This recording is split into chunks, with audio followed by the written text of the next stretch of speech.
Yeah, we find her, the beautiful girl we've been missing. We wanna have her kissing.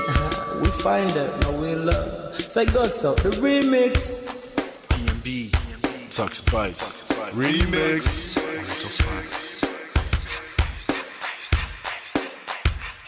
Now if I had to lose you like a bad phone connection, I'd change my game to get a better reception. Sit back, let's start this interaction. Don't fight the feelings, just a chain reaction.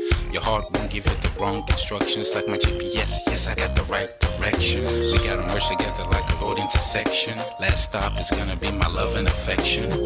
I ain't like the mother dudes, they wanna call you shorty, but I'ma call you a beautiful girl. I took your picture home, my mama saw it, she's a very, very beautiful girl. I wanna put you in my video, cause you're so beautiful. You're a beautiful girl. So when you hear us on your radio, turn up your stereo. It's a beautiful girl. Gotta find a shorty, what's worth of a lady.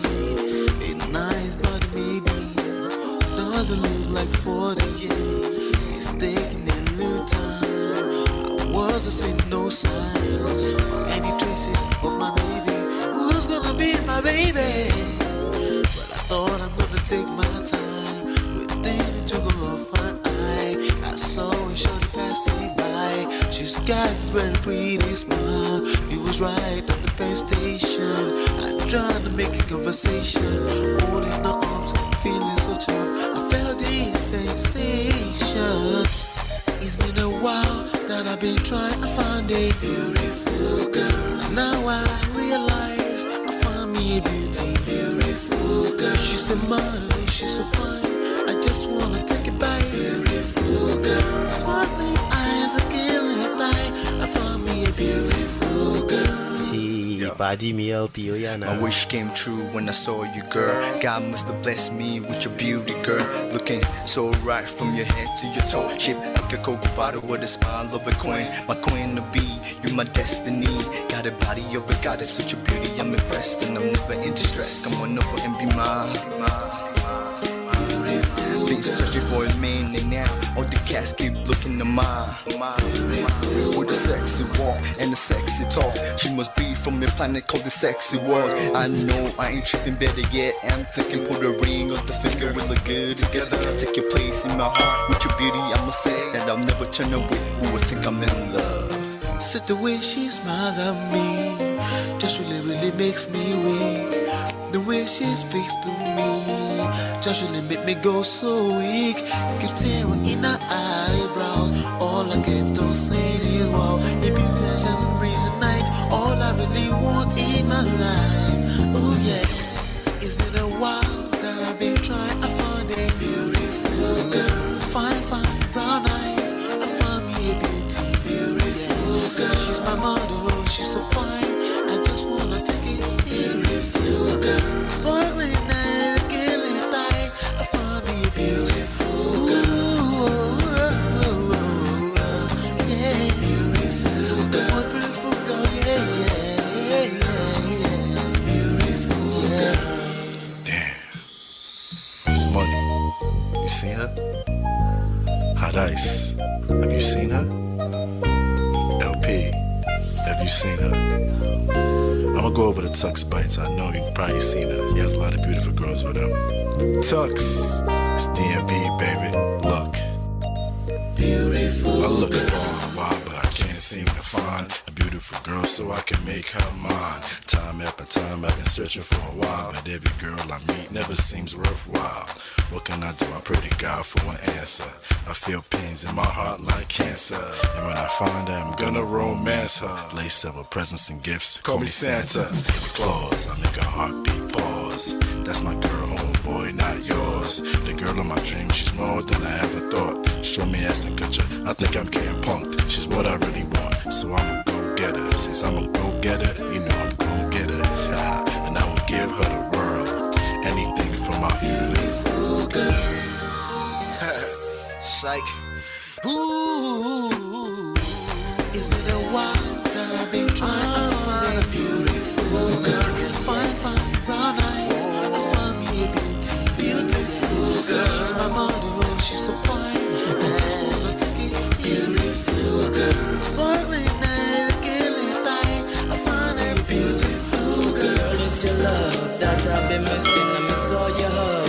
touching and kissing, make love on the floor, the couch in the kitchen. One love enough, we done enough. Man of prestige. Ha! Now this guy win.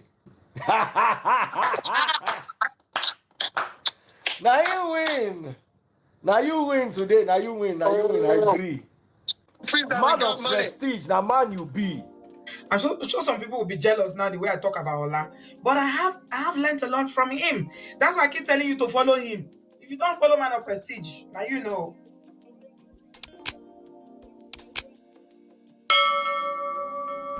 Ladies and gentlemen, welcome back. Welcome back. What's going on, everybody? I hope you guys are doing well. All right, hit the like button, share, subscribe, turn up your notifications as you're notified. So you're notified when we go live. When we drop videos or we go live. Welcome, welcome, welcome. My name is Ola, coming to you live from my Empire Pro Studios. And what we do here is we talk about life. We extract life and relationship lessons from trendy topics. We coach on relationships, marriages, life, all of the above. My wife and I, we've written 2 books. You can download them absolutely for free from manofprestige.com. Those are the books right here. You can get them in hardcover over there as well. manofprestige.com. Like I said, please do me a favor. Have you hit the like button yet? Please hit the like button. I appreciate you for hitting the like button. Shout out to my sponsors: Mo Fresh, Life with Natu, Adesua Film Girl, Open Floor by Tima, Gorex Corner, D-Love 3000, D-Love 3000, Yes TV, Chidima, Sparkle, Barry, and Mary Parker. Thank you so much for always supporting the platform. Our goal this month is $449. We are already at $189.16. I want to say thank you for all the donations. You can sponsor this show right here for as low as 99 cents. You can also use Cash App, Zelle, PayPal. Cash App is $ Man of Prestige. Zelle and PayPal are ask@manofprestige.com. If you want me to review your situation, you can send us an email. If you want a personal coaching session, you can send us an email at ask@manofprestige.com.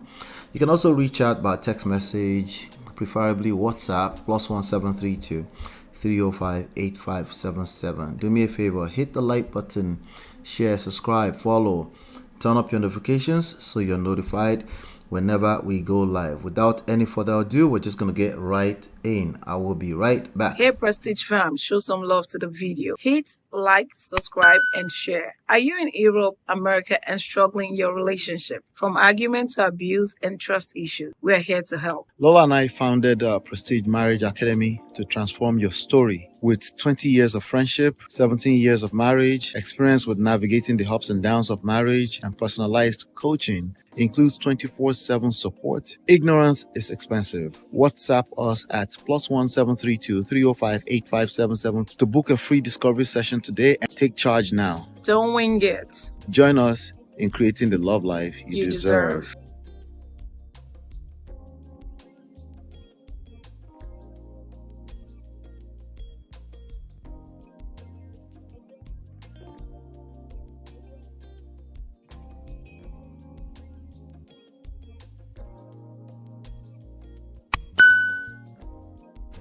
All right, welcome back. So in the news, let's talk about the news real quick. Let's warm up. Yes, today we'll be talking about in-law management in marriage. So this is a very important topic. Like I said, please help me hit the like button, share, subscribe. Let's bring everybody else into the room, and also let's tell the algorithms that we are serving some value here. Okay. Jennifer Lopez files for divorce from Ben Affleck after 2 years. How's it pronounced? Affleck or Affleck? I think I've heard some people say Affleck before. Either way, it doesn't matter. Jennifer Lopez filed for divorce. According to TMZ, I'm looking at a report on pulse.ng. According to TMZ, Lopez filed for dissolution of their 2-year marriage in Los Angeles on August 20, 2024. TMZ also further stated that Lopez listed the date of separation as April 26, 2024. But the petition did not mention any prenuptial agreement. The date that the divorce was filed coincided with the anniversary of their Georgia set wedding ceremony in 2022 after they first eloped in Las Vegas. The split has now confirmed the divorce rumors that loomed after it became public knowledge that the two had been living separately, that Lopez cancelled a tour, and that they put their home up for sale.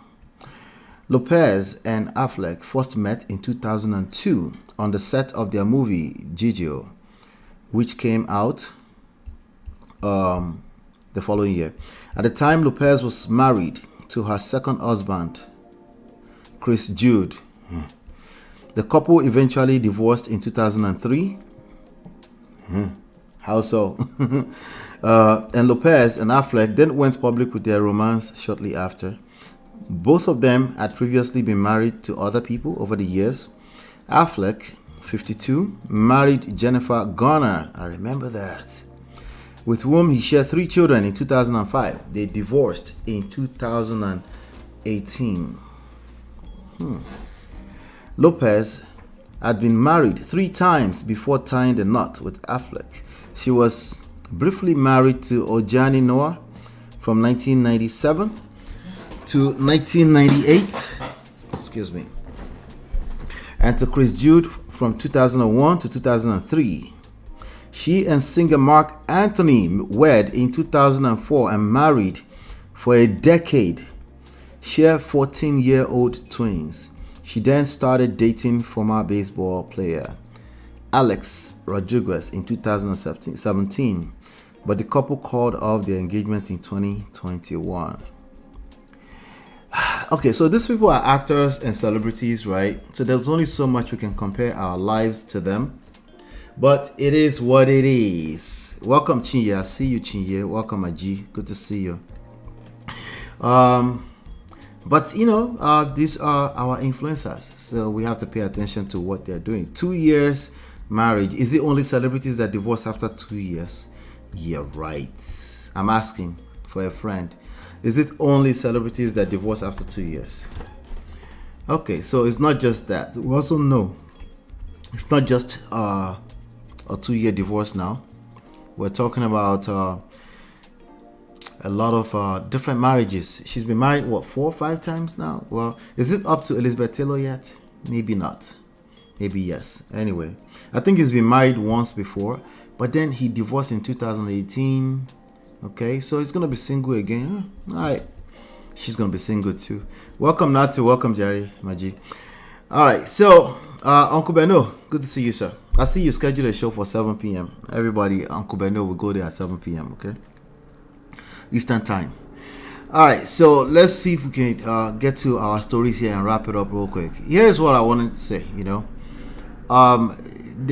We are in a culture of cookie cutter. Snap your finger. If it doesn't work, we move on. It's not just celebrities. It's something you have to pay attention to when it comes to marriages. It's not just the marriage itself. It's actually people's mindset, okay? Even myself as an individual, my attention span is super low. Lower than I like. I know, there's nothing worthwhile in life that does not require time, patience, okay? A couple of back and forth, you know, some basketballs, you know, we call refining, going through pressure, right? So I think they said in gold, you take them through heat, right? To become what we cherish or we love so much. And that is still true today, regardless of what it looks like on the surface, regardless of how fast, easier, simpler we want things to be because of our obsession with technology and just wanting everything microwave generation. Everything that's worthwhile in life will still require pressure, heat, going through some trouble, some troubling times, some dark times. I know it sounds crazy, but again, it's literally anything that you value in life. It's not just marriage. It's anything you value in life if you're going to be intentional about living this life and being the best, living your best life, you need to be super aware that your cookie cutter solution rhetoric, reactionary, everything you want to snap finger and you want it to happen like that, it's probably going to work against you. You want to be super intentional that you need to work. You need to do the work. Okay? Losers are going to continue to yield in the direction that the world is going, just like that, right? And they don't slow down to say, hey, wait. Sometimes they slow down after a couple of decades, when it's usually too late. So this marriage right here is literally a representation of what's going on out there. I have quite a few friends that also did not, they tried to do the marriage thing, it didn't last. They enter a little bit of basketballs, disagreement, and they get caught up in their feelings. They can't get out of their feelings. They just, they are busy blaming everything else, their partner and society, but they never really slow down to look at self and see what's going on. So as much as we would like to say, okay, this is a celebrity, let's not make it a big deal, it's actually happening in real people's lives, okay? And it's not bad people. Contrary to popular beliefs, it's not Mongo Parks that are just ending up getting dumped by their wives. No, that's false. That's actually false to a large extent. It's not just women who are just for the streets, women who just never want to listen to their husband. It's not just that. It's coconut head. It's coconut head from all angles.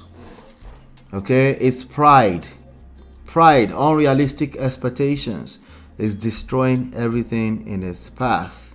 So, but when you see enough of celebrities doing this on our screens and they're the one going viral and they're trendy and stuff, then we got to start paying attention. What kind of stuff have you been paying attention to?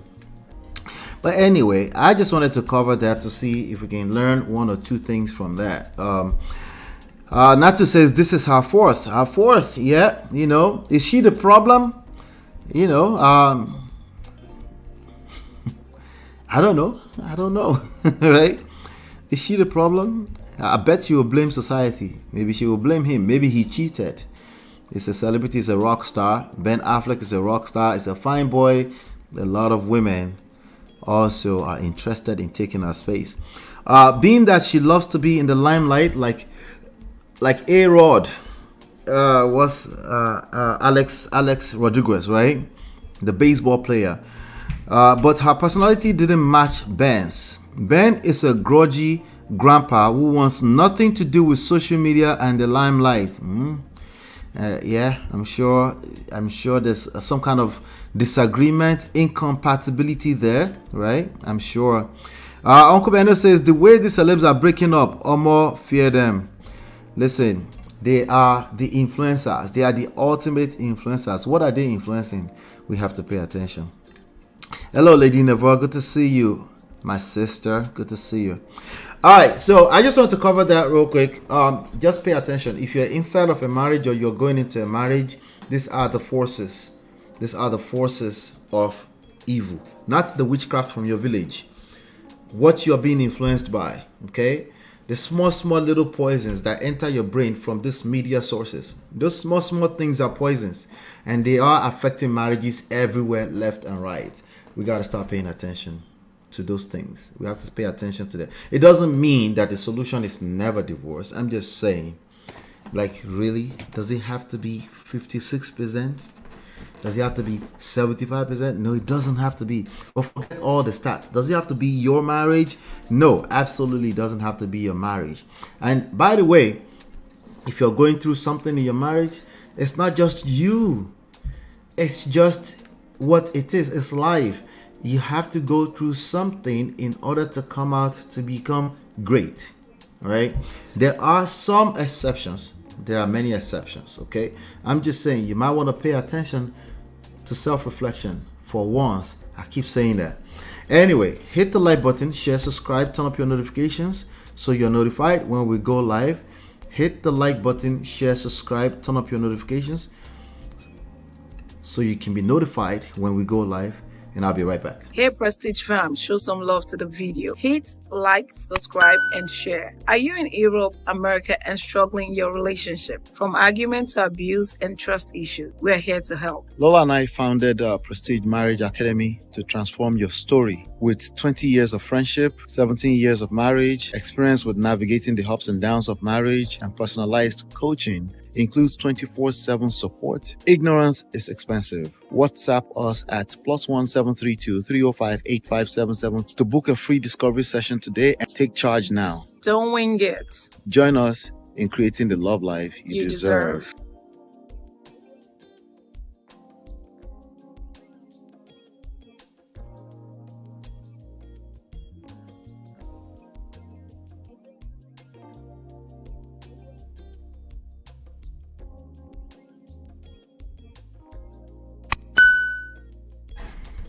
All right, welcome back. This girl keeps making the news because of this girl right here, Veekee James. She keeps making the news. Let's talk about Veekee James real quick. All right, Veekee James and Uche Maduagwu shades Veekee James on marital achievements. Let's see what they're talking about, shall we? I did post something. No, first of all, before I go into that, as a matter of fact, let me advertise my Instagram page. So I'm at Man of Prestige _ on Instagram. The page is dead. Help me. Help this page's destiny. Okay, please help the page destiny. We have about 471 followers. With the exception of a few, I think they're mostly dead. Okay. As a matter of fact, all 389 of these people, I have no idea how they get here. I probably just follow people, probably some celebrities and stuff like that. I'm probably gonna unfollow a bunch, especially if they don't engage, okay, on anything I post. All right. So if you look here, I'm actually live on Instagram as we speak. But look at this post. This post was posted 20 hours ago. This is essentially after we were done with last night's show. I posted this about Veekee James about 9 hours ago. Look, 0 likes. So the way these things work is that you have to engage them, and then it pops up anytime I post stuff, right? And then it also tends to show to people like you, your friends and stuff like that. It kind of like checks and see, So if you really want to help me to get the engagement up, I don't care about the followers, the engagement, like this should not be 0 after 9 hours. It's terrible. Let me hit like myself. Let me see. You guys can see? Okay, yeah. It shouldn't be. It's terrible. Okay. So I hit the like right now. I don't want to hear it if you're not on Instagram. I'm not talking to you right now. Okay. I'm talking to people that are actually on Instagram. Okay. So, but there's this post that I posted about Veekee James about 9 hours ago. I also posted on Twitter. I'm also on Twitter. We're also on Twitter as well. But we're trying to grow mostly organically. But I just wanted to let you guys know because our most engaged audience is right here on YouTube. We're also live right now on Facebook as we speak. Okay, so just wanted to let you know that. Anyway, this is the video they're talking about. I'm going to play it and then we'll talk. Can you guys hear it? You see how I'm watching hubby sleep instead of sleeping as well? Very wife-like, very mindful, very demure. You see how I check his temperature every now and then to make sure he's okay and make sure he's well covered? Very intentional, very mindful, very demure. You see how I carried correct Ijebu Gari and correct Kuli Kuli with me on this trip to make sure that a Yoruba man is happy? Very Proverbs 31, very wife-like, Uncle very Beno, demure. whenever you're ready, bro. I serve hubby his food like the king that he is. I'm not like these other wives that don't know how to go down on their knees and serve their husband's food. We like, do, Lady Navoa. And this makes me very submissive. Thank you, very humble, very demure. You see how I sit by and watch hubby eat just to make sure he's okay. Wives, you see how I'm watching hubby sleep instead of sleeping as well?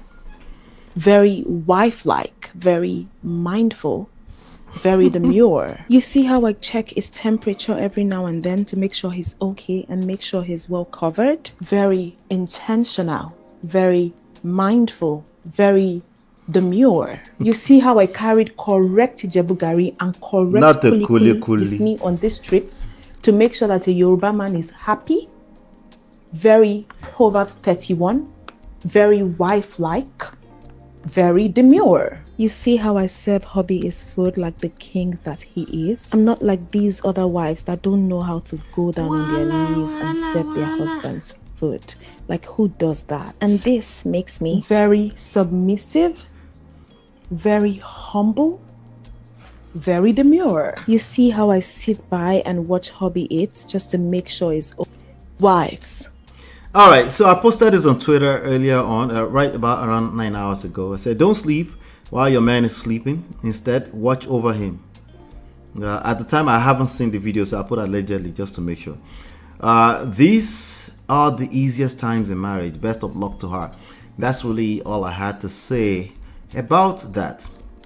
But anyway, let's see what Uche has to say. Uche has some interesting things to say about this. Let me see here. Uche Maduagwu is an actor, commentary, social media, something like that. All right, so he's always talking about everybody's stuff on the internet. Similar to me, except that I'm actually a marriage coach. Okay. All right, so very wifey, Proverb 31 wife. Let me see. She says his video is cracking you up. I know, it's funny, right? You should leave my baby Veekee James alone. No. The Proverb 31 wife. Very wifey, very demure. Demure. How do you say that? Anyway, we'll get the gist. But let me see what Uche has to say. Uche is more of a feminist type deal. So we can probably, it's very predictable. So let's see what he says. Controversial Nollywood actor Uche Maduagwu has criticized popular fashion designer Veekee James after she posted a video of herself and her husband Femi Atere. The drama began after Veekee James, who has frequently shown off her partner, took to her Instagram account on Tuesday to post a video. Okay.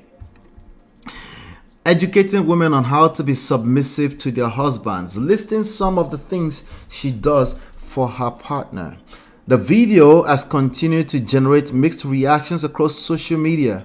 Okay, let me see something here. Okay, let me pause this just in case I need it later. Reacting to the video in an Instagram post, actor Uche Maduagwu stated that flaunting her husband is unnecessary as marriage is not an achievement. You see this particular line right here. What do we do with this line? We're starting to sound like broken record with this line. Marriage is not an achievement. First of all, before I come back to the chat, do you guys think marriage is an achievement or it is not? Let me get the consensus here. Let me know how you truly feel. Don't predict what I'm going to feel. Thank you. Let me know how you truly feel. Let's talk about it. He added that instead of showcasing her husband, she should focus on promoting his business, emphasizing that only that counts as an achievement. So business counts as achievement, but marriage does not count as achievement. I wonder why. I mean, what is the difference? What's the fundamental difference between marriage and business? Right? Obviously they're different, but what's the fundamental difference between marriage and business? In a caption accompanying the video he posted, let me see if it's a video that I can look at here. Okay. Yeah. I think we can talk. Hold on a second.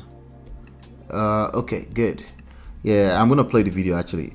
Anyway, in a caption accompanying the video he posted calling out the celebrity fashion designer, he wrote, Veekee James, hashtag marriage is not an achievement. Post. Hashtag videos of your husband's business to grow. And hashtag promote. Oh God, this thing is just jumping around. Promotes his brand. You are trying to make it look like marriage na achievement the way you did constantly post you na marriage as if you owe Nigerians weekly updates of waiting to happen for your home. That's wrong. Post your husband business too. Na Veekee James. Post your sorry, my pigeon is wrong. Post your husband business too na Veekee James, and don't you know if you promote his business like you post you na marriage, if in business grow, will that not be a real achievement? Okay, let me see. All right. Before I actually, okay. All right, let's do this. Let's see. I'm gonna play this one. This is the actual video here. Achievement. All this way they post your husband up and down. You are making people think marriage is an achievement. It is not an achievement. It's not an achievement. I saw a video of Veekee James. They carry food, I mean tea. He give me husband. Come they kneel down and say, "You, Veekee James." Okay, at least it's laughing. I like to see the facial expression so I don't make assumptions. Okay, maybe it's not that deep. Way they post him picture up and down. Post in business. What is he doing for a living? Post in business every time. Hit the like button, please. Hit the like button. To yield more results than all this thing you are doing. What is this? What is this? We are not ready in this country. We are not ready. I have never seen this in my life. Why be say Veekee James never post this in your husband? All right, so it's a struggle. He said he's never seen that in his life. All right, all the PDA people don't collect me that. Let me come to the chat. All right, let's see. Okay, I give you his Instagram IG if you can find it yet. Yeah, I'm a man of fresh. Thank you, Lady Neva. I'm a man of fresh. You can post the link into the chat too if you're a mod. Please help me post it into the chat. Thank you. Let's see. Okay, not to me really. Why achievement? I should use out all of the words in the world and Webster dictionary. That part. So to you, it's not really achievement. Toby and Tribe says a good marriage is achievement. Okay. Chinya says a successful marriage that have gone through tough times, thick and thin, and come out great in the end is an achievement. Okay. However, just getting married is not an achievement. Hey, Danielson. That last line, Chinye. Hey, people will fight you. Sharon, Oja, Ati, Veekee James. Bella Naija disagrees with you. There's a reason why they are in business. Even Asi, shout out to Asi. I haven't seen Asi. I don't think she's been going live too or posting any videos. But Asi will probably disagree with you. Okay, the money in the bank, the money we're spending on weddings. Forget marriage for a second. Is wedding an achievement? That's the real question that we're trying to get here, right? Is wedding an achievement? Okay, let me change the question. Not do you feel it is an achievement? Is it in reality some kind of how do I say this? Oh God, Lord help me. We're going to argue with our destiny now. Okay, Lady Nava said that sounds better, Toby and Tribe, that a good marriage is an achievement. Okay, Uncle Beno says marriage is an achievement. If you pay you, go marry. Uncle Beno, take it easy. I'm trying to soft landing. Okay. Lady Neva says too many divorces and reasons on why getting married is not serious, and 6 months of marriage like a celebrity marriage is a joke to me. Becoming one under God, being equally yoked. Okay, all right. Now here's the deal. 95% of businesses fail within their first 5 years. No, not within the first 5 months, 5 years. Okay. A lot of people, they will launch a new business. All right, they will pray over it. If you're a Nigerian person like me, they will pray over it. They will put Sima Chin up. They say God bless this, but but it's treated as is launching a business an achievement? Can we use the same logic that it is not an achievement? Okay, all right. Wait. Launching a business, okay?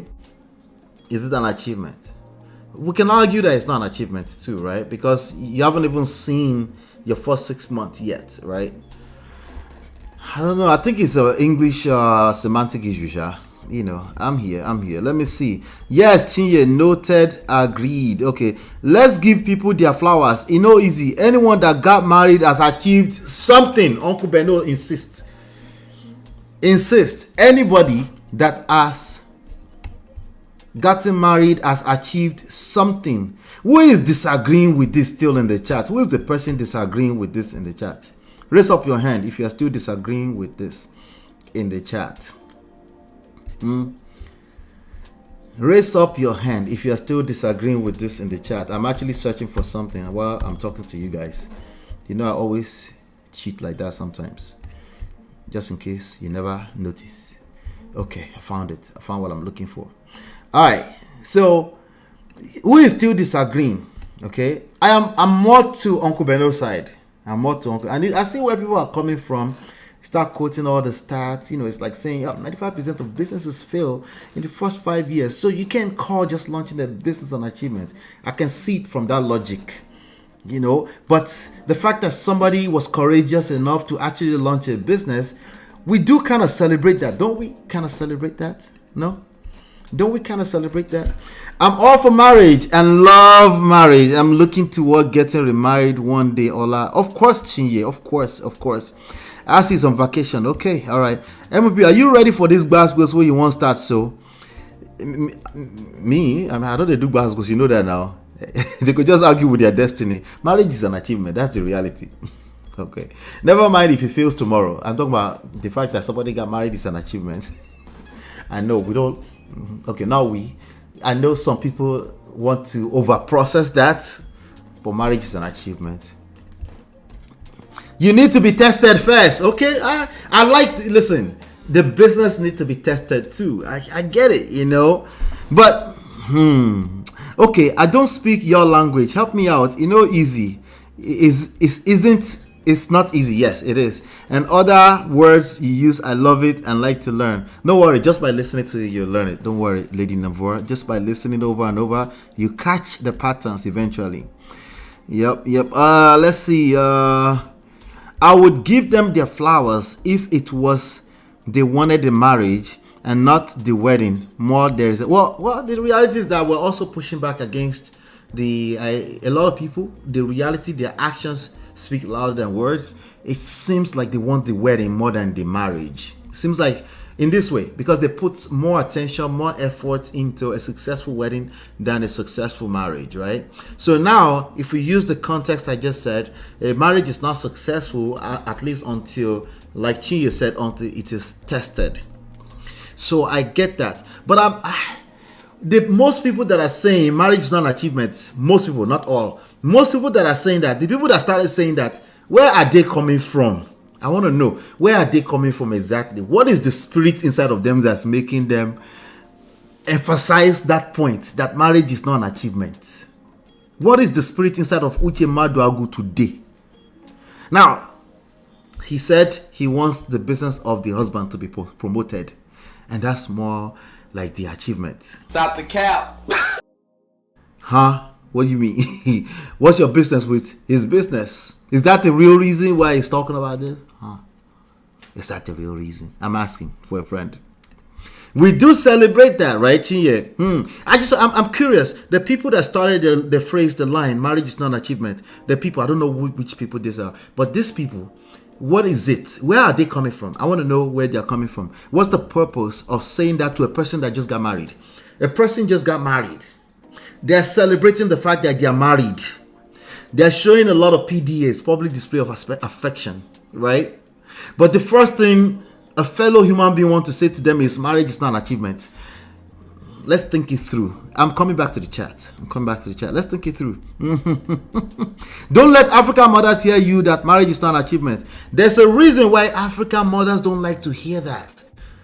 What is the reason why they don't like to hear that? Shout out to Lady Navora. Uncle Beno says, even if the marriage failed after a week, at least the couple's title will change to divorcee and they are on another level. Yes. So is it an achievement? Life will not Agege spirit is it, Uche. Uche, what type of spirit is making a human being look at the person that just got married and say marriage is an achievement? I think that's more of the context of this conversation. If we're going to tell ourselves the truth. Stop the cap.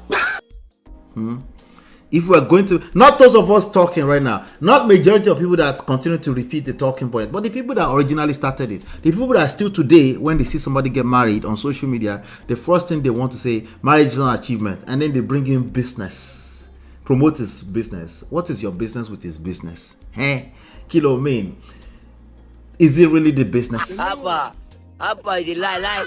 Sabi lie. Huh? Anyway, let me know what your thoughts are. Let me know what you think about this. Should we leave Veekee James alone to enjoy her honeymoon in peace and stop reminding? Can we? Okay, why is Uche Maduagwu reminding her? I know he's just telling the truth. He just wants to tell the truth, right? You're right. Why is he hell bent on reminding her that marriage is not an achievement in the mood of honeymoon? I'm asking for a friend. Just a question. Hit the like button, share, subscribe, turn up your notifications. Wait, what did you say? Let me say. Being labeled a divorcee in our culture is such a big stigma. Oh yeah, that's another conversation entirely, right? If starts promoting his business, the same people will say she tired of bringing in the money. Not them. Yeah, they will find something to say, right? Yeah. Should we leave Veekee James alone? Is that what we should do? Oh no, I'm just asking. Let me know what you think in the chat, in the comments. Hit the like button, share, subscribe, turn up your notifications so you're notified whenever we go live. I will be right back. Hey Prestige fam, show some love to the video. Hit like, subscribe, and share. Are you in Europe, America, and struggling in your relationship? From argument to abuse and trust issues, we are here to help. Lola and I founded Prestige Marriage Academy to transform your story. With 20 years of friendship, 17 years of marriage, experience with navigating the ups and downs of marriage, and personalized coaching, includes 24/7 support. Ignorance is expensive. WhatsApp us at +1 732 305 8577 to book a free discovery session today and take charge now. Don't wing it. Join us in creating the love life you deserve.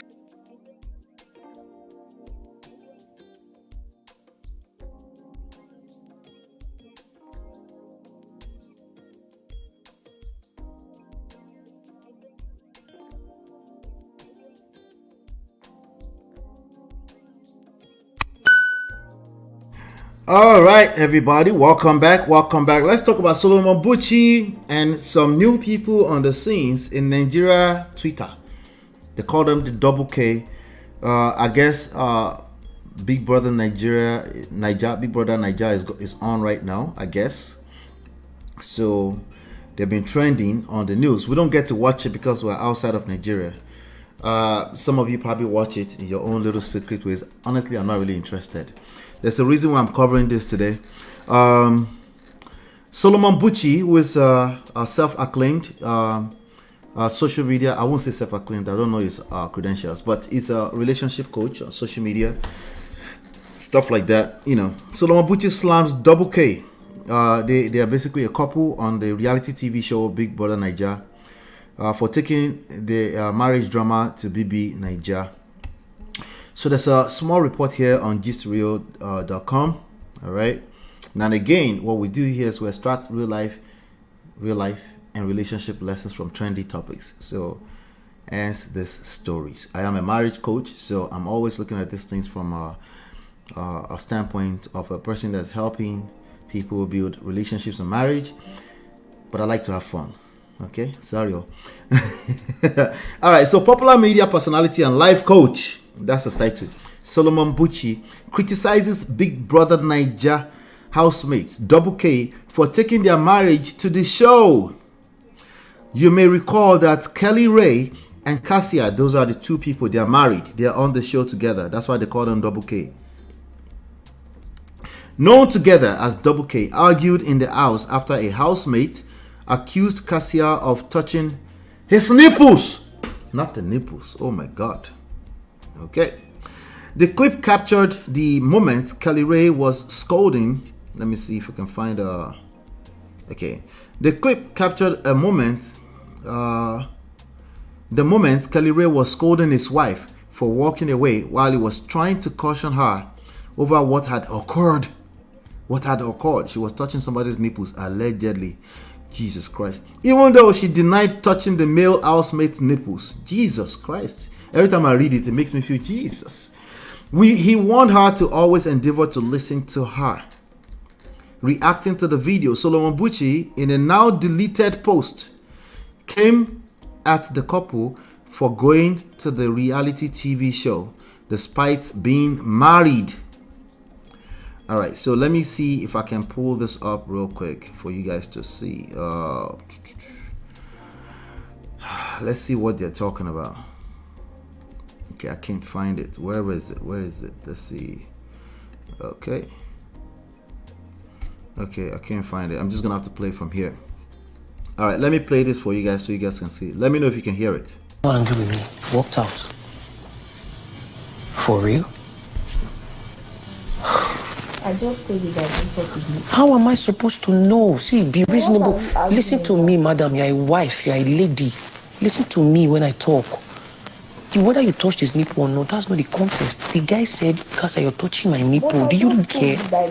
I am not saying you touched his nipple. I am not saying you touched his nipple. He said, Cassia, you're touching my nipple. Oh, God. Do you listen to somebody when someone talks? Or you just listen to respond? I said, he said, Cassia, you touch my nipple. Oh, no. Oh, no. That was what he said. Oh, my days. Reverse the thing. You're standing there washing plates. I picked something to touch the girl's chest, and the girl said, Kelly, really, you use that thing to rub my breast. Reverse it. Does that even make any sense?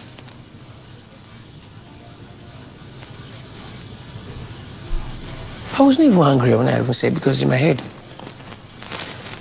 if at all, if I want to have a serious conversation with you, I'll have a serious conversation with you later. And then you just you take everything, you just go angry with me in his presence and walked out. You got to the kitchen just now, she was asking you. Was he not asking you? Abi? He was asking you now. We just spoke yesterday about playing with somebody and being careful of how you play. And today you picked something to talk.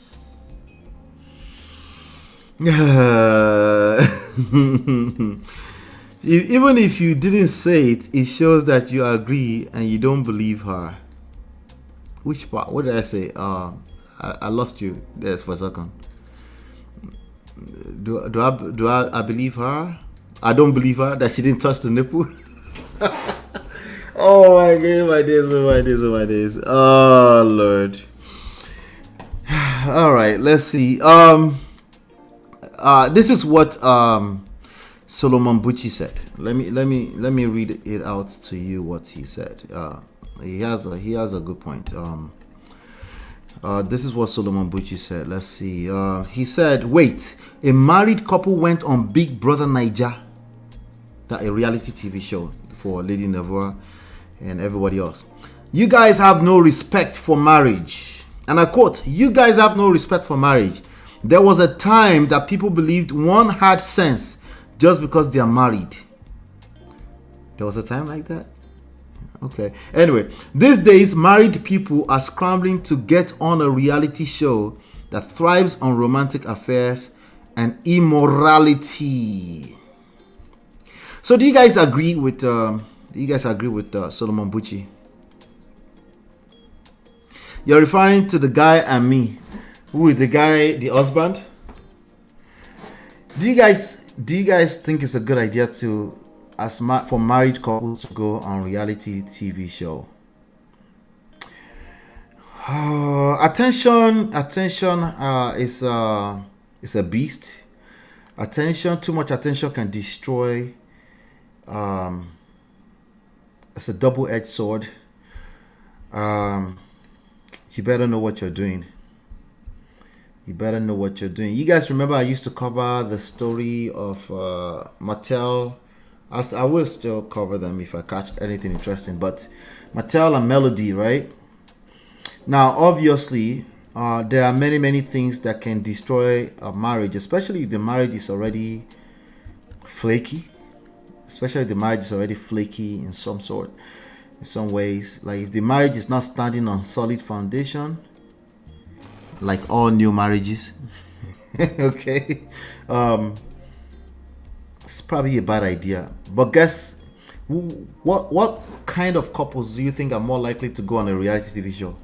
Newly wedded or seasoned couples? What do you think is more likely to take the opportunity and go on a reality TV show? Question. Lady never say no. Yeah, I agree with you. I think it's a crazy idea. I think that's crazy work to take a marriage to a reality TV show, especially if you're not in control of the content. In which case, most of the times you're not in control of the content. You don't control that. Some of the things I ask you guys to do when it comes to relationships, marriages, and life in general, they are difficult because everything else, the alternative, is usually enticing. It's usually the distraction from doing the right thing is always. They're usually enticing. You can usually justify them with some type of logic. What would be the best logic to use to justify some type of bullshit? Money, of course. If they're going to pay you $150,000 just to feature on 12, 13 episodes, in addition to that, you get some attention, you can justify that. But I get to promote my business. I get to promote the brand. We can do so much well, and it's true. To a large extent, it's true. To a large extent, it's true. You're gonna get a lot of money, directly and indirectly. Directly, it might be small. They might, I think, on Love and Hip Hop at one point they were paying them. Anybody that's new, they pay them $1,500 per episode. It's not a lot of money, but if you look at the people, the audience they're targeting, the dramatic ones, the hella dramatic ones, that's good money. In addition to the branding, the self-brand, they get to build, potentially building businesses into the future. So there's indirect source of income connected to that over time. At one point, they would charge, if they get very popular, they would charge $5,000 just for 2 hours feature at a club in your city, right? So it's very enticing. It's very, very tempting. And it can be justified in so many ways until we start to really peel the emotional layers, emotional traumatic impact that it can have on you, and especially a marriage over time. It's not worth it. It's not worth it. Yeah, it's not worth it. Let me see here. I meant to say, I'm referring to the guy, not you. Oh, the guy, okay. The guy that said he didn't believe her. Yeah, he didn't believe her. Thank you, Jerry. We're seeing what it do. Yeah, there's all types of stories out there. And then oftentimes people are very quick to point fingers at the worst of stories, like what do you call it? Erica Mena and what's the name of this Jamaican boy? And Safari, right? Those examples is that the marriage did not last, but they made a lot of money. They got popular, right? They became boss chicks and all this kind of stuff. For every example like that, in addition to the fact that they actually destroyed the marriage was not going to last anyway. But in addition to a destroyed marriage, you have to think about how many young kids, young people are actually attempting to become popular on those reality TV shows on a daily basis. How many of them actually make it? How many of them lost their good jobs and then have to go back to the job, but the job is no longer there? They go broke, right? How many? You will never know, because remember, they didn't make it on TV. So you don't know them. They're not popular, right? They're not Erica Mena. They're not Cardi B. They're not the popular ones, the few popular ones that you can probably count on two couple of hands, maybe, right? as compared to literally thousands upon thousands, tens of thousands of people attempting to get on those kind of show from time to time.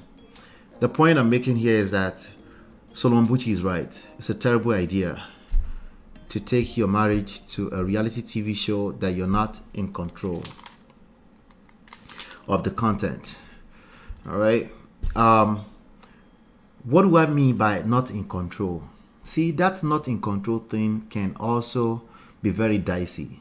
Just because you are the executive producer does not mean you're in control.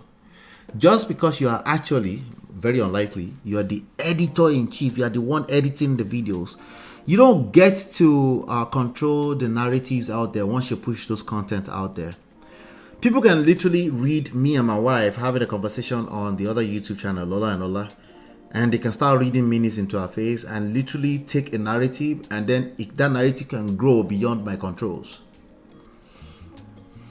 Right? So, a reality TV show, I think it's a bad idea. Some would even argue that me coming on this platform and doing what we do right now is probably a lot of attention that we have to manage. How much more when you're dealing with millions on a major national TV network? I think it's a terrible idea. All right, got to be on the same page always. It's tough. Now, this particular case, did she touch a nipple or did she didn't touch a nipple? If she didn't touch a nipple, it doesn't matter anymore. You get what I'm saying now? If she didn't touch a nipple, it actually does not matter anymore, because she doesn't get to control that narrative. Going to that reality show as a married couple is like going into a lion's den, unless if they're all married couples. Even that, I agree with you, by the way, but even that one, you know, like they have a show we used to review one time, Married Boot Camp on VH1, right? Those shows are dangerous. They expose you. Everybody has something that they should protect. No, but why can't we just be transparent? You're not understanding. See, that's your transparent nonsense. Okay, don't go on those kind of shows. Okay. You have to protect the sanctity of your marriage. Yes, newly wedded are more likely to go on there, which means they are not ready for what's about to happen to them. Shouldn't broadcast your personal business to the world in a way if you can't never change or take back. Keep it secret. Secret is the word. Respectful and joint. Yes, definitely. Now, look at them now. They are, shout out to Lit Central with me. They are newlyweds, married this February 2024, and dated for 10 years. I guess they understand each other. Come back to this video in about 9, 8, 7, 3, 9 months. Let's come back to this video in about 9 months. Okay, I've been married for 17 years. I'm still learning my wife. Well, that's just your business. What works for everybody is different. I know, I know. That's why I said come back to this video in 9 months. All right. Do me a favor, hit the like button. Shout out to Lit Central. Hit the like button, share, subscribe, turn up your notifications so you're notified when we go live. Let me know what your thoughts are. Tell me a little bit more. Thank you for Lit Central. Tell me a little bit more about this couple. Maybe we can actually continue to cover their story as it goes. Hit the like button, share, subscribe, turn up your notifications so you're notified when we go live. I'll be right back. Let's get into the real story of the day. Hey Prestige fam, show some love to the video. Hit like, subscribe, and share. Are you in Europe, America, and struggling in your relationship? From argument to abuse and trust issues, we're here to help. Lola and I founded Prestige Marriage Academy to transform your story. With 20 years of friendship, 17 years of marriage, experience with navigating the ups and downs of marriage, and personalized coaching, our 12-month program, regularly priced at $9,875, includes 24/7 support. Ignorance is expensive. WhatsApp us at +1 732 305 8577 to book a free discovery session today and qualify for over $8,000 in scholarships. Take charge now. Don't wing it. Join us in creating the love life you deserve.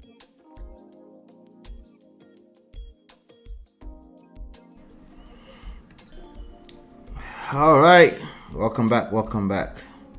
Let me see.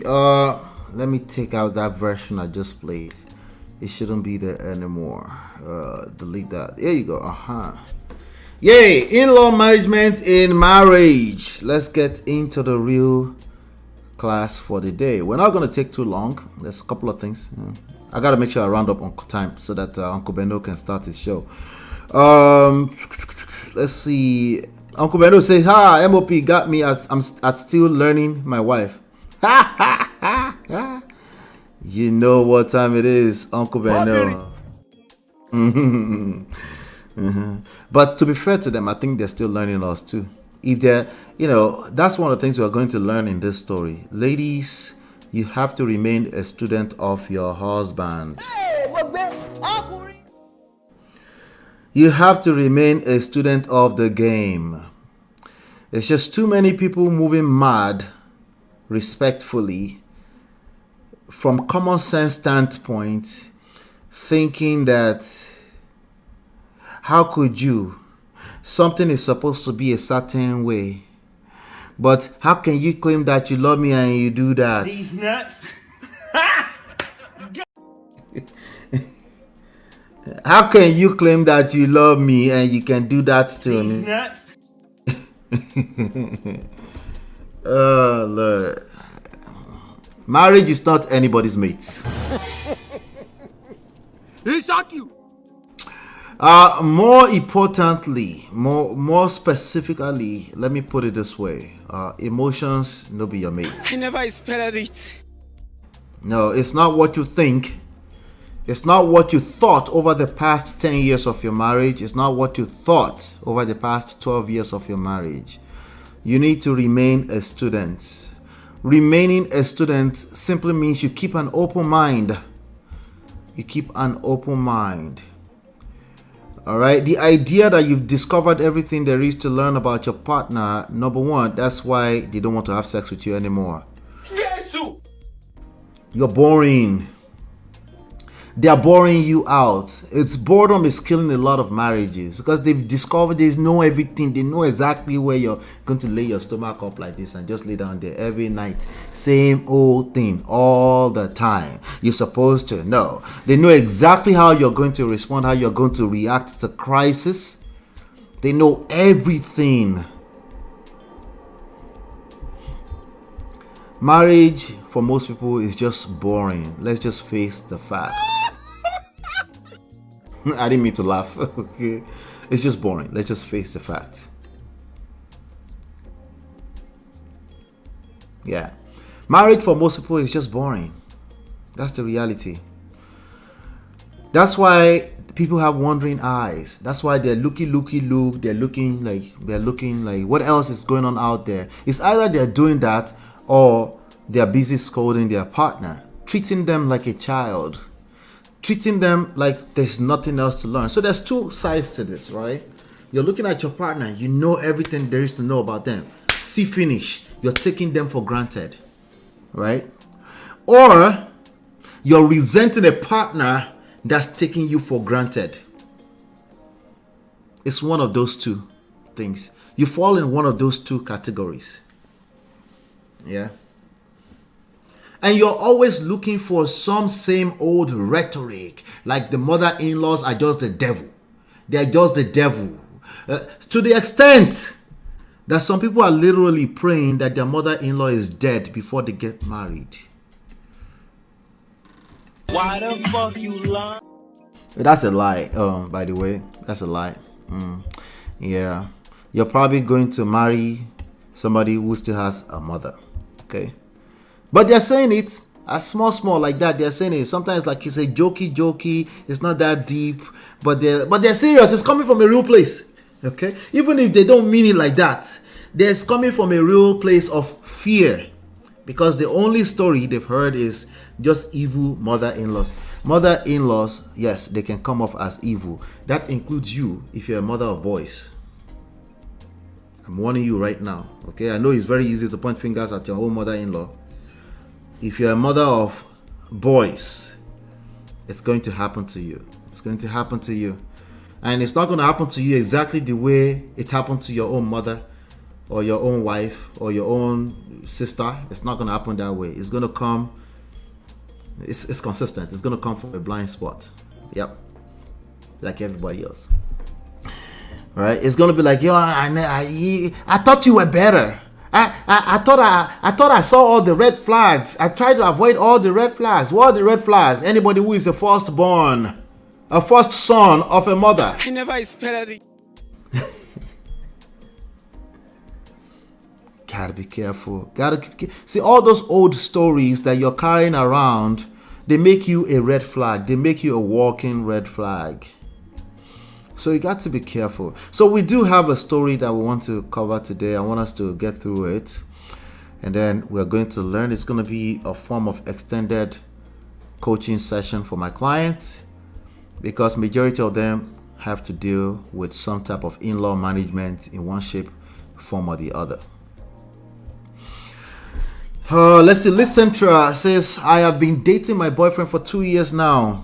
I'm scared of getting married to him due to the way he tells his mom everything, and she calls him like 4 to 5 times in a day. He's the breadwinner. Here's the thing.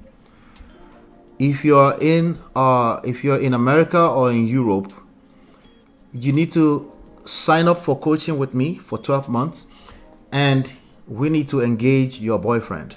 That's part of the things that people are supposed to learn before going into marriage. But you know what most people do? They just wing it and they go into the marriage. And yes, you're absolutely correct. It will bite you in the butt later, and it will not be mother's fault. Okay? It will not be mother's fault. Okay? But here's the other thing I want to tell you about that. If you leave your boyfriend because of this one reason, there's a good chance that the next boyfriend is also going to have the same problem. Because am I going to tell him not to connect with his mother and feel connection with his mother? It's his mother, right? But we're talking about marriage, which is not anybody's mate, right?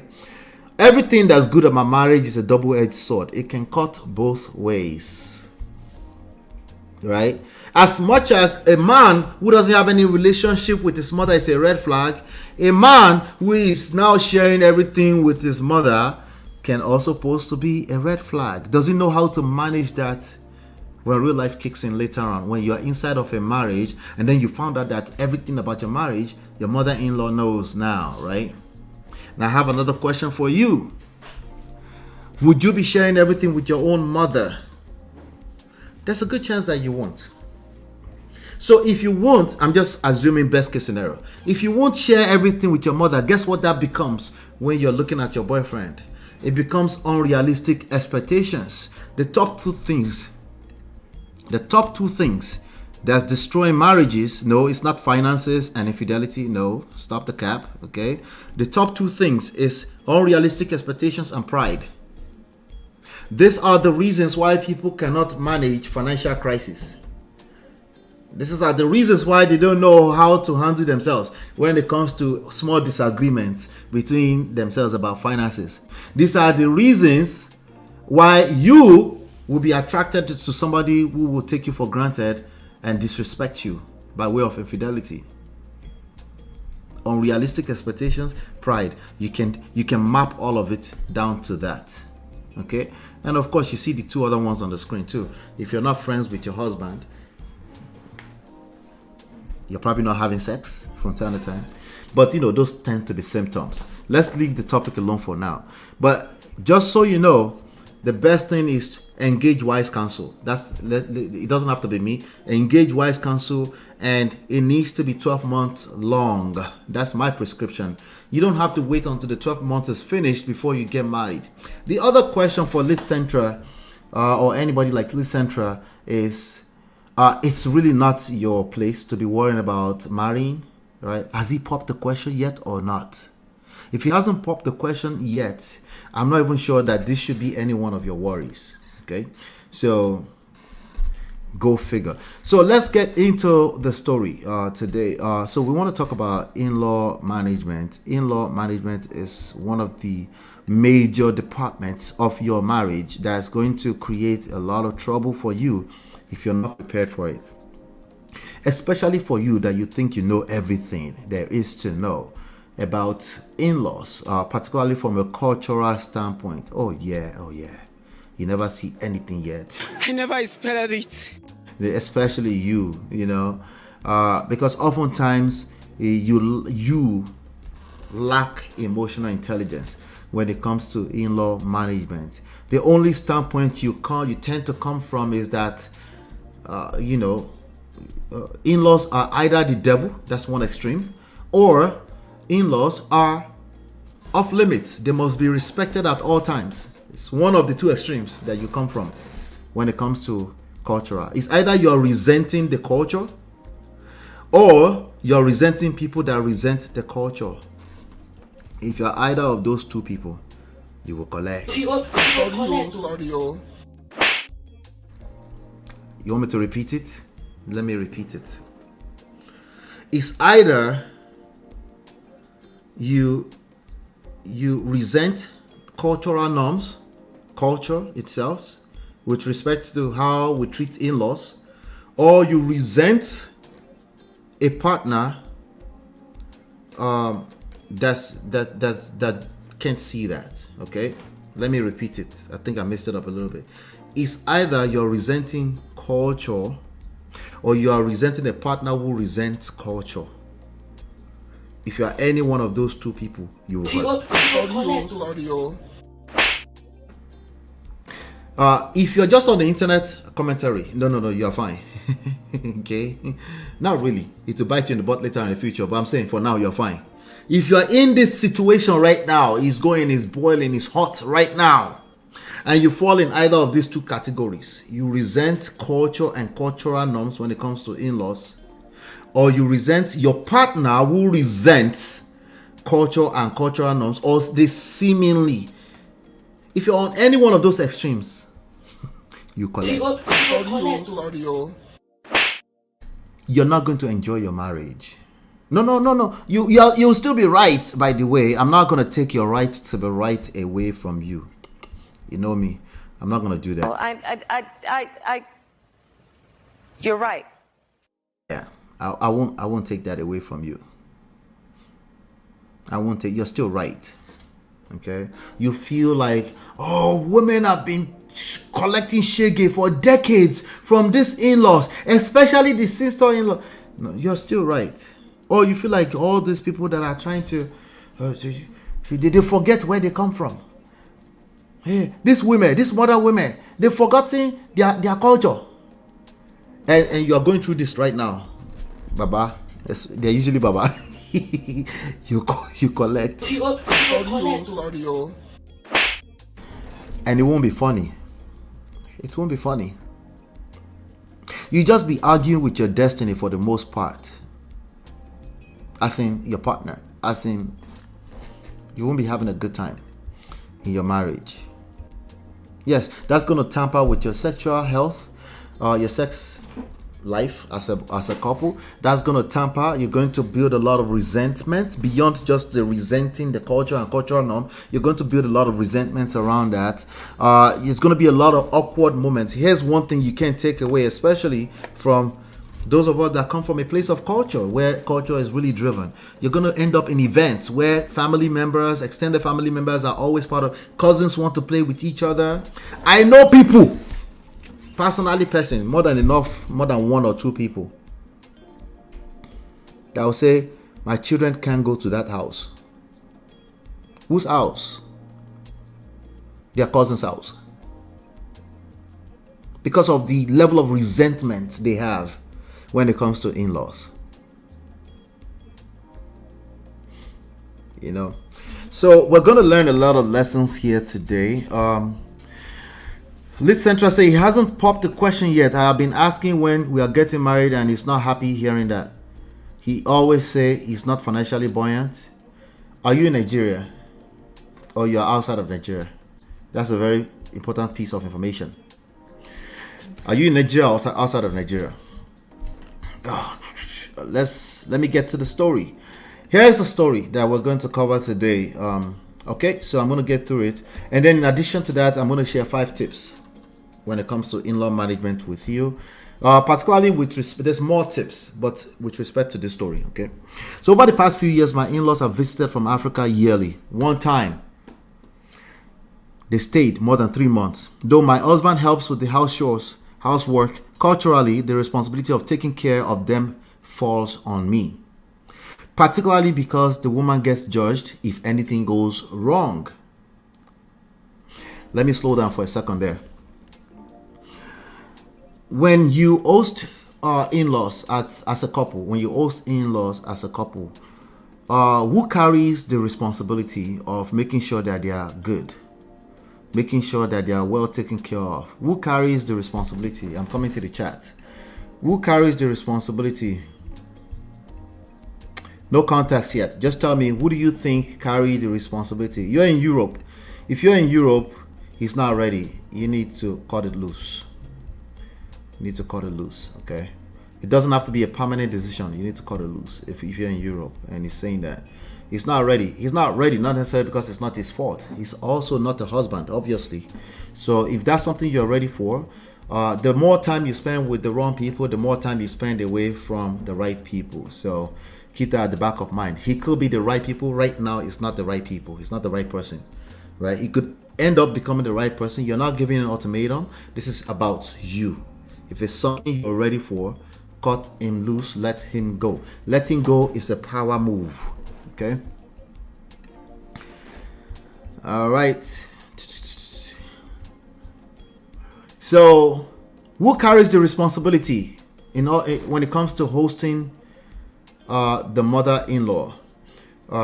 When it comes to, okay, so let me be more specific. If the mother-in-law is the husband's mother in particular, and they are coming over to visit, so this is a lady that I'm reading the story from right now. Who carries the responsibility? The husband, the actual son of the parent, or the wife, the wife-in-law? Who carries the responsibility?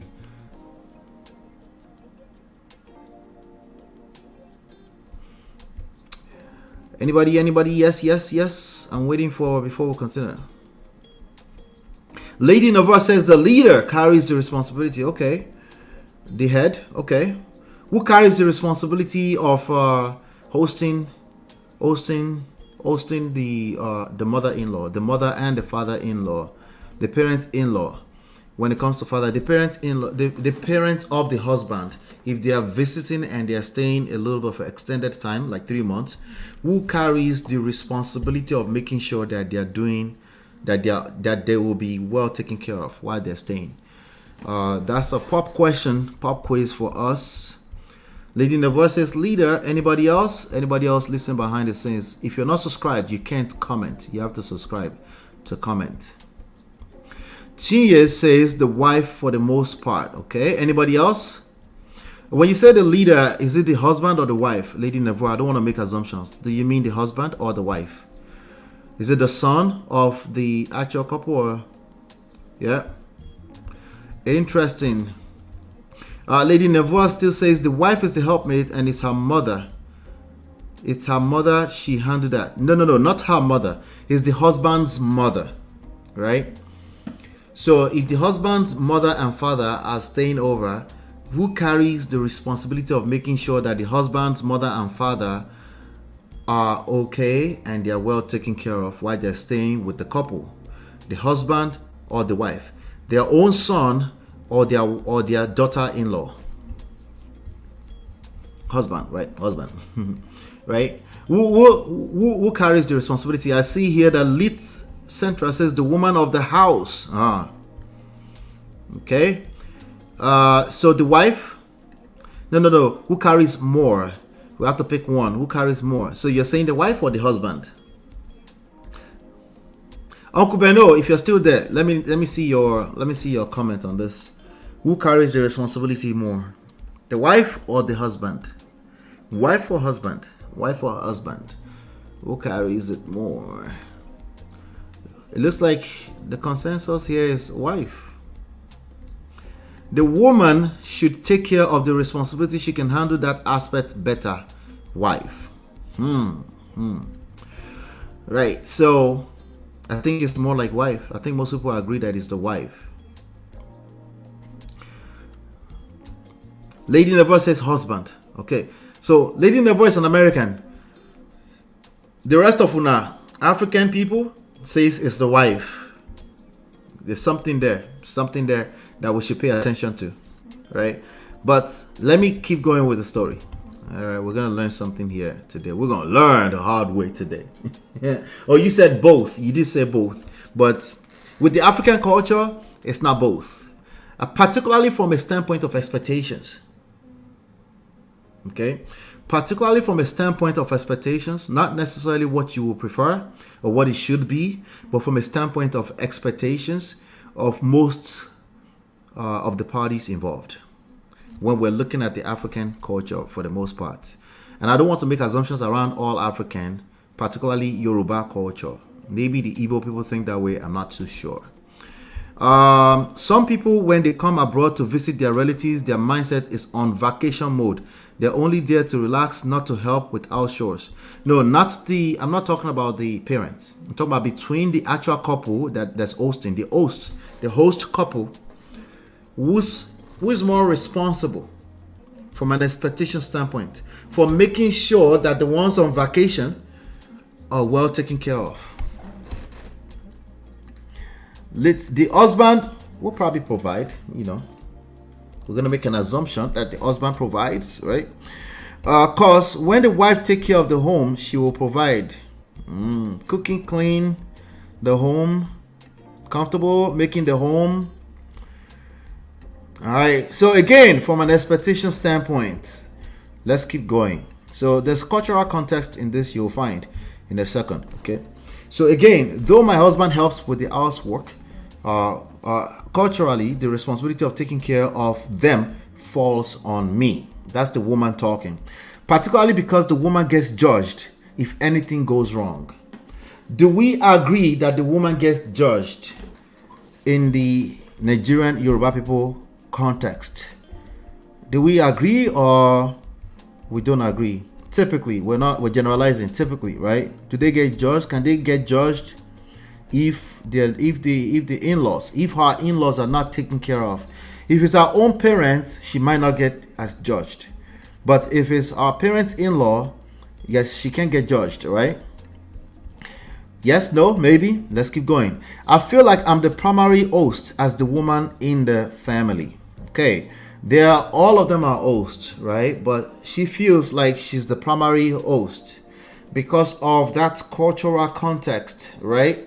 The expectations, not just by the in-laws, but oftentimes women also have these expectations of themselves. Uncle Beno, who is more responsible from an expectation standpoint of making sure that the parents of the husband is well taken care of if they're visiting the couple? Between the couple, who is more responsible, the husband or the wife, from an expectation standpoint, to make sure that the parents of the husband are well taken care of? That's the question.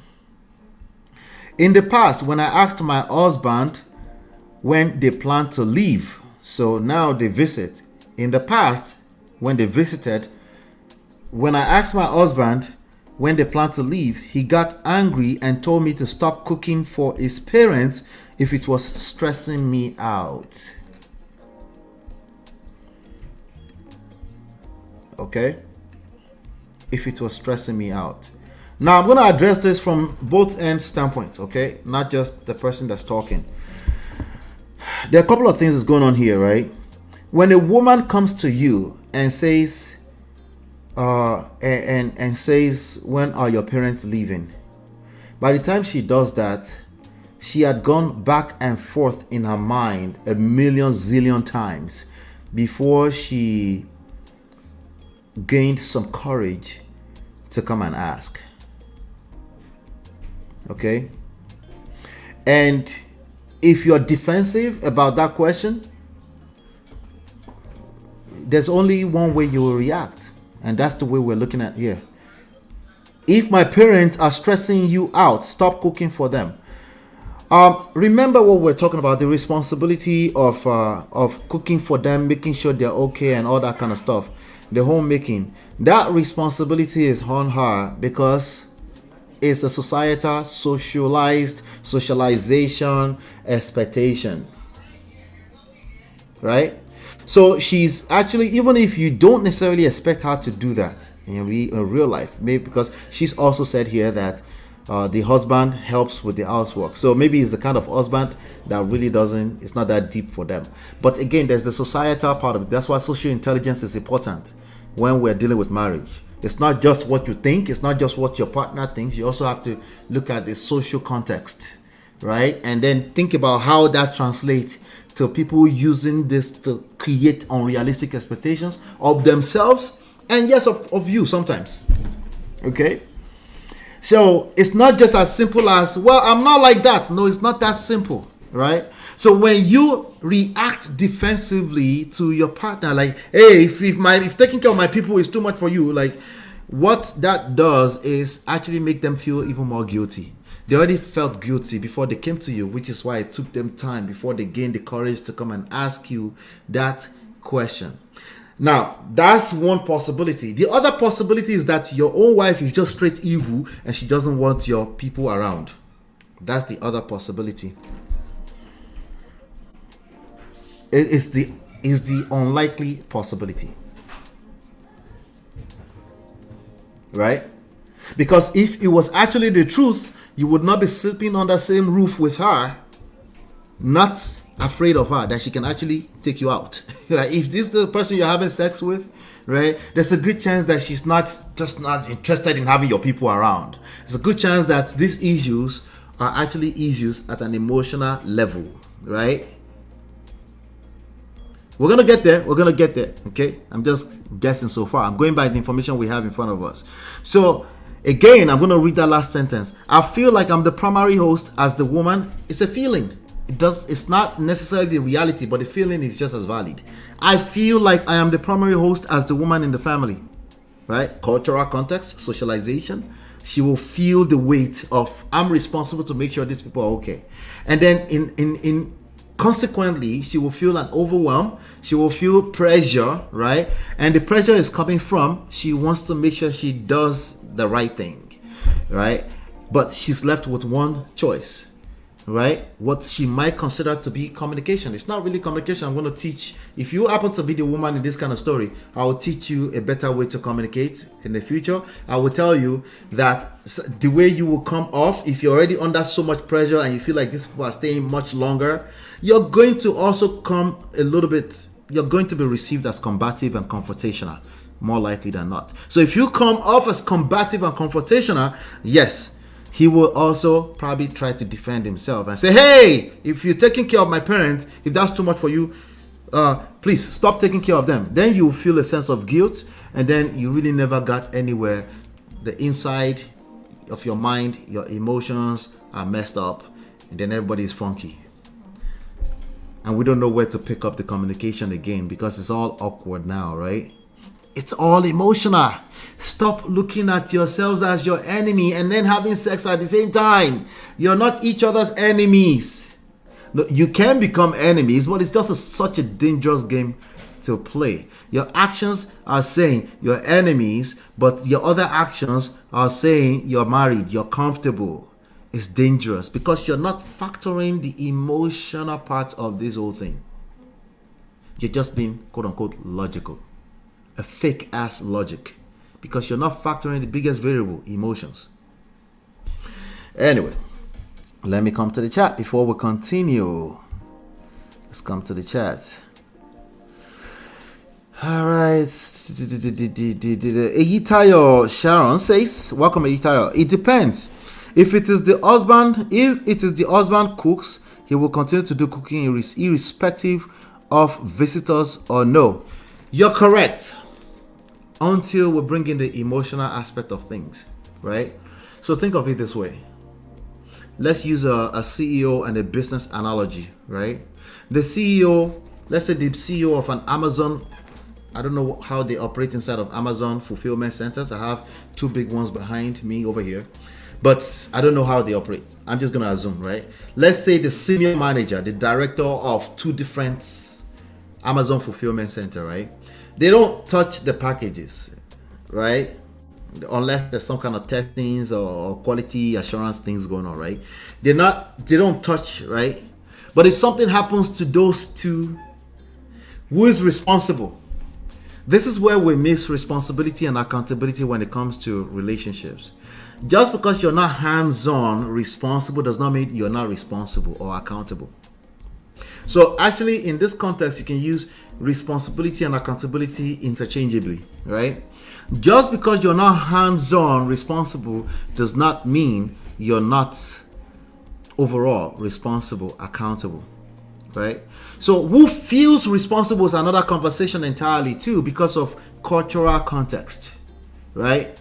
Again, while she might not be the one cooking, let's say she's just not the typical woman, she's not the one cooking at all, right? It doesn't mean that she still doesn't feel responsible. And feeling responsible is just something we need to acknowledge. We just need to acknowledge it, right? Like, okay, I understand. So we're gonna make sure that they're good. Don't worry, babe. I know you care about what you look like on the outside and stuff like all that. We're gonna take care of it. Just you being aware as a man that she feels the weight of that social expectation, social pressure, societal pressure and expectations. Just you being aware like that, it's not just useful in this one event. It's going to be useful in many other aspects of your marriage. It just means you're socially and emotionally intelligent and aware of what happens behind the scenes. You know, those forces of evil that is destroying marriages behind the scenes, that everybody's just confused. They don't know where they started and how they ended up here. Yeah, those forces. It just means you're super aware of those things. So you're correct. Everything will carry on unless she's like, between you and I'm not the cook, but I'd rather not have that. Let's just tell the truth. I don't want to live a fake life. Well, it's not that simple either, right? You can cook, right? She might even want to act like she's participating a little bit because the parents are around. And by the way, this is just you being the exception. We know it's not typical that the wife is not the one cooking or responsible for cooking at least. The husband might know how to cook and be able to throw down. It doesn't mean that the wife, a typical wife, doesn't feel responsible for the cooking and making sure that there's food and all that kind of stuff, right? Now, how that happens it varies from places to places, right? But good one, Itayo. If she don't get along with the mom-in-law, then to me, husband all the way. You cling to your wife, not mother, when married in the USA. Well, in modern times, you better be doing that. You know, they better understand that in the modern times, because again, the society is evolving, or they call it devolving, right? Either way, you need to know that there's change, and you need to learn how to adapt to change. That's everything in life, not just marriage, right? And if you don't like to adapt to change, you just argue with your destiny until you're tired. Your mouth will be ripping off like that. It will be like you're just struggling with yourself. But when you know how to adapt, not only you increase your chances of getting what you want. That same traditionality you want, you actually increase the chances of getting what you want by simply being aware that there is change, learning how to adapt. Then that increases. But when you argue with your destiny, it just gets worse and worse, because you're dealing with other human beings at the end of the day. There's another human being involved. Potentially more than one human being involved. So good point, Lady Navora. I hope they get that. So it, not just in the US, in these times that we live in, you better understand that you need to leave to cleave to your wife, and that's the priority. If you don't get that, you'll suffer. It's not me that said it. It's just the way it's going to work. It's just reality. Okay? And it's only a matter of time before your partner will say, I don't want to suffer anymore, because she didn't make that choice, right? All right. So they're going to stress you, even if a little, always the in-laws. Domestically, the wife. Yes. Domestically, the wife. You get the gist, Uncle Beno. That's why you added that. Okay? And in reality, you call it holistically, I see, it's both. You're right. Right? So it's a matter of expectations. It's a matter of, so if you're a woman and you have this domestically thing at the back of your mind, you're stressing yourself out. I want you to understand that your man is also a modern man. And he's probably not having that expectation. And what matters is what he feels. If he says, no, don't worry about that, you need to believe him and work with that. A lot of people inside of marriage, they're just busy worrying about what something looks like on the extended family, on the outside. You shoot yourself on the legs. You cannot carry that weight. It's too much weight for you to carry anyway, obviously, because you're getting stressed out, and now you're taking the stress out on your husband. You need to check that. That's why I wanted to point it out. Yes, from a societal pressure expectation standpoint, that was the expectation, culturally speaking, right? Yes, you might get judged, but are they really your judge? If they're not in reality your judge, you might want to just take that weight off of yourself. It's too much. You're going to stress yourself out, stress your immediate family out. Now, we're still talking about the host, right? Toby and try to say, if she doesn't do it, they might carry her story back to Nigeria. Exactly what we're saying, right?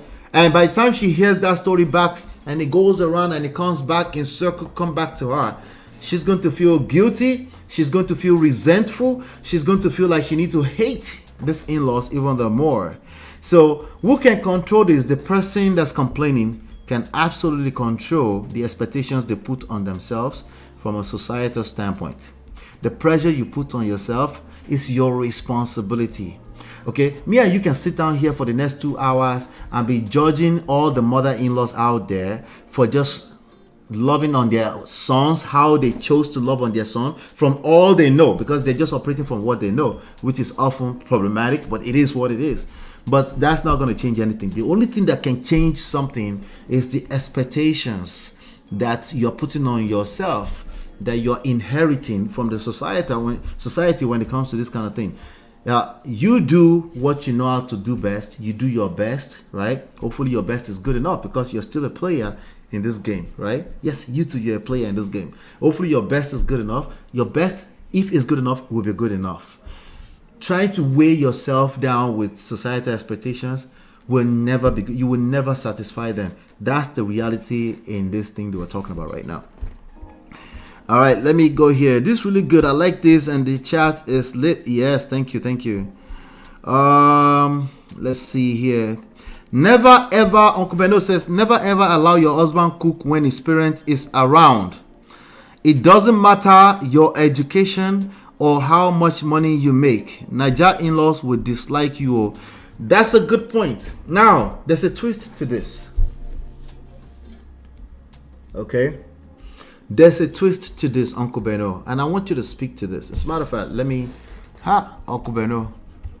Now you and I go. If you have time, Sha, I know you're probably busy too, but if you have time, let me drop the link. Okay, but we have to finish on time. I will make sure I finish on time because of you, because of your show coming up. But that's the link if you want to speak to this. There's a twist to this. There's a small twist. Okay.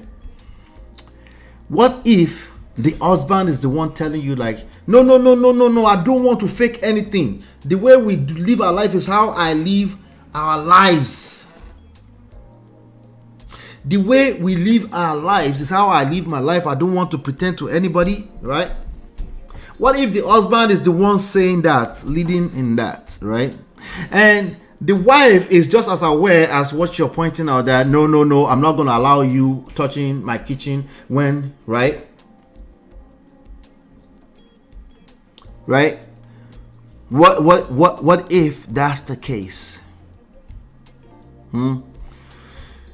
Let's see. What if that's the case? Let's see. What did you say earlier? Stay a student of the marriage game. Yes, you gotta remain a student. You have to remain just like life. You remain a student of life. So it means keep an open mind. Yeah. Hit the like button. Thank you, Uncle Beno. All right, so through the first visit, Uncle Beno, but if it's a cook and wants it's okay, next visit, but show that the wife do her part in taking care of her son. So it gets very tricky if the weight of the cultural norm from African standpoint. You know, one of the advices you're gonna get in this, let's sit down. Let's sit down and design how we're going to host and plan it out. Who's going to do what and what's going to do what. You know, people think that this is a scrum meeting. like a morning scrum. Like, unfortunately, it's not that simple. Unfortunately. Or maybe fortunately, since you guys are here listening to this right now. Right, let's just sit down and design it up front. Who's gonna be what role? What role do you take? Do you carry the pot and I carry the trash in the morning? Just so we can look a certain way. Unfortunately, it's not that simple. I mean, there's one little trick to this right now, but it's not really exactly a trick because there's two people involved. There's one solution to this. Both people have to be on the same page. Like literally, everybody else can go to hell once both people are on the same page. Literally, okay. But the problem is that there are two people involved. One person is interpreting cultural norm as is the end all be all, is disrespectful for you to question it. The other person is saying, I know, but I'm stressed the fuck out. And I need you to hear me. Right? We essentially have two coconut heads. At least one. That's all it takes, at least one. It takes at least one, right? It just depends which one is more powerful and when we're talking about this kind of stuff. So it gets very, very tricky. It gets very, very tricky. Lady never said, my husband is a cook. That's why I said that. There's the American context to what you're saying. You know, over here, it wouldn't matter so much. Even my parents, they are Africans and they're here. If they come here and they see me cooking, it's really none of their business. That's the reality. It's really not a business. But then I was born here and then I spent most of my life here, right? But I understand the cultural context from Africa, but it doesn't, I understand it's a culture. It's a cultural expectation. It's not my reality. Like if they make that a big deal, that's on them. Right? But there's a lot of people that it's not that simple for. And majority of them are listening to me right now. And I'm trying to see if I can help them real quick. That's where we're going with this. That's where we're going with this. You would think, is it not just food or house chores? Something as simple as cleaning. Oh yeah, it gets more complicated than that. It becomes a big deal because by the time by the time they're in Nigeria and somebody's like, did you know the wife? They said the wife doesn't do anything in their household. They said it's the husband these days that he's the one that's washing her panties. Yeah, with hand. Wait, they don't have washers? No, she said she insists that no, they can't use washers, that the husband must wash her panties. By the time she hears that story, she's like, wait, what? That's what it, well, I'm simplifying it. It gets even worse than that. Because remember, she has to believe, all it takes is that she believes in this type of talks too. If she believes in this type of things, she would try to control that narrative that she's not that type of wife. And that's where she's wrong. That's where she's wrong. If she just said that's what they say, to hell with them. Right? If she does that, everybody will be fine. Because remember, the husband doesn't even care too, right? But it's more of an emotional weight on her. It's an expectation that she put on herself that she inherited from the societal standpoint. Now, the husband is also enabling it because the husband is not emotionally intelligent. Oftentimes, they're not emotionally intelligent to say, I know how you feel, but don't worry. Like, she just needs your reassurance that you have her back. Right? The husband oftentimes will just be stuck on being right. And then sometimes they don't mind being in the funk just because they need to be right. It gets very, very nasty. Let me continue. All I asked for, okay, now the last sentence I said, he got angry and told me to stop cooking for his parents if it was stressing me out. The point was not that it was stressing her out. The point was basically, when are they going to leave? She's stressed out. Is she wrong? Is she right? It doesn't matter. If you think she's wrong, you're right. If you think she's right, you're right. It doesn't matter. What matters is that she's stressed out. And if she's stressed out, you're going to be stressed out too. Okay? She might not be direct. If you shut her down like that, eventually she'll learn other ways to cope. But she won't be telling you the truth. She won't reveal her true self. You know what that looks like sometimes? Sometimes you get dumped. Sometimes your family is separated. Sometimes, You might actually be in the marriage, but you're living the lowest quality of life anybody can live. Is that really what you want? All I asked for was clear communication about their arrival and departure, but he feels it's disrespectful to ask that question, leaving me in a limbo. My parents haven't had a chance to visit due to visa restrictions, but when my uncle visited with his family, my husband was very hospitable.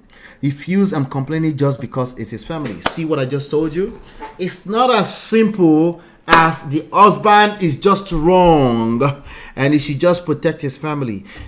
His personality is welcoming, and he really doesn't care if anybody comes to visit, and even if his own in-laws from the wife's side, he will be welcoming. He's okay. He will share space with them. He will sleep in the freaking pantry. He will sleep in the garage just for them to sleep. He will do whatever it takes to be hospitable, right?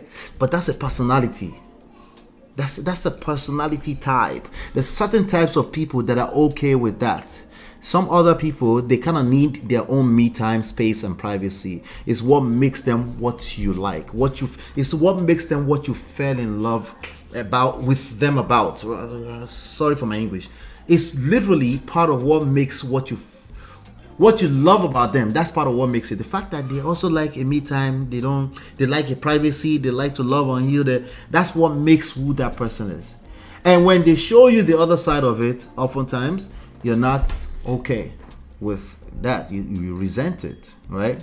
So he's not a bad guy. It's not the bad guy. She's not the bad guy. He's not the bad guy.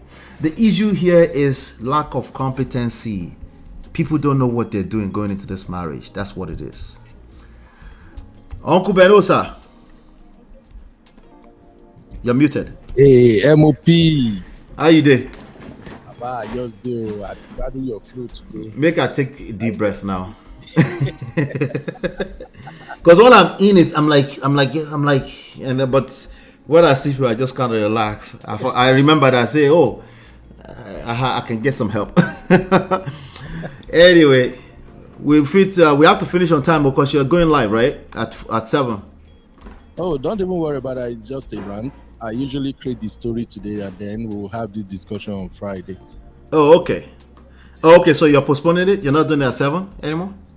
No, I can do it at any time. At any time? Oh, okay. All right. Because the algorithm is favoring my lives more than ordinary videos, so sometimes I just want to do the live and leave it there. So later, my people will watch, and by Friday, we'll do the discussion. Gotcha. Let me turn down my microphone a little bit because mine seems a lot more louder than yours. Can you still hear me now? Of course. All right, good. So everybody else, you can turn up your microphone a little bit. So this conversation is, let me finish reading this right now. It's a short one, actually. And then I want us to talk about it because this is, I have multiple clients right now going through this right now in one shape, form, or the other. Okay, so he feels I'm complaining just because it's his family, because remember, it's hospitable. Okay, so let me read the last paragraph. All I asked for was clear communication about their arrival and departure, but he feels it's disrespectful to ask that question, leaving me in a limbo. My parents haven't had a chance to visit due to visa restrictions, but when my uncle visited with his family, my husband was very hospitable. He feels I'm complaining just because it's his family. Recently, he expressed that I'm not accommodating and that I complain too much when people visit. All I want is some privacy and comfort as a family. I don't mind short visits, but I just want to know what's happening. Now, his mom has called to say they are coming again, and he never mentioned it to me. He feels obligated to accommodate family and friends regardless of how I feel. His parents are coming soon, and although I don't mind because we've been working on our relationship, he still insists that my desire for communication about their stay hurts him. What can I do?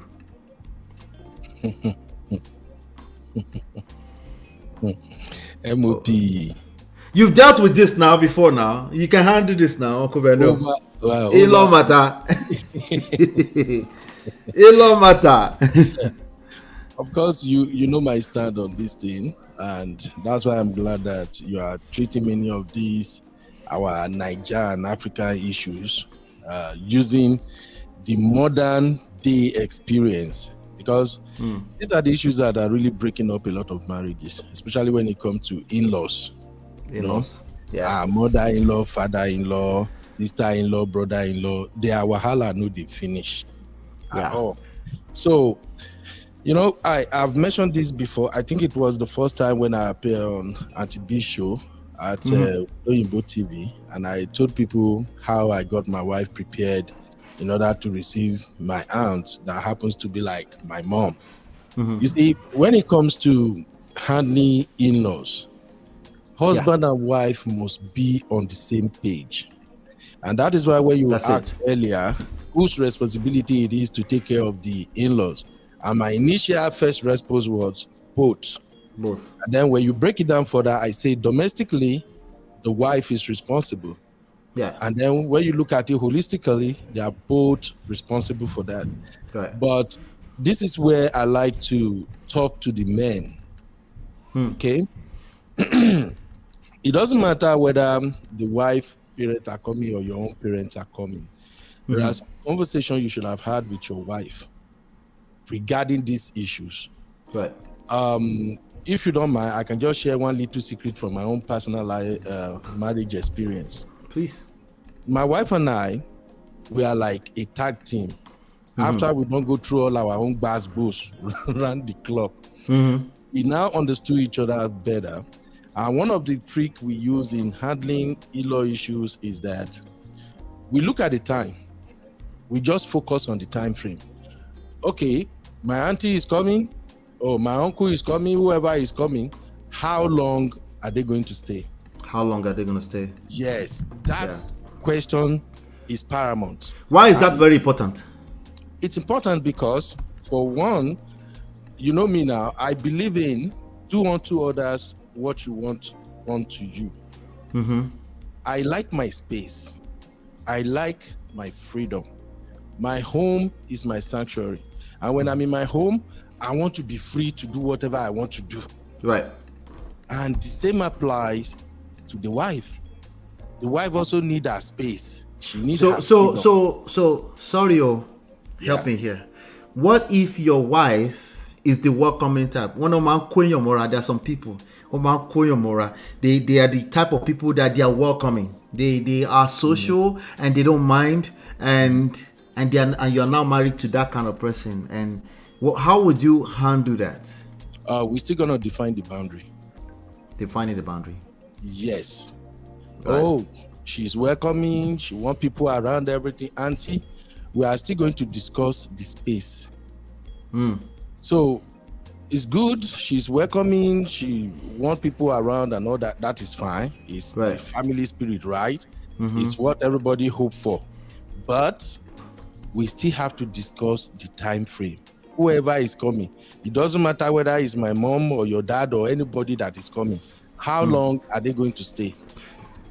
And there is a reason for that. So if someone is coming from Nigeria to visit now, for instance, if they are coming on a visiting visa, we know they can have multiple entry, but it's going to be like 6 months. Right. So that means we know when they are coming and we know when they are supposed to leave.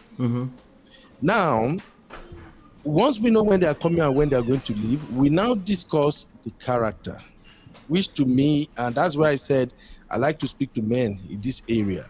If your mom is coming, you know your mom better than your wife. Right. You know her expectations. You know how she wants things done. And of course, you know that your mom is not from this generation as a man. So prior to her coming, you should have had a conversation with your wife and tell your wife, oh, this is how my mom do things. This is how she go about her thing, blah, blah, blah, blah, blah. But I am not expecting you to do everything she wants you done. This is not her home. She is our guest. I'm that blunt. She's our guest. The only thing I want from you is to endure. In case this person comes around and maybe something happen, you both don't get along like that. Right. Endure. Because there is a time frame to it. Right. These two shall. These two. So a lot of time you will see men that will say they assume you're supposed to know that. Like nobody they stay here forever like that anyway. You're supposed to already know. Nope. Wrong approach. Wala new. Like you're supposed to just know, because if you look at that the story that I read, right? There's this the idea of asking at all. The idea of asking, clear communication, right? So oftentimes maybe he's not communicated enough. It's not like he didn't say it at all, but maybe he said, and then he just said, "You should know now." No, it's not clear enough for her. She wants to know, right? So oftentimes he said, all I asked for was clear communication about their arrival and departure, but he feels it's disrespectful to ask that question. Well, the man don't know what he's doing. Yeah, he surely don't know what he's doing. Let's just be frank here. It's not too much for your wife to ask, "Oh, when is she coming? When are they leaving?" Right.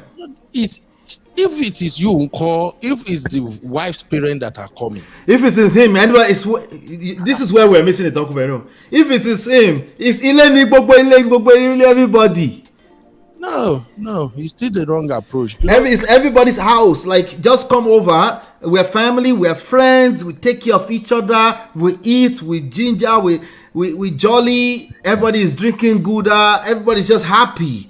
And ideally, this person wants their wife to feel the same way. No, you can't expect your wife to feel the same way. And I'm sorry to say, but what you just described now is very, very conversant. It's like normal thing within the Yoruba. Yeah, it's very common. Yeah, it's a mismatch. We Yorubas, we are usually like, oh, to say who now, let's just do it. Let them just call, let everybody feel free. No. So you're coming, enter town now, of course. Enter. Like, I know person that did it a few times. We just go and pick up the person at the airport, didn't even tell their wife. What? Yes. No. And they don't have papers. They plan to stay, by the way. So there's no future. I feel so sorry for the wife already. You feel sorry?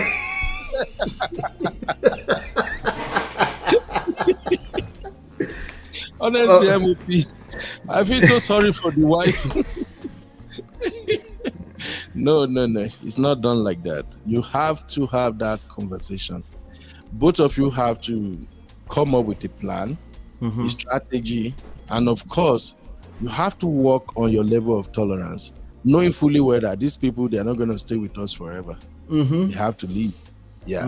My wife and I, we've been in this kind of situation on and off. People have lived with us on at different time and place. Sometimes some people live with us and I'll just tell my wife straight off, babe, you see these people? They're only staying here for 1 month. We ain't gonna do more than 1 month. What if they don't have papers, Uncle?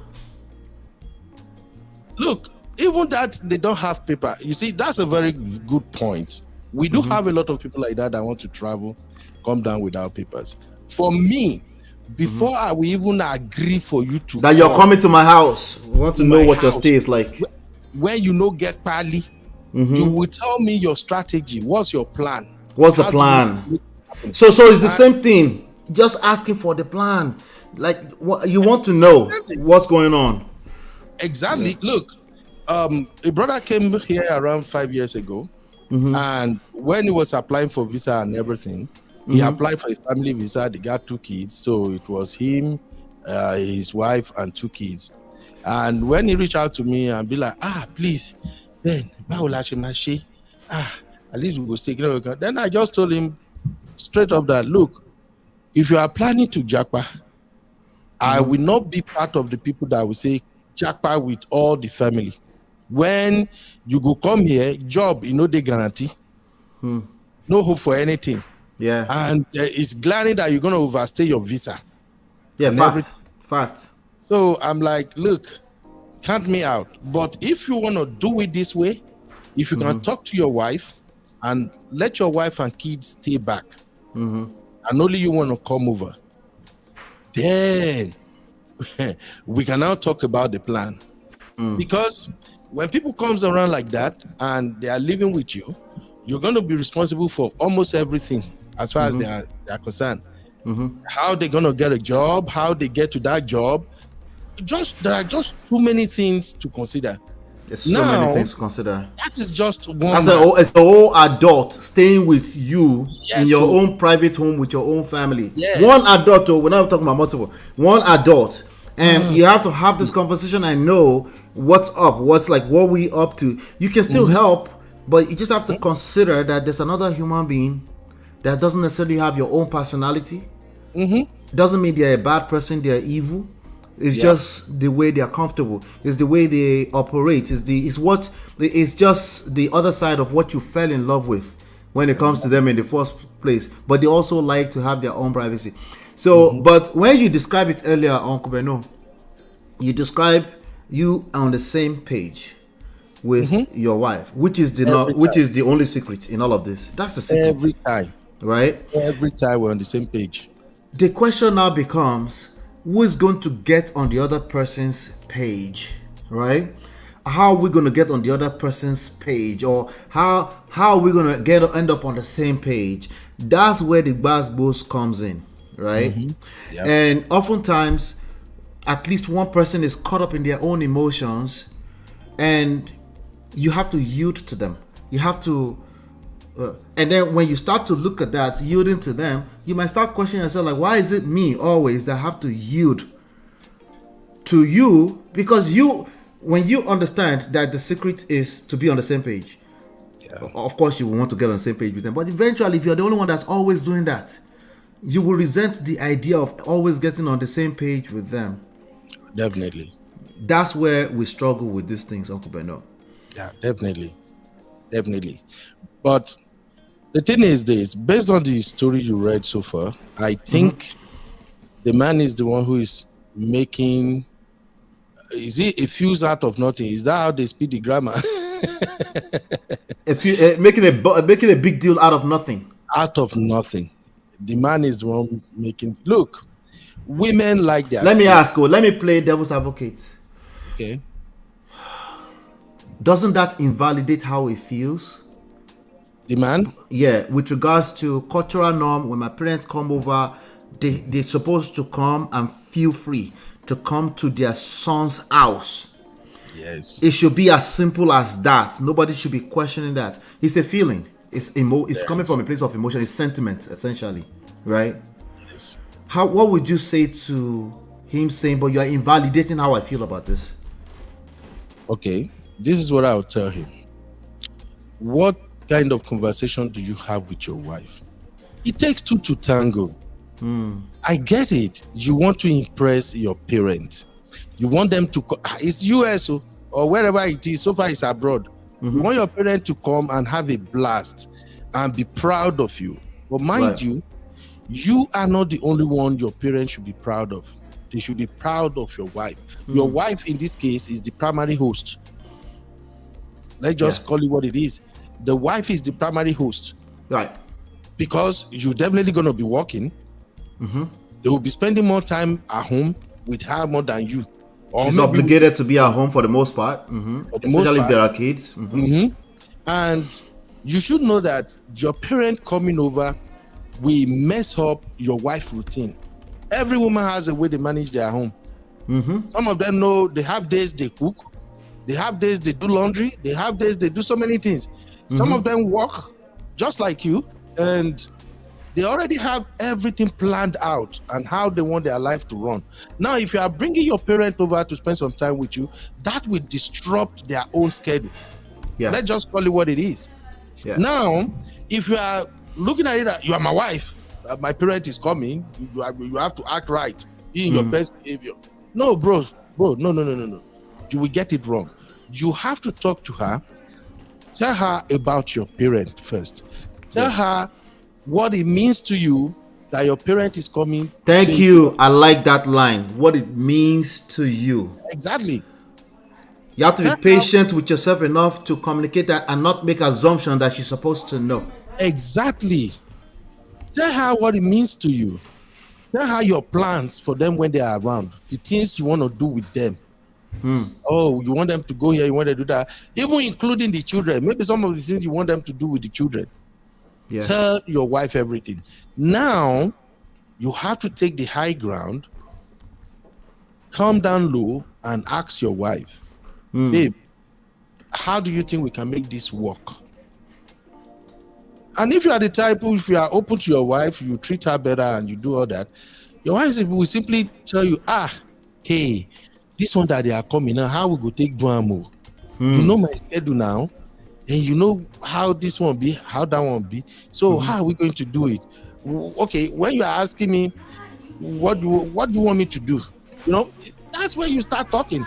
And then when she's talking, you have to listen. And this brings me back to what you just highlighted when you are reading the story, where the woman said she asked the husband, how long are they going to stay? Right. That's a very valid question. Now, if she asks you, okay, in the first place, can you tell me how long they are going to stay? And you'll be like, oh, they gave them 6-month visa. Based on my plan, okay, my mom is doing this or my mom is doing that, or maybe they will have to do some medical check. Let's just assume they are going to stay the entire medical check or all those typical things, right? No, so let's just say they're going to stay the entire 6 months. Just tell that, well, based on the plan I have, based on what I think we're going to do with them, they might likely stay the entire 6 months. Then you ask her, do you have any issue with that, my dear? That'd be a problem. And you ask in a way that your wife can see that you genuinely care about her concern. You care for how she feels about the whole thing. Honestly, you see, sometimes we men, we just kind of, especially we Nigerian men, make I don't lie, we downplay. They can break table.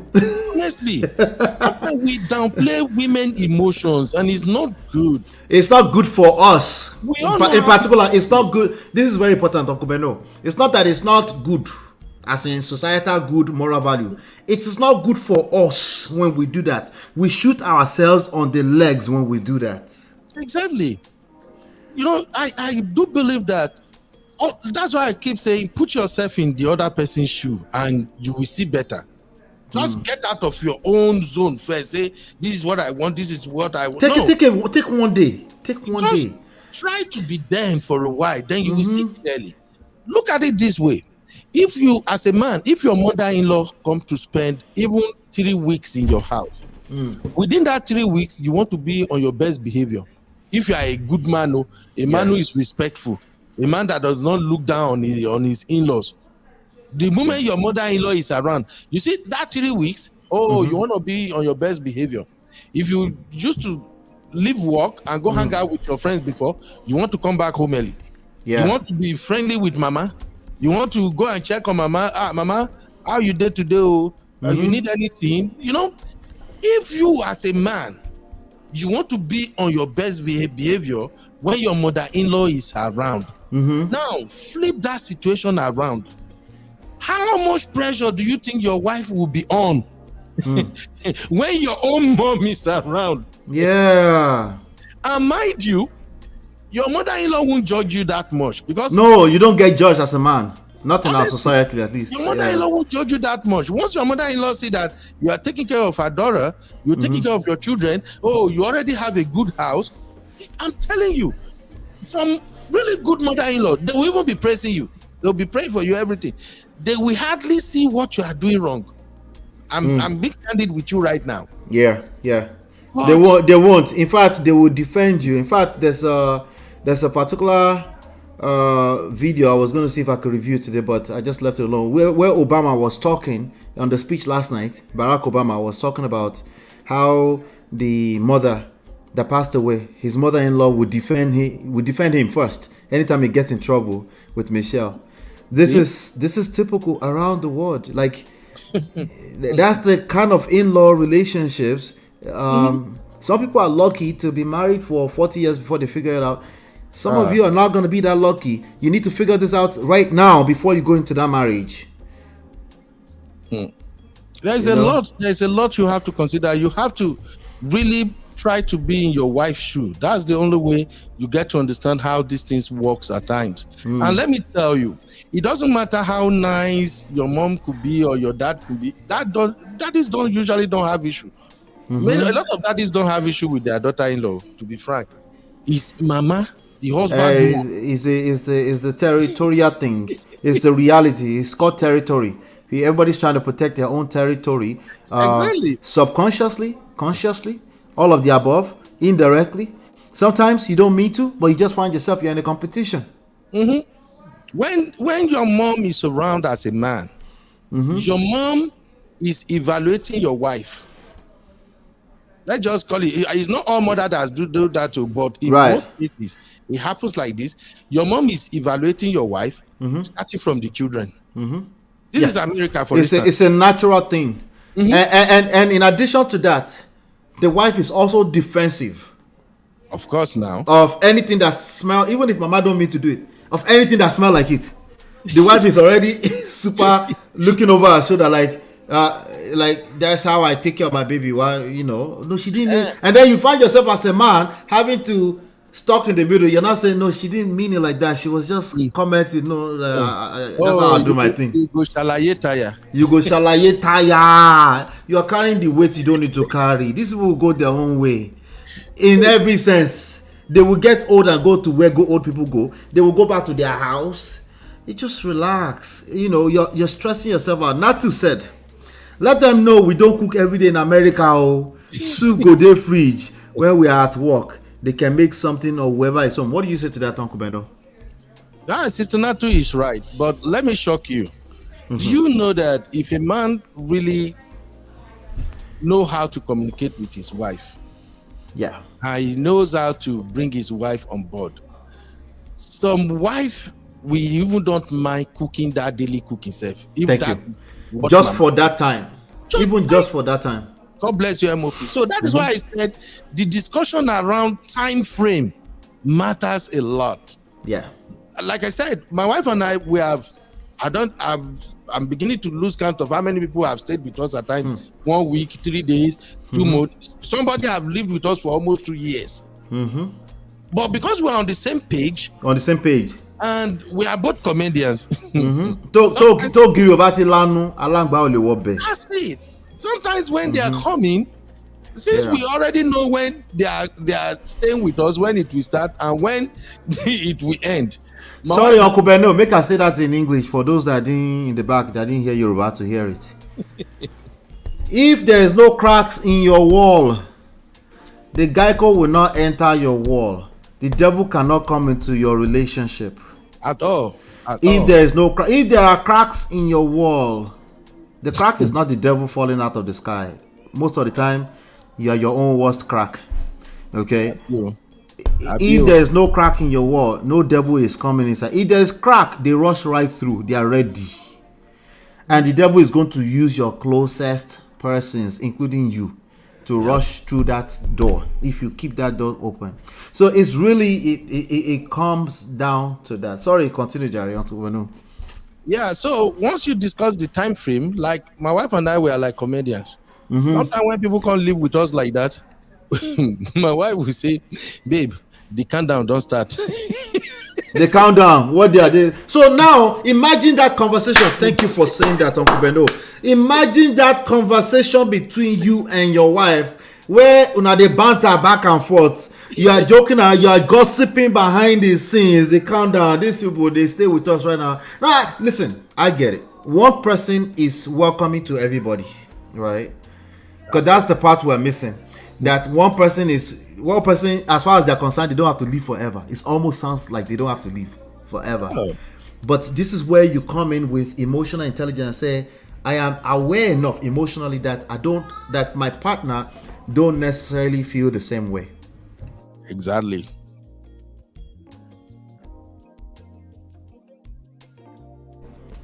Yeah. So let's get through some of the tips, Uncle Beno. We're gonna get through. I have 5 tips, and then I want you to tell me what you think about these tips. Honestly, the tips are coming from the standpoint of helping the person that's complaining, as always, because at the end of the day, I think they have power of influence over their husband. Okay. Absolutely. The husband should just know. Let me talk to the husbands that may be listening to this. You're shooting yourself on the legs. You're hurting yourself. You're hurting yourself. You might not see it yet. It might be too late before you see it. Hopefully not. But you're hurting yourself. What I'm about to teach your wife or wives, it's not sustainable long term. It's good for temporary fix so we can get to the other side so that we can actually see if we can do some damages, some good damages. It's good for a while. But at the end of the day, the man is expected to lead. The man needs to lead. Everything is more sustainable when the man is leading. So if you catch this bait and you see your wife trying to do the right thing, this is another opportunity, another chance. We are presented with new chances every day to do things right, but sometimes we just can't see it. Why? Because of Coconut Head. Coconut Head is a bastard. We must all curse Coconut Head to the hellfire where it belongs. Anyway, so let's give the lady some tips here. Tip number 1, tolerable boundaries. Setting boundaries based solely on your tolerance isn't enough. Instead, leverage the emotional benefits and service to your partner when establishing these boundaries. This fosters a sense of partnership rather than conflict. Right on point. You cover almost everything. You see, boundary is number 1 when it comes to issues like this. You have to set a boundary, and not just from your own standpoint. Yes. That boundary has to be a collective boundary. Both of you, we agree on it. This is the limit. This is what we will not take. This is where we're not going. Boundary is a must. If you don't set boundaries, families will overrun your marriage for you. Yeah. I'm telling you. And you have to blame yourself for it because it's not your fault. They're just family. Who else you go blame now? Yeah. Maybe you go blame village people. Maybe village people. Exactly. Boundary is a must. Boundary is a must. Yeah. And you have to be emotionally aware of what's going on when you are setting those boundaries. That's the key. That's the key. Both of you, we have to sit down and look at it from each individual's point of view, and then you now arrive at a collective point of view and say, okay, babe, if we do it this way, or we do it that way. Look, once you and your wife agrees, about forget. Yeah. Forget. And women are good. I studied HR in my first degree. And one of the strategies we are taught is that if you want to get people to do what you want, let them be part of the decision. Yeah. So it's their own idea. Exactly. It will come out as their own idea. Yeah. That's the key. That's influence. Exactly. It's the same thing in marriage. When you allow your wife to bring her own idea and say, okay, darling, I think if we do it this way, it's better. And like I always said, just look at it. If the idea she's bringing is really perfect, you don't need to augment it. Just say, babe, maybe we do them exactly the way. That's it. And you're still leading. It still means you're leading. Oh, your wife go make sure, say, the way we agree, and that's how the thing go remain. She will ensure it. She will make sure of it. Yeah. So setting, I think most people know boundary. The part they don't know is they think is drawing a line in the sand. This is what I will take and that's what I won't take. That's what they think a boundary is. You have to focus on, take the focus off of your own tolerance level. Take that focus off of your own tolerance, because tolerance is not the same thing as boundaries. Boundary is just so we can see forward. We can see what they do. That's boundaries. Instead leverage the emotional benefits to him. So now we're going to, let's assume Uncle Beno said both of you, right? But let's assume it's not available because Coconut Head don't take over, right? If it's not available, that means your active listening skills needs to be sharp. What exactly is it that he's concerned about? In this case, we're going to talk about that in tip number 2. But the question is that what is his concern? When people have Coconut Head, they're not just coming out of nowhere. They're not trying to be evil. Yeah. They have Coconut Head because they're stuck in some kind of personal concern. They can't get past it. Yeah. So it now becomes, unfortunately, a temporary work you have to do. to what is that, listen out to see what is his concern about. So you have to put that into the boundaries. It needs to go into the boundaries that you will be suggesting so that it can feel like it's on the same side. And then it has to be tolerable, just the way you put it. Tolerable, yes. Yeah. That way it doesn't come off as, you know what you always describe, Uncle Beno, it's your way or the highway. Right? Right. So this tip right here is it can be very difficult. You need support to create this. If you are with a partner who has coconut head, they will drag you for filth, and it will pull everything out of you. It will backfire, as in like you will start to resent it and you will quit if you don't have proper support system, because you will start to ask yourself, why am I the only one doing the work? Now, if both of you are on the same page, then it's the easiest thing to do, because it will be the scenario that Uncle Beno painted, which is both of you just the banter behind this is like, let's count down so that me and you can have our freedom again. But you know, this is a sacrificial thing you're doing by accommodating together. You're sacrificing by having these people in your house for a while, for longer than actually reality is that longer than we want, you know, as a couple. Because if you're on the same page with your wife or your spouse, if you know that this is beyond their tolerance, it will inconvenience you too, because you know that you are inconveniencing your partner. God bless you, Baba. Nothing else good to say. Yeah. You just nailed it. When you're not on the same page with your partner, you're disconnected from something that's not tolerable for them. You call it they are complaining. You call it they are not accommodating. You call it all this. There are more than enough names you can call it, and you will still be valid. It's just that you won't enjoy your marriage. That's all. MOP. You don't learn and finish. Let's go to tip number 2. Tip number 2: managing culture. Yep. Simply knowing the culture isn't enough, as this can lead to resentment. Instead, demonstrate genuine understanding and respect for cultural norms while emphasizing the emotional benefits of upholding them. What do you think? MOP. This cultural thing, it's a big force. Ideally, we want to just push it under the rug and act like it doesn't exist. You know, you are talking to the right man when you are talking about this cultural traditional man. As a man in intercultural, intertribal marriage, I know what we are talking about here exactly. You see, this cultural thing, it's a big deal. And like I said, I don't know, maybe it's one of my show, maybe on your platform here. I have said it before that the moment you begin to appreciate your partner's culture, you want to know how their culture works. What is their values? What are the things that traditionally their culture will not permit? Don't worry, your husband might probably be, your husband or wife is probably a modern husband or modern wife. Yeah, it's probably liberal. That don't really care much. It's probably liberal, but in the context of this in-law, managing in-laws, yes, you must understand the culture. You must identify, you must compare and contrast your culture, so that when you have any other person with you that is from either of the culture, you know what to do, you know what to expect, and then it won't be a shock. You see, and like I said when we were discussing intertribal marriage, this is the reason why you see people from two opposing culture we get married to each other, and after their initial basketballs, they will just click. Because now they've started appreciating each other's.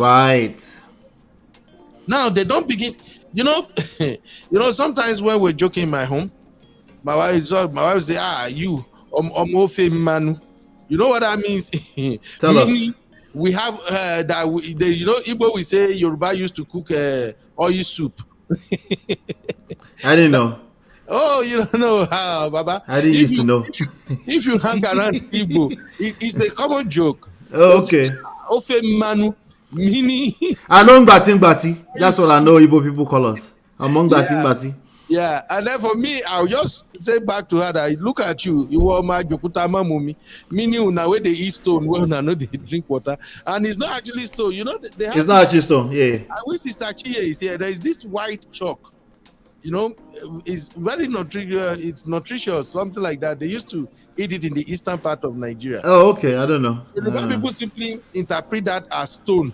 They'll say you where you go eat stone, where you no go drink water. But all I'm saying is that the more you understand your partner's culture, better for both of you. Yeah. The better you can relate and you can walk through all kinds of challenges you may have. And culture comes to play when we are talking about in-law management in marriage. Yeah. Your in-laws will stick to their culture. Yeah. And if that's the wife or the husband, depending on whichever of the in-law that comes around, they are evaluating you based on their cultural dictates. This is a taboo. You know, like in Yoruba culture now, as a wife, your mother-in-law or father-in-law come into the house and you are greeting them, you don't even lead down or at least you're just standing there like one Okon. That is the biggest disrespect when it comes to, I think these days it's more like first impression. Oh, like, thank you, Loretta. Loretta say it's called Unzu. Thank you. Hi, Loretta. Loretta decided to subscribe so that you can comment that. Hi, Loretta. Unzu. So it's called Unzu. Okay. So culture plays a huge role when it comes to managing your in-laws. If you understand the culture, you already know what you expect from them. Like, I'm a Yoruba boy married to Igbo wife. Right. I mix with my in-laws all the time. I know how they do their things now. Yeah. I know my role. If they have wedding in the family, they want to do anything in the family, I already know what their culture expects from me as an in-law. Yeah. For instance, now, if they have to do maybe a burial at my wife's side. Sorry, Uncle Beno. I just wanted to hear you say it, Loretta. Thank you so much. She said, no, I've been subscribed for a while. I just wanted to hear you say it. Okay. All right. So for instance, in my wife's area now, if they are having maybe they want to have a burial ceremony or something, and I'm expecting my wife to come and tell me, Ogbeni, they talk say na cow you go bring go, say you be big man. Do you know I won't be surprised, I won't be shocked, to be honest, because I know it's part of the culture. And because I am married to the first daughter, there are some extra expectations from me. Yeah. You feel me now? So that's the first is a big deal. The first thing, first son, first daughter becomes another layer of big deal. You have to. That will become easier if you just embrace this tip of culture. Exactly. Yeah. Okay, like we were talking about this in-law management now. When my sister came around, I told my auntie that when you come here, most times you will not see me, you will not see my wife. All of us, they walk around. Everybody's working. If you are hungry, just go take care of yourself and all that too. But did you know that I didn't knew my wife pay attention even way before my auntie came over? I've told my wife that, hey, look, in our culture, when you have elderly people around, if you want to serve them, you have to dish the food and serve it on the table. You don't expect to dish the food and expect them to come and carry it.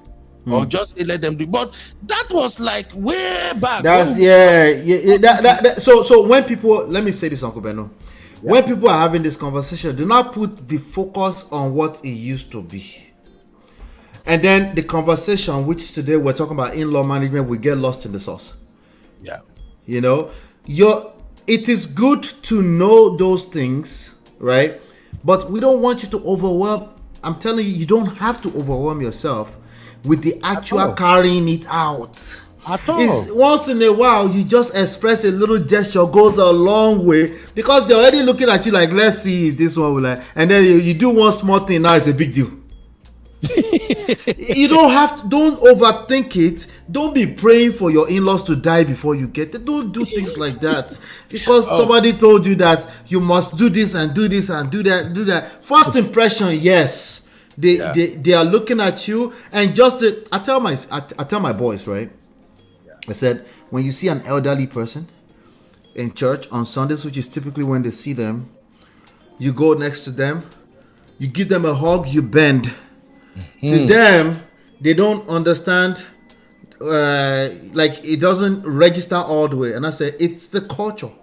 Yep. When you respect people's culture, they can't, it's like calling somebody's name at a party.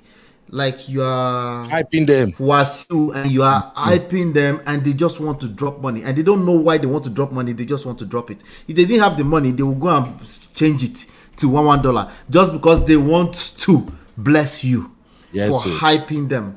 It is not about you, right? But it's about you in the long term. In the short term, you understand that people have culture, they have religion. The same reason why we tell people to respect people's religion or their political inclination. Don't be so disrespectful because somebody disagree with you when it comes to these things. Just give them the freedom, honor that, because you have no idea what tomorrow looks like. So managing culture is not enough. I know you know the culture. A lot of people know the culture, and the reason why they know the culture is they want to resent it. Calm down. Calm down. You are leading with resentment because people have culture. They have their reasons. Become a student of it. Exactly. You don't have to obey the culture and now have to be lying flat and be rolling on the floor, because no, that's not what we're asking you. But when they know that you honor them in that way, there's something called law of reciprocity. They naturally want to reciprocate. Yes. They want to take care of you. Yeah. Right? So you don't have to know everything today. Just be a student of it for a lifetime. You're going to be married to this person for a lifetime. Find every new thing you learn. You find it interesting. You learn it. You exchange. It becomes conversation between you and your husband. Exactly. Or your wife. You know? So that's why I said managing culture is not about eliminating it, as you might hear around more than enough places on the internet. First of all, you try to eliminate people's culture. It's offensive. It's offensive. You're never ready. You never see anything yet. Oh my God. Oh, the fear is that, so I have to do all this. No, you don't have to do shit. Oh, you just have to be a student of it and be interested genuinely and have conversations around them. So what do you say? So you do like this? Oh no, me, I will never call. I will never like. You never call. You never see anything yet. Nobody's asking anybody to kneel down to serve food anymore. Anyway, that's not the reality. It's the disrespectful tone around people's culture that becomes. They start to resent you even before you disrespect. Yeah. You know? Sorry, you were saying something. No, I just wanted to buttress the point you were making. There was a time when there is this Ubuluku People Association here in Houston. Okay. Have this club they are doing. So they were bringing that meeting down to Austin to my in-laws' place. And Madam just told me, the host meeting so deal. I didn't tell my wife anything. So on the Saturday before the Sunday they're gonna have the meeting, I went to African market and I bought kola nuts. I bought kola nuts. So on that Sunday, after church, immediately we came back. Madam don't dress, it don't run go the meeting. Just because I want to surprise her. I later went down there with the kola. We were going to start the meeting by 4. And when I got there, I took the cola to her and I said, get me a plate. And then I washed the cola and put it in the plate. There is this thing, I forgot what they call it. Is it osita? So there is something they use in eating that cola. So someone, one of my Igbo sister helped me arrange them. I had it. And then my wife was like, what be this one? What are you doing? I was like, I said, look at you. Don't you know that when you are hosting meeting like this and you have elderly people come around, there must be cola. Yes, so you welcome them with that cola. Yes, you know. Shout out to Shopper Helper. Yeah, also my sister. Yeah, that was it. So I just give it to her. I greet the in-laws, everything, and I entered my car. I zoomed off. She left it there. By the time they started the meeting, then the person who was coordinating now said, where is the cola we are going to use for prayer and everything? Nobody prepared for it. So that's why Madam now look at, how did this guy figure this thing out? So I'm just saying that. So imagine not having, this is the problem with people that make in-laws their enemy. You don't have friends that you can ask this kind of, because you didn't know this thing. You never used to know this thing. So how are you going to know? Since everybody is your enemy now. But this kind of things will come off handy, even if you don't remember. Say, hey, these people are coming out. They'll even hint you, say you want to do this, do that. And you knowing this, what we're saying here, knowing the long-term benefit of doing this, you can't wait to take care of your in-laws in this manner. The comeback of this is pressed down, shaken together, running over. Especially if you tend to do things like that. People will want to take care of you naturally. Of course. And all these things bring more respect, you know? Like, even Madam no say, na big thing, I be that day. But after that day, she was like, hey, even me, we be Igbo girls, I don't even know say I suppose. I say, okay, babe, forget. No, usually your own partner doesn't know. Because they're more than just like you. Usually they don't know. So I'm just saying that to support what the point MOP is making, that culture is key. You don't need to practice it anymore. You must know. You must know. When it comes up, it won't hit you like, what is it talking about? Just small gestures. 1% small gestures goes a long way. It goes a long way. Let's go to tip number 3. Thank you, Shopper Helper, for helping us. Chinye don't disappear, so maybe he's taking care of the babies. Tip number 3: effective communication. Approach communication collaboratively. For instance, ask, can we come up with a hosting plan together? Exactly. Actively listen, take notes, process the discussion, and then confirm your understanding to ensure both of you are on the same page. Yep. That communication is the live wire of all relationship. And in going by what we are discussing right now, managing your in-laws. If you don't have this collaborative communication with your wife or your husband, it will end in disaster. You will find out that your in-laws will come, spend maybe 3 or 6 months with you, and 3, 4, 5 years after they have left, you guys are still reeling in the problems that was created within that 6 months. Yes, resentments don't go away. Resentments are like hot. They stay hot. It's very important. Couples, as MOP, if you have to do a short version to educate people on this thing about in-laws coming in and how to manage them, is key. In-laws have broke a lot of marriages. And at the point, it will even become competition. Oh, where your mama come? What did you do? Where my papa come? Did you do this? It become competition. Yeah, exactly. It's like you took it out of my mouth, Uncle Beno. Like, if it was your own people. Say you will do that if now your mama come? Oh, come on. If you ever wonder what the devil looks like when it comes to marriage, that's it. That's what it looks like. You mean well, by the way. I would never take that away from you. You mean well, because you're coming from a place of it's just not fair. You want to be fair. I get it. But you're shooting yourself on the legs because you're thinking short term. You're not thinking beyond your emotions in this time. I read you know how those posts Dr. Shola used to post? There was one I read one day where a lady was lamenting that her mother-in-law came visiting and her mother-in-law was sleeping in their bed. She has to sleep maybe in guest room or somewhere in the house and all that. The moment I read that part that the mother-in-law is sleeping in their bedroom, I'm like, what? Are you kidding me? That shouldn't happen. So that kind of story right there, we have backstories that we're not privy to. Because first of all, you see your reaction, like he shocked you, right? That reaction is what most normal human beings will react. You know why? Because there's a backstory to it. Is the backstory justifiable?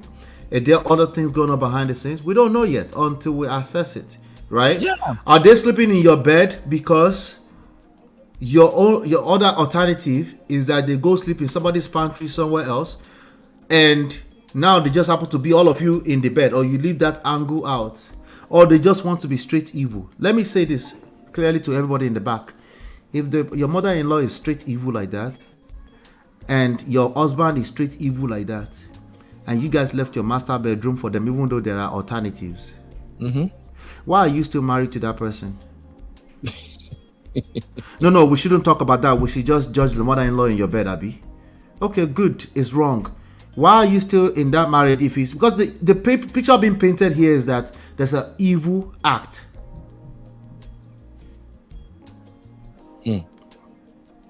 That's if you go look at that comment, I think I saw that post when I see posts like that, I just skip by because I'm like, okay, they're trying to get a reaction. Where's the rest of the story? Yeah. You know? Yeah. But where I'm taking it from is this MOP. Yes, sir. Because we are talking about communication. Yeah. If the husband and wife have this collaborative communication approach that you highlighted now, they won't get to that point, lie. No.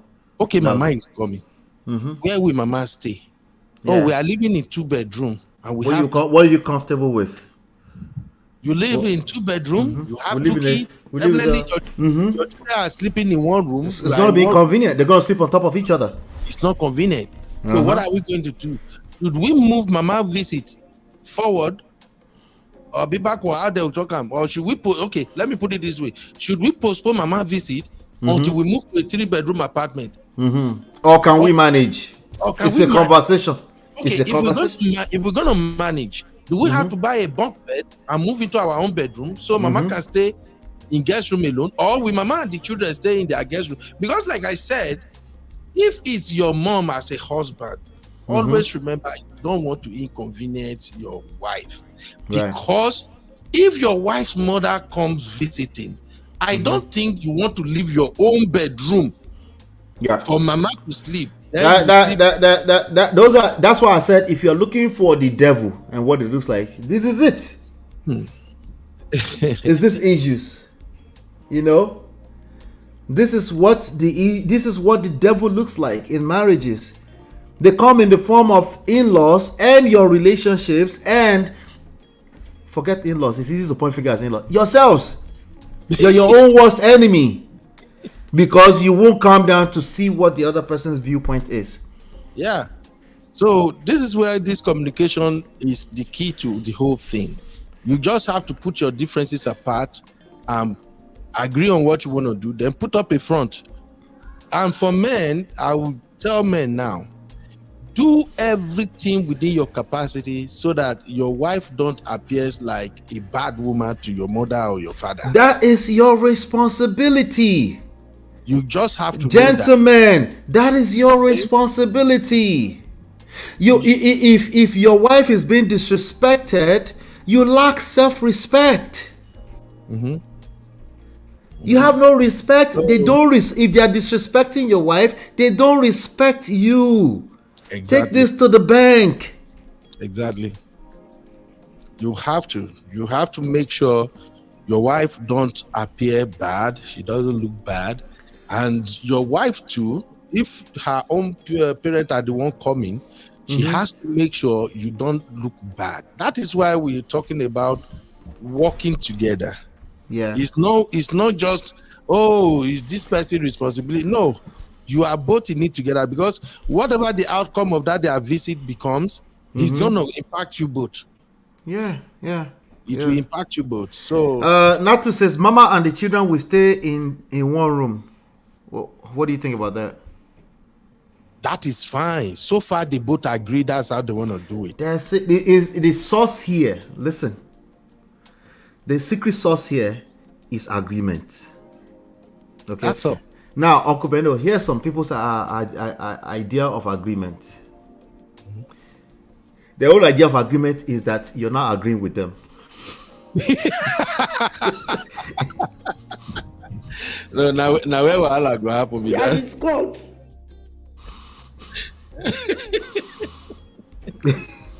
Oh God. Their own idea, you're not agreeing with them, is their own idea of disagreement. God knows I can't deal with people like that. People who just want it their way. That's why there's gridlock oftentimes. But they can't see it that way. In their own, they think they have common sense and this is how things are done.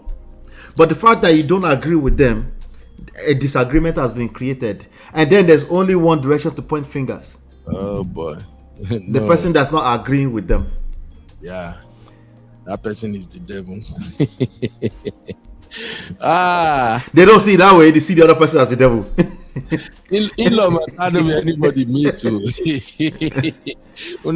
You never see anything. Matano be anybody me too. Hey, yes, TV. Yeah.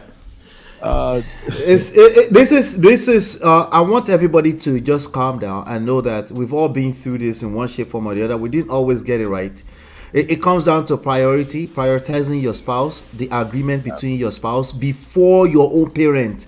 This is how you destroy yourself if you don't get this right. Yeah. There is a need for prioritization. Okay. All right. MOP, some people still see marriage like me and my family on one hand against my wife and her family. Literally, that's how they see it. Yeah, when they say, you know how many times I have to continue to repeat on this show that your wife and your children is your family, not your mother and your father. That is your number one priority. And I preach this to men all the time too. Once you're married, you have kids, it becomes you, your wife, your children first. And you have to establish that to your family. Your extended family.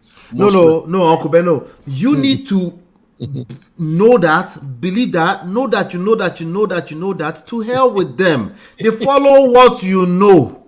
If you don't get it, they will help you curse out your wife. In other words, they don't respect you. If you don't know this, if you're still questioning this priority of a thing between extended family and the family you created, if you are struggling with this, you go struggle for a long time. That's so. It's you, your wife, your children. I preach this. I'm not be pastor, I'm not be anything, but I don't learn this one for a long, even before I marry. If you want peace, you want to go far, you want a peaceful home. First and foremost, in fact, you don't even need to tell your wife will know that in this marriage, she and the children come first. She just know. She just knows.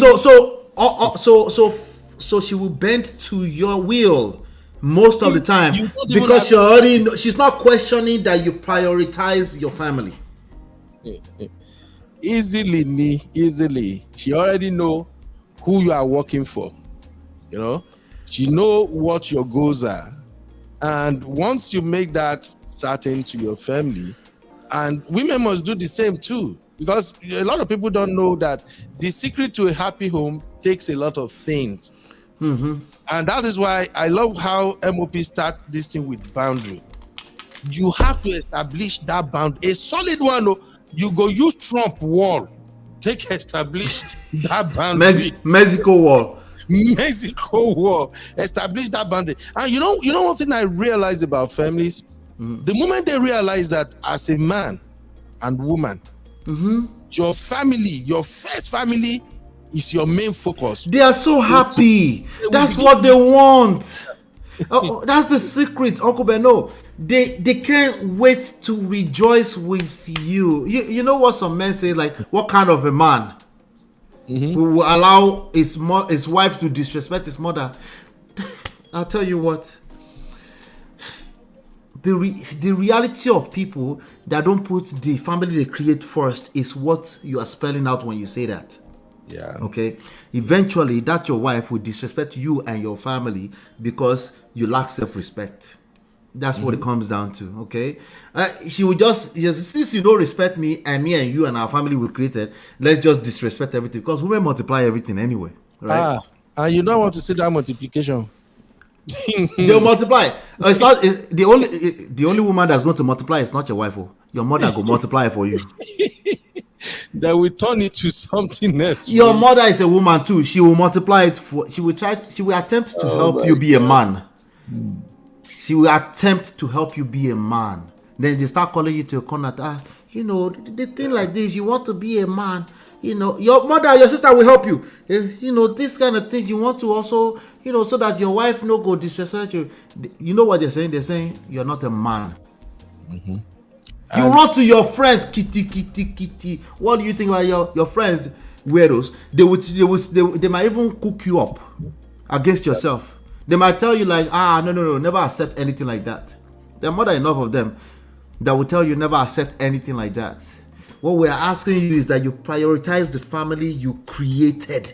Exactly. Not the one you come from, the one you created. Yeah. And it same goes to women too. Mm-hmm. You see, if you don't... The advice was for women, by the way. The effective communication was for the woman who wrote. I know. Yeah. All right. I know. I'm just saying about this, making your first family your priority. Oh, yeah. The same thing for women. Priority, same thing. The moment you made up your mind that my husband, my children come first, you don't have to tell your husband. From your action, the man will begin to say, "Oh, yeah." Like, it's called loyalty. You know how we value loyalty now. Yeah. Like, now me and my children be mating to this woman. Yeah. Not you ask that man what that man know want to do for you. Yeah, because it looks like loyalty to us, Uncle Beno. Yeah. That we would die for a woman who is loyal to us. A woman that got your back. If you get your husband back, you defend him even against your own family. Forget to. Yeah. You have disarmed that man.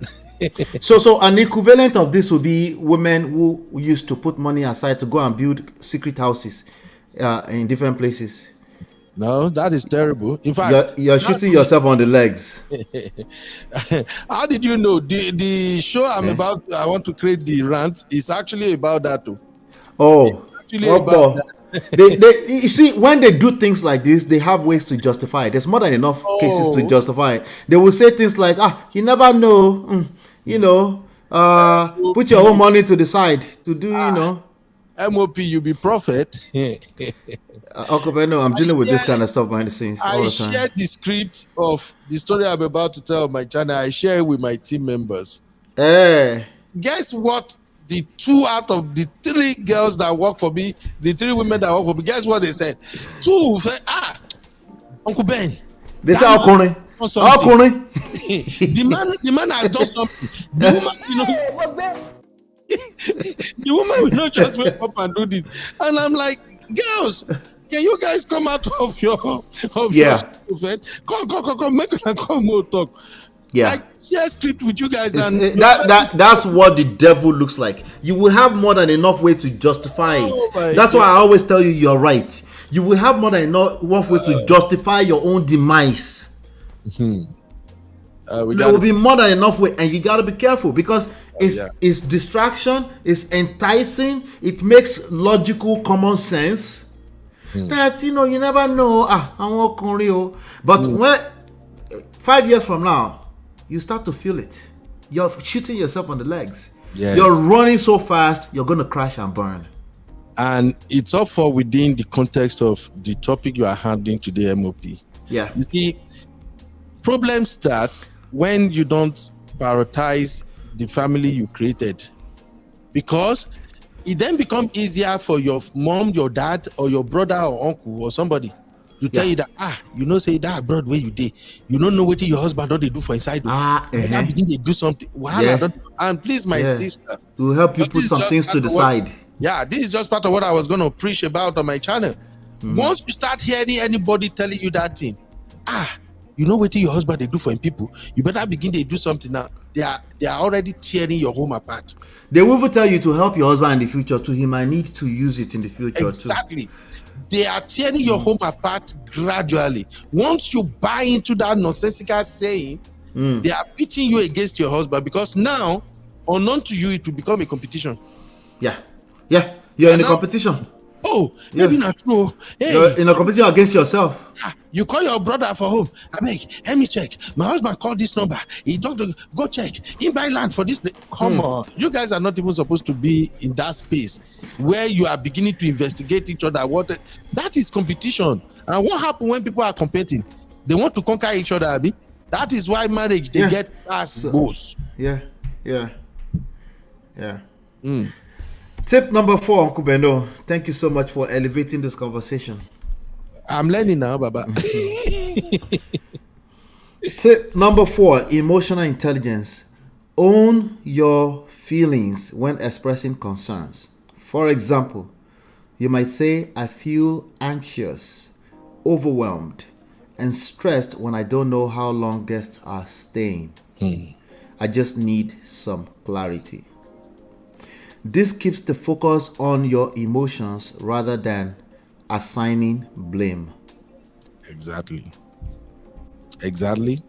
And this go back to what we said at the beginning. And my MOP, in fact, people need to go and rewatch the whole video from this particular segment. They need to go and rewatch it. You already mentioned all these things before. Right. When I was reading the emails. Yeah. If you don't address these issues from emotional intelligence angle, you will get it wrong. That's why I love my sister Chidima. Yeah. Anytime we have our bass boss at the backstage, Chidima will say, hey, we are saying one thing, no, Uncle Ben is saying another thing. Yep. And I will say, don't blame me, Abi man. When you are saying something, you get out the thing. Yeah, it's ringing in another angle entirely. You're hearing somebody blaming you or painting you wrongly, whereas they're just expressing themselves. We are hearing something completely different. Yep. So please, you are looking for solution, my sister. In the case of this mother-in-law, father-in-law, in-laws visiting and all that, it's okay to feel anxious. It's okay to be overwhelmed. Yeah. And the stress itself, if you think you are being stressed now, wait until they come. Then you will see the stress level go to this way high. Especially they've been this story. If you listen to it, they've been coming in the past years. It's speaking from experience. Yeah, I'm just saying. Okay. Who might be in this same? Who might? Right. If that stress when you don't they feel, even when they never come, wait until they come. Stress level will be this high. Yeah. So it's okay. We are human. Yeah. And if you feel anxious, overwhelmed, and stressed, it's simply because you and your spouse did not prepare for what to come. You're not on the same page. Yeah. If you have had communication, that's enough. Yeah. If you have a discussion about this, you both understood each other's culture. You have established boundaries. Even before they came, you people have already knew what you were going to do when they come. You won't feel anxious or overwhelmed. And just like MOP pointed it out now, when you tell your spouse, I just need clarity, this keeps the focus on your emotions rather than assigning blame. Right. Yes, CV, I'll come back to this, okay? I'll come back to this. Go ahead, Uncle Beno. It's different from when you say, oh, see what is happening now. Your parents are here. I have to take care of the children. Still take care of your parents. That's an attack. You're attacking me. If I hear that, you are attacking me. Okay. In our own coconut head, as a man, we'll be like, what the heck are you? What are you saying? Who are you talking to? Is my parents going to live here forever? What is wrong with you? That you are not. In fact, is this the attitude you are even showing? While don't they come? Yes, sir. But when you say, I just need some clarity, let me borrow you guys one small tip here. Do what my madam they do at times when she's overwhelmed. Madam no go talk. She go just mind her business, do the one where she feel do, leave the rest. So she allowing God to do the work. I tell my clients to do all the time, allow God to do the work for you. If you don't get them, if my madam talk, it be like say I don't get what she say. She not gonna even drag me. She not go stress him. Yeah. You just do all that she can do and leave the rest. Because Uncle Beno, because if you no agree in this moment, heaven no go fall out of the skies, oh. You know that, right? Abi? You know, there's still a good chance we'll wake up in the morning, inshallah. Right? And everybody will be healthy and hale and hearty. Nobody's in the emergency room, right? We go still get mouth to continue the conversation, but you might be a little bit calmer to receive the message. Yep. And then you process it. And it's not really easy. I feel sorry for women anyway. Anytime the in-laws are around, the few lucky ones that get along with their in-law easily, they don't know what God do for them. They're the one that will drag the in-law for no reason. If you happen to be the one that doesn't get along with your mother-in-law, like the bank sang. So please, emotional intelligence is important. Okay, right. Try to express yourself in a way that you own it. Yeah, you are in control.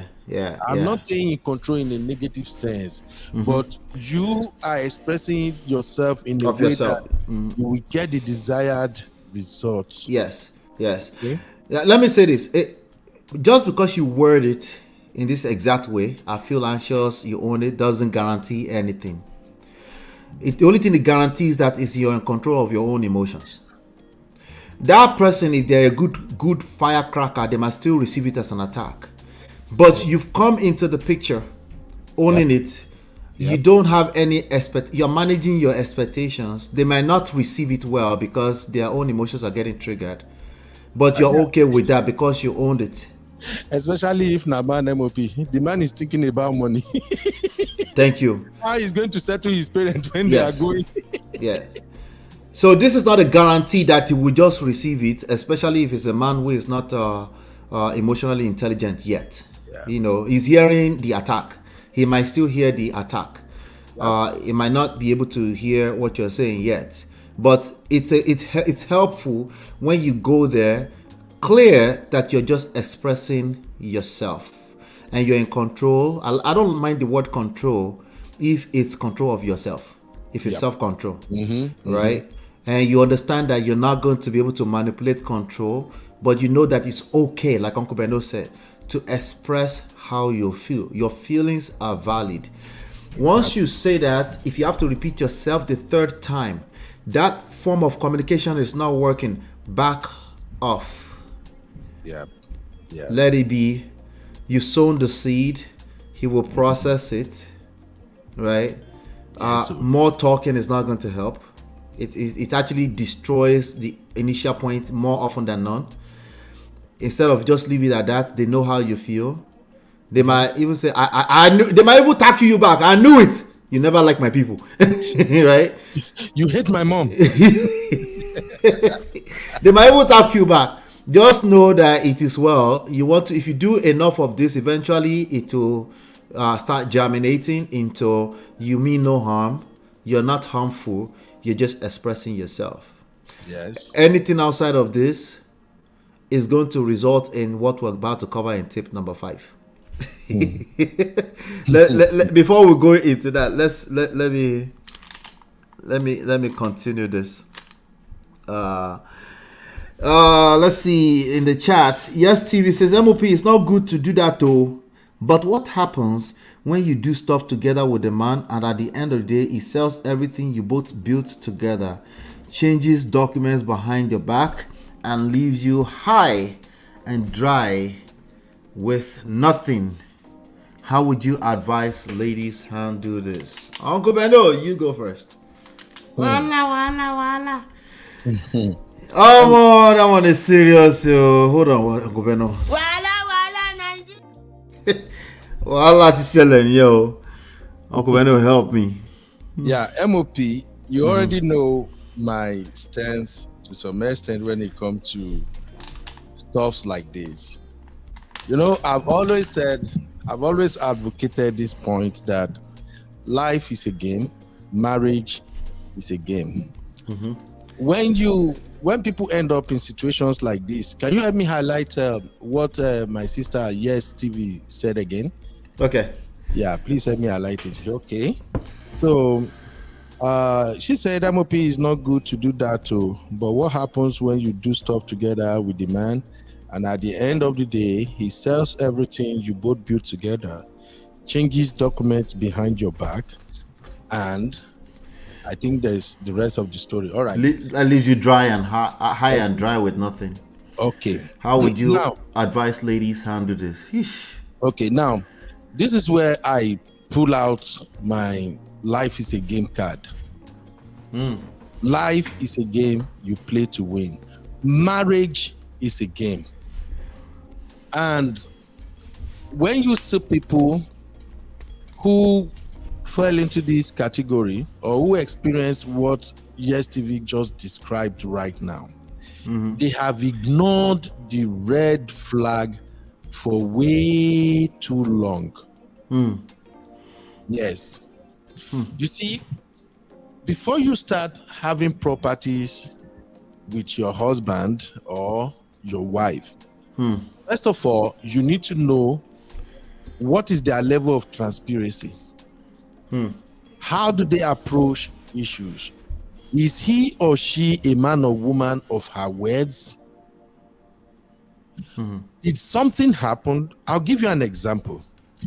If you build houses, you start a business, or you do everything with your husband, and along the line, he cheated. He now has a kid outside. I will tell you this, my sister. From the moment that happened, activate your life is a game card. Start protecting yourself. He comes around, he begs you, I'm sorry, baby, I never knew this is going to happen, blah, blah. Yes, you can forgive. Yes, you love him, he loves you. But from that moment that he stepped out and that shit happens, you don't see that coming. That changes everything. Yeah. I'm not an expert, though. I'm just telling you. No. Keep going, brother. You're doing well. All right. So that changes everything. The moment that happens, you stay on business. Where are we heading? Can we start sharing property on the clean slate? Yeah. That's a tough one, though. How do we move from here? No, I'm telling you. See, women are the one who this thing hits the most. Let's be candid. No, let me say this, Uncle Beno. Yeah. But for what? No, I don't feel you, Baba. You see, what Yes TV described is fraudulent behavior. Okay, this is fraud. What we're looking at on the screen is a fraud committed by somebody you're married to you. You know? But I'll calm down. Because no, we're not going to call police. That's not what I'm saying. Yet, okay, I'll calm down. But this is what she described. Right? And under no, the tips that we gave earlier on are not designed to sugarcoat fraudulent behavior. Yep. Right? We need to call, if you cheat, you steal, or you lie, we need to call them what they are. You cheated, you stole, you lied. Those are the three behaviors right there that we need to call out for what they are. And when somebody's moral values is so bad that they have to do that, you know, dare I question the existence of even a marriage? Does that marriage even exist? Exactly. But like I said, I'll calm down first. It still does. But I'm just trying to get you to see the magnitude of what we're dealing with here. Yeah, see, MOP, I see what you're saying. Yeah. But let's look at it. A woman is not a fool to work hard, bring her money, her husband bring money, and they are building together. Is that not what marriage is all about? Right. I don't think... Ideally. Okay, I don't think a woman will decide to build house and start businesses with a man who is known for cheating, lying, or doing shady businesses and stuff like that, I don't think a woman want to take that risk. Unless she's in love. Yeah. Accountability time. Let's come back. Unless, were you in love when it happened? Now you are talking MOP. Wait now. I took notes. I'm waiting. Wait for me now. Were you in love? They cheated, they stole, they lied, right? But did they come off the street to come and do it? Right? They didn't. So what we have, yes, it is fraudulent, but what we have is a crisis. This is one of those conversations I had with Auntie B some 2 weeks ago. This is now your crisis too. So Uncle Beno was speaking to prevention is better than cure, seeing the red flag ahead of time. Boom. Don't wait. Yeah. You know, MOP, like I've always said, that is why I respect you a lot. I respect your approach a lot. I'm suspecting you should be a pastor in your church. You know, just want to show that part of you to us. I'm suspecting that. If they can allow me to say fuck on the pulpit, sure.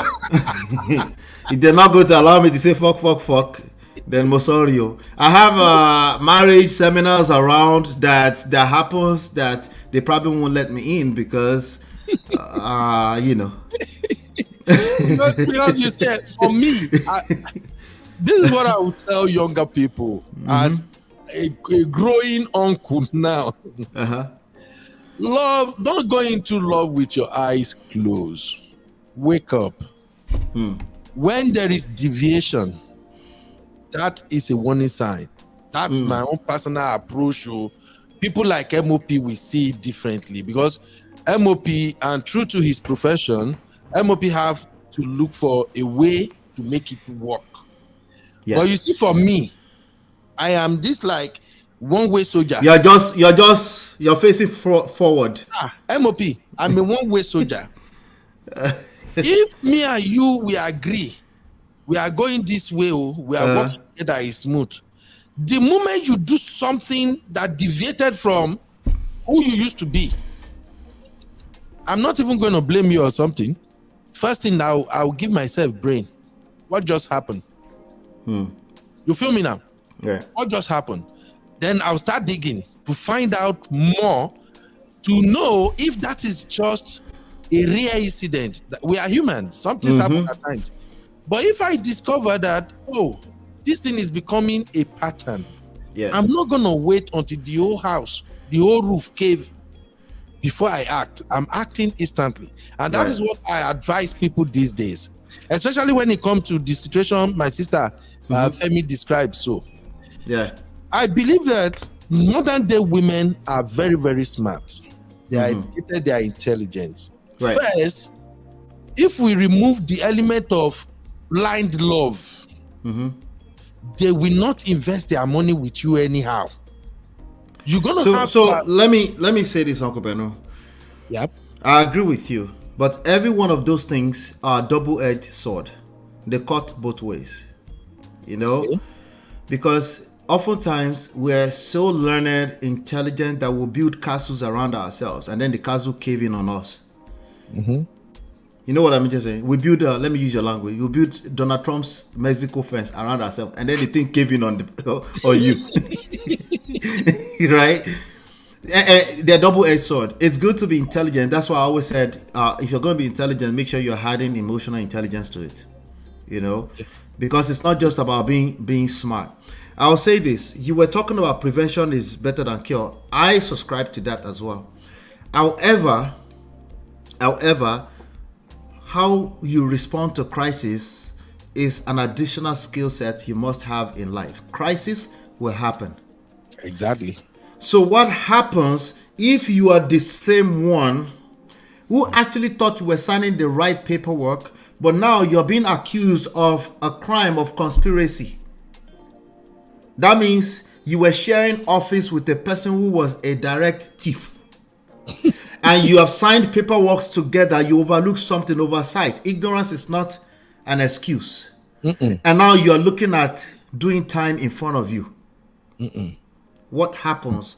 So you have to put on. Prevention is better than cure. It's now useless because you're already inside of it. It's like saying you're inside of marriage and somehow your wife woke you up at 2 a.m. and say, wait to be this. And now you have to, there's a crisis. And you're like, wait, what happened? Somebody texts you, like some girl texts you from a girl's picture, sent you some nude picture, and she saw it on your phone. And then you're like, prevention is better than cure. Prevention is not going to help you in that moment. You could have cleaned your phone earlier. Right? That is a different scenario, No, I'm saying in general, right? Yeah. Responding to crisis is a skill in addition to preventing crisis. Exactly. Right? We all have our approaches, how we approach stuff. I'm just going by the scenario Femi show presented now. No, I'm coming there. I'm coming there, and then you can rebuttal, right? Yeah. So the scenario is that she's married. Okay, and voila, she's married to this person, right? Thank you so much for the $20. Yes, TV, Femi. Thank you. I appreciate you. Let me calm down and dance a little bit, okay?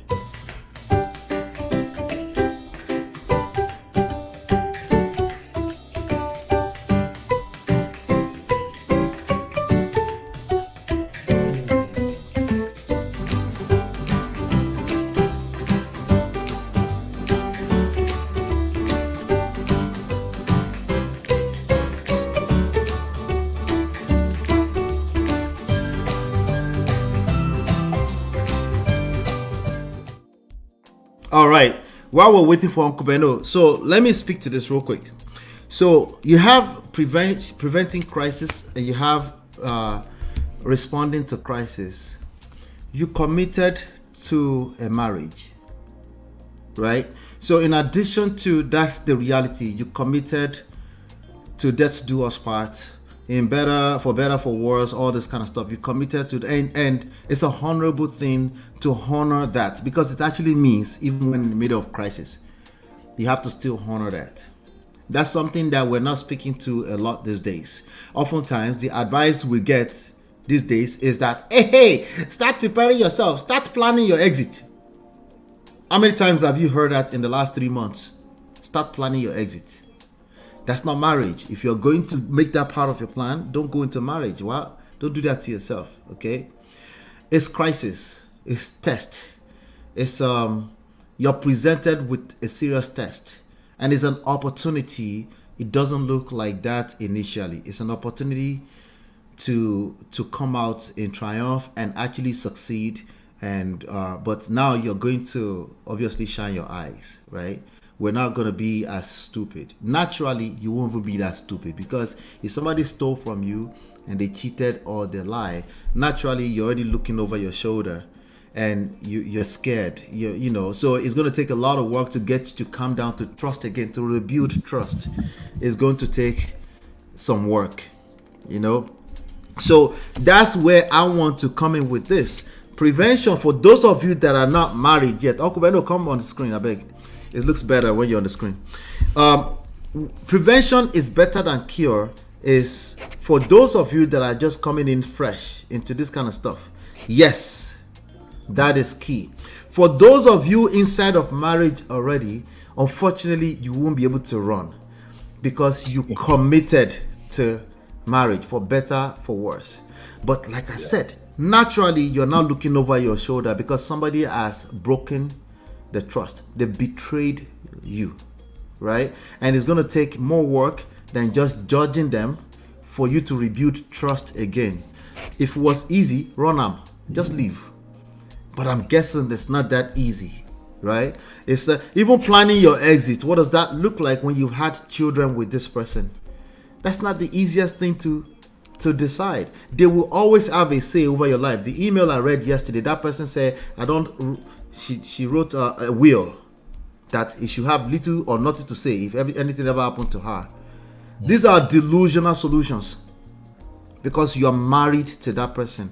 So here is the fear. The fear that Yes TV Femi is expressing is that, so all these, you do things together, you say it's not by force, so you don't have to join finances with your husband though. You know that, right? Exactly. You've never have to join forces in finances with your husband. You just have to agree. The only thing you have to do is be in agreement if you're going to stay married to that person. Now, when it comes to your personal finances, there are ways to agree where people can still feel safe. We can run a joint household without joining finances. You can still be fully transparent about the house you're building on your name. There's nothing. There's nothing. The issue is when you are building it and you are hiding. Oh, I hope you don't make me laugh. No, I'm building a house in Lekki. So you're not gonna tell me? I'm telling you now. I'm about to buy a land. I'm building a house in Lekki. So what happened to us doing forces together? You didn't wine? What happened to the deal we did together the other time? No, babe, we're good. I don't want to have to mess with what we have going on. That's good. Let me just handle that and you do your thing. It's another conversation. But he's not going to pretend that he didn't know that he messed money up in the past. Yep. And he needs to earn that trust back. And if he's not able to earn that trust back, he's going to stress your life out to the point that you might actually just leave eventually. So transparency is not the same thing as you have to force finances together. I think that's the fear in the question. Okay. What do you think? Beyond Braid said, Jum. That's okay, Jum. She said that's another problem on its own. Which one? No, maybe when you said that you can tell your man, I'm building a house or I'm about to buy land, and you go ahead and do your thing. I think maybe that's what I could see that, but it doesn't have to be. Just if you know that there's been experiences in the past that made you question trust, then they really don't have a choice than to respect your decision to do things like that. You see, MOPA, just like I'll just link Yes TV comment to what Beyond Braid said now. Okay, you want me to pull it back on the screen? Oh, I still have it. I remember it already. Okay, all right, good. You see, one thing I see from this comment is this. Before a man started, we didn't give tip number 5 yet, by the way, but go ahead. Yeah, I know.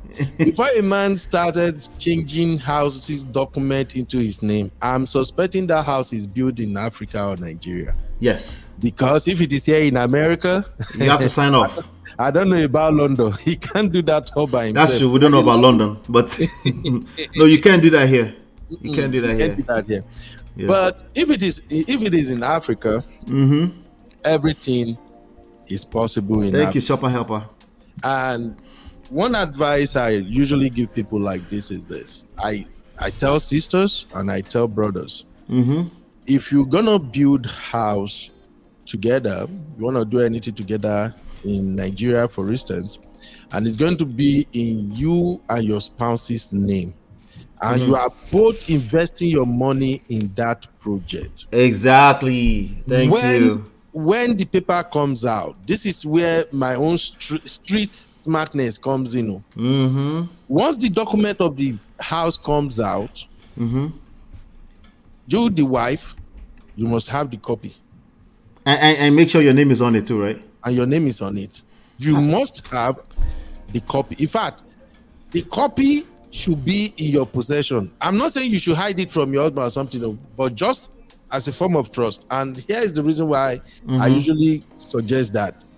Now, if you are worried, so at this house, babe, keep the document. Or you make copies, you have your own copy. Let the man go and change the document later on, however he did it. If it become a court case or whatever, he's going to have to answer. But okay, sure, so Uncle Beno, in fact, I have a case right now where the guy's name... No, good point, Uncle Beno, good point. I have a case right now where it's not even that. The guy's name was on the house, but it doesn't even matter anymore. The land was actually double sold to him. You see, when you are dealing with landed properties and properties in Nigeria and all this kind of stuff, it's another conversation entirely. Baba. So is it even on your own name? It's not even on his own name. It's all of like Somebody else stole somebody else's land and sold to him. Don't make me laugh, MOP. See, what I told my madam, say, babe, if I'm doing anything in Nigeria now, whatever money I'm using to do that thing, it has to be dividends from my investment. I will never go and work hard and use my sweat to do anything in Nigeria. What do you mean? Like, babe, if not 10 years, the investment go gather the money, make it reach me in Bam. I can't sweat and do something, and then I'll begin to fight again. Anyway, it's a sorry case, but to be okay, it's a sorry case. If we're talking about trust has been broken, exactly, it needs to be rebuilt. It's going to take work on your part, of course, on his part. He needs to earn trust back, and he's going to try to drag you to forcefully give him trust. Honestly, and it's going to be voila. And you're still married to that person. Just focus on your duty as a wife, but you don't have to join finances together at the hip. You don't have to. When it comes to finances, actually, MOP, my recommendation is simple. Yeah. Have a joint account, and at the same time, have your personal account. Don't ever agree to say, bring your salary, I bring my salary, we put it in. I don't know why people keep suggesting that. I don't know why anybody has ever suggested that. Okay, what I learned from one of my clients is that, what's his name? Dame Ramsey was suggesting that. It's a terrible suggestion. Dave Ramsey, the same financial advisor. Yeah, like you put in one pot and all this kind of stuff. How you define pot is the problem here. We can still have the one pot, but people should have some kind of financial independence on the money they are earning. Exactly. My thing, no matter how you paint them, I will never put all my money inside the same account with you. As a man, it's a terrible idea. See, this is my traditional man coming out now. Wait, hold on 1 second. Give me space. As a man, okay, come on, man, have some self-respect. Do you have some other things going on in terms of your dream, your future, your purpose, things you're building that does not necessarily involve your wife? Like, come on, have one joint account. That should be good enough to run the household. Yep. That should be good enough. You need some space to breathe. You need to allow. You need to let the poor breathe. Let the poor breathe. Okay? You need space as married couples. Jesus Christ. Who is coming up with all these crazy ideas? Okay, I can't laugh. My belly don't they pay me. Shishi, make her go work. Because I'm in love. I love you. I never see a person like you before. I will give you the word, but I must have some space to breathe, and I want you to have some space to breathe too as a lady. I don't need to know how you buy your pata and your brassiere and all that kind of stuff. I don't need to know any of that. I don't need to know every detail of how the rundown of exactly how much you pay for tomato paste yesterday. I don't need that. I don't need to know exactly how much you paid to clean up our household, to run our house, or to set up our house, to run the home, to build the home. Yep. I don't need any of that. Yep. See, some of our modern men are also digging a deeper hole for themselves. They want to do this equality thing by force. They've been buying into the equality thing, so they think they must be equal. You know, we agree to everything. But you can just rest sometimes too, and let her decide some of the things that women would decide when it comes to the home. That is a completely wrong advice. Don't do it. You created joint account for family management and for a financial emergency. That's you have it. Money. You come on. You don't need all that. That's it. Okay? That's it. And you need your financial freedom as a woman and as a man. Even if na small change, it's still good to say now you they control how you spend it. Yeah, if I know how much you're spending on shoes, let me just be sure tell you right now. If I know how much you're spending on shoes, I'll be pissed off. Okay, Baba, there is nothing you can do. My own, they like to buy bag. I don't do anything. So here's the solution. I don't need to know how much you spend on it. I don't need to know. Even sometimes because my wife buy me stuff a lot, and she'll buy me like, why are you buying that? And then she'll be like, is it not good? Do I not like it? Okay, I like it. Thank you. Abio. But the point here is some level of freedom, space for each other. Now, let me say this. Some of you might actually have figured something out. There's nothing wrong with that. That's not what I'm saying here. But don't be surprised if somebody has built resentment in for a long time because they really weren't on board. They just felt forced into it. Yeah. And there's a lot of couples dealing with that. They felt like they didn't really, but they didn't want to come off as they are dividing the family. But then 3 years later, they found out that the money you invested has gone down the drains. Yep. And now they're like, now I'm forced to tell them, but you were in love. You chose to do this with your wife. Because I have to tell them that. That's the reality. You know? Yeah. No. Some things as a man, you're not supposed to know some things. Your wife give money to his dad or his mom. You are not funny faces because you have access to the account. You see how much he sent to her mom or your dad. And then you are surprised that they are calling you a financial abuser. Because you won't let them spend what they want to spend. You don't need all that, to be frank. Or you send money to your mom or your dad because your wife is in your this thing. She now so, and then she's like, is that? Oh, come on. You don't need that. To be honest, I don't advise anybody to do that. Everybody keep your private account. If you need, because of children, you definitely need joint account. And because of emergencies and stuff like that. Yes, of course. You're running a home. Yeah, it depends on how you run your home. Joint account is mainly for your wife to have access to do her thing. That's the way I see it. You know, women runs the home, to be frank. So, yeah. That's the reality. That's society standards. And if you're going to break that rule, you better know what you're doing. That's all I'm going to tell you. That's true. Okay, society standard is that the woman runs the home. If you have to break the rule, which again, there's nothing wrong, but you need to know what you're doing when you're doing that. You can't just assume that it's okay with the other human being when you come up with stuff like that, because in your mind it just makes sense. Let's just do it together. Like the other person is not saying they don't want to do together. They just want to be able to breathe. Abio, no. So in the scenario painted by Yes TV, what I would conclude on that is this. You see, before you get to a level whereby you are doing things with your partner, you're building houses, you're having investment together and all that, it means that you trust him. Yeah, you trust. That's what happened. Really trust him. Business went wrong.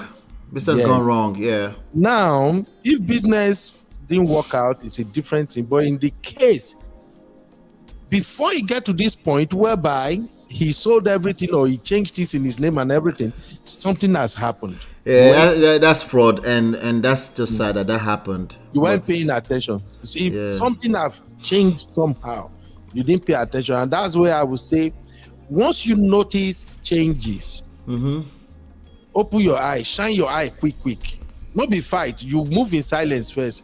What is going on? What is happening? Okay, where did they go on? Yeah, you feel me? Yeah. So you just have to be smart. So based on what you're saying, Uncle Beno, the next best question is that what can you learn from it? What can you learn from it? Where did you miss it?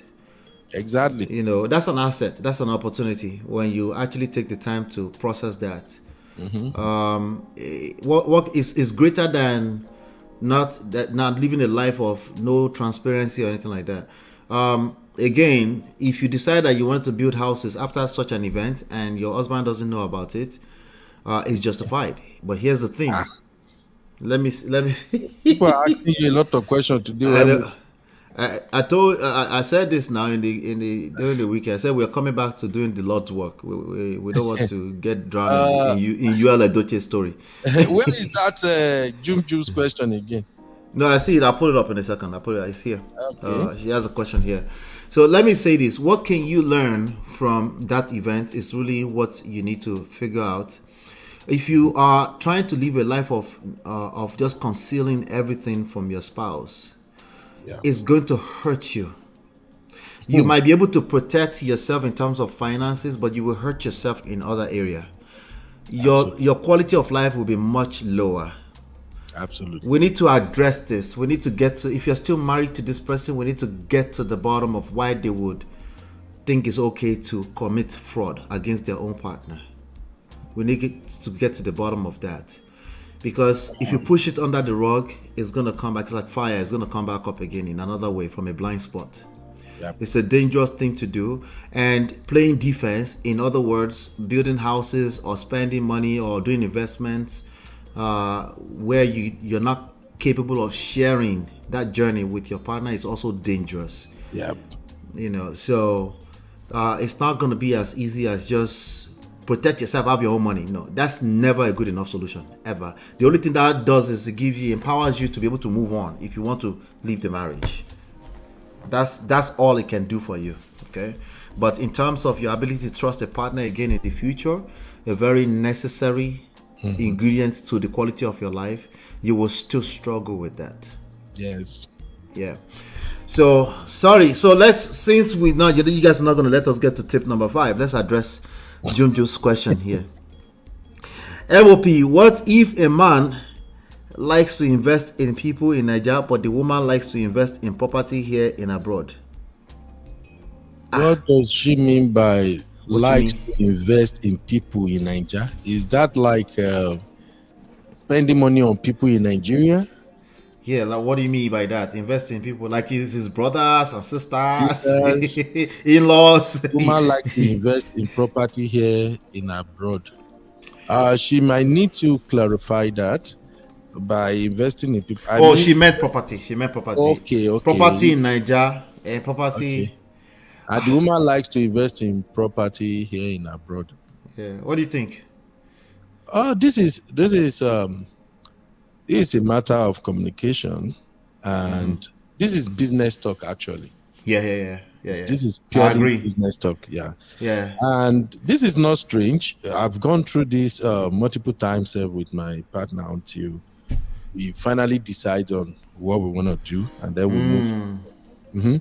You see, for investing in Nigeria comes in two folds. MOP, just follow me in case if I'm right or wrong. Just I deal with you. Put me to okay. Investing in Nigeria from a man's perspective come in two folds. One, when men invest in Nigeria, it is to show that they are successful and they are doing what everyone is doing. You know, when we come to America, we see America like an opportunity to go and make money and then come back and show our accomplishments back home. All right. So for men, it's all about status. It's all about accomplishment. Significance. Yes, that is one. And it also comes in form of competition. You know, if you go to Nigeria, and you'll be surprised that some people that you thought they are not really doing well, some friends that we left behind and things like that, when you see what they have accomplished, you'll be like, what? Many of them are doing better, self. Me, where are they abroad since I never even reached this level. So for men, some men invest in Nigeria just for that ego thing, like relay me Nigeria. That is one part. Money for flat. In fact, car many man parking lot me. Yes. Even though the house is cracking or people are living there for free and they are calling to come and maintain it again, you know. So that is one aspect to look at it. Two, some men believe that investing in Nigeria, because some people actually build rental properties, short lengths, Airbnb and stuff like that in Nigeria. Some people believe that, okay, if I invest in Nigeria, it will bring money. Okay. I also have that kind of idea too. Even there are still some things in the pipeline now. And I'll give you an example. If you build an event center, a hall, a very fast big hall in somewhere in Lagos right now, every weekend you will cash out. It's big money. Yeah, if you build it in a way that you can also convert it to club and other things, every weekend you could see money. Like a multi-purpose hall. And it's even easier to serve alcohol if you want to go through that process. Here you need $200,000 to have liquor license. What are we saying? So, what I'm saying now, so I think in this case now, just as painted by my sister, if we look at it from the man angle, it usually means two things like I just explained. Right. Now, coming back to America, one thing, because she said the woman likes to invest in property here in abroad. I know of America for one thing. Many of our Nigerian women, once they come to this America, they are not nursing the dream of say they are going back to Nigeria because their children are here. Yes. And women will definitely stay where their kids are. Okay. And two, Nigerian women are very smart. A lot of them have actually investigated real estate business in America. And they have discovered that having property in America is one of the easiest way you can quickly break out of the rat race. Absolutely. You know, but some men don't see it like that. Some men will just say, Kitulo Yawon Bank, I should go and borrow another money. They're saying borrow. Hey, house that you don't really own. You know, so that is why I say this is a matter of business discussion. It's just about exposure. It's just about letting the other person see it from your angle. However, if I have to make a recommendation, this is what I would suggest that couples in this kind of situation, this is what they should do. They should both agree that, okay, let's do this. If we're going to invest in Nigeria, let's complete that and then let's do this one here. Or let's do this one here first and take the proceeds from what we're getting here to do the one you want to do in Nigeria. And for me, if you ask me to choose right now, I would say that it's better they invest here first because the currency and economy is not stable in Nigeria. But I can't comprehend the idea of doing business with Nigeria as a nation. You see, I understand everything you said, though, right? If you invest into Naira and the Naira is supposed to stay as Naira and become Naira in income, I understand it. But that it will come back in dollar. No way. So how do you say that? How do you say that? Basic. Yes, that's basic. That's doing business dollar to Naira and expecting it to come back in dollars. Lie. Ask Dangote. Even a whole Dangote was on the internet crying a few weeks ago. Anyway, I think what the first thing that comes to mind with the question is diversification. Yep.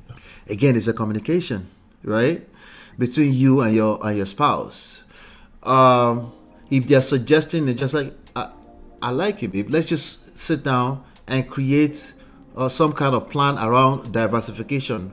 That means we're going to be invested in both sides. It's going to balance out. It's going to mitigate risk. You can have probably a big offshoot investing in Nigeria. Like your money can go far very quickly if you do it right in Nigeria. Yeah. Here, you're competing with everybody else that have access to the same real estate and stuff like that. So the money will definitely grow for sure. It's protected, but it's slower. Faster, safe. Even in Texas, here is faster. So it depends in what area. Like, so let me use that example. Even here within the United States, at one point, if you go and invest in Detroit when it was dilapidated, your money will go faster because nobody's wanting to go there, right? But if you want to stay in the city in the middle of Houston, you pay big money. Your money is for sure will grow because of everything that's going on, development and stuff. But it will be slower because you are taking less risk. Where you take higher risk, there's higher rewards. But also you can lose your money that fast too. Oh, sharp. Right? So it's a conversation. It's a diversification conversation. It doesn't have to be bass between you and your husband. No. It's just a conversation. It's exactly conversation. This is just business conversation, sir. Yeah. Business communication, purely business, you know? Yeah. And instinct too comes to play at times. You remember one time when I was cracking joke and I said 3 times that I've invested in Nigeria. As I'm speaking with you right now, I have LSA in Nigeria, I have foundation, I've done a couple of business in Nigeria. You have a few things going on because you were trying to become. Three. I don't blame you, Baba. Two out of those businesses. Oh, crashing. Why you crash bada? Risha. Share Risha. Oh, crashing. And you know the funniest part of it? My madam actually warned me. They always warn you. They occasions. always warn you. Yeah, they always warn you. You know when you don't stay with person for so long, you go understand them spiritually and in every other. The moment she look at it, I explain everything. She listen and then finish, and then she be like, "Babe, this plan looks so good on paper. But my spirit. But inside here, inside my belly." Don't do Channels of my spirit. Inside my belly, I feel something else. Women be witch. Women be witch. I lost the business. I lost my money. I did the other one again. Oh, what to Jonah? When I'm about to do the third one, madam pulling money come out. Yeah, you can go and do your thing. Sure. Trust your brother. You know, say my coconut head na extra. I went ahead and did the third one. He born again. I me go sit down myself say, madam just say, all of a sudden, for like 6 months. I have an account at GT Bank. This is not something I'm proud of. I can still find something to do in Nigeria, even if it's as simple as investing in human resources. Instead of people working for me in other countries, they can work for me from Nigeria. There are ways to manage that. But I have a GTB account in Nigeria. I think it has like 1,000 naira in it. That 1,000 naira has been there for 15 years. And they send me email all the time. There's always this Okbayemi person that's trying to, like your personal person consultant that will help you if you want to reactivate your account, blah blah blah. That 1,000 I don't decline in terms of value since then. You see that Nigeria owner now discussion for another day. I have GTB, UBA and the likes. My LSC account, everything with all the money I left, the money just they come down. Just for everybody to be clear, I didn't say I have 100,000 naira there. 1,000 naira. Baba, the money just they come down, just like Sister Nat to say now. The dollar just they do like now. So the money they come and then they remove their own there every time. Yes, sir. Sometimes when I see the statement, I go just laugh. Say this Nigeria. Okay, so I actually got a statement from them. Oh my God! I got. Let me share this so it doesn't look like I'm lying. I would like to show this real quick. Look at this. You see this? You see the logo GT Bank monthly statement, right? You see that? Forget these people, Gary. Yeah, you see that? They said, let me see. They tell me how much I have here. If they never remove them for text messages. They still sending me stuff, Baba. Did that thing, they go charge you for text messages and all that. Don't worry, Baba, just let it go. I said, so yeah, not to say my rule is investment here before Nigeria because the way dollar is going up and down, no be me and them. Apart from dollar, Nigeria policy is not stable. Your house can be demolished at any time. So you're exposed to so much risk. The only thing I would advise people to invest in Nigeria is human resource. Right, human resource. You're only investing 1 week at a time, or at most 1 month at a time when you pay them, and they are giving you services. You can't lose, and you can manage access to your. Let's say you're in digital or something. You can manage access to whatever they're helping you with, and you can get rid of them if you need to get rid of them. You're just managing people essentially. Some people will say, Nigerian people, they can't work for you. I said, no, they're just people. You can manage them, Of course, like I have right now, the moment they monetize my other channel, I have to hire one other staff. Okay. My PA, go. I have 2 assistants. The one is doing blogging, the other one manage finances and every other thing. They also manage my stuff here for me in America. Even as I go school now, sometimes if I have yes, now they will even help you with your schoolwork. I will just send it to them. Say, whoa, Tosi, whip up a report. Yeah, let me do this one. If sometimes when I see some better video that explain my courses better, I will just to that say transcribe this one for me.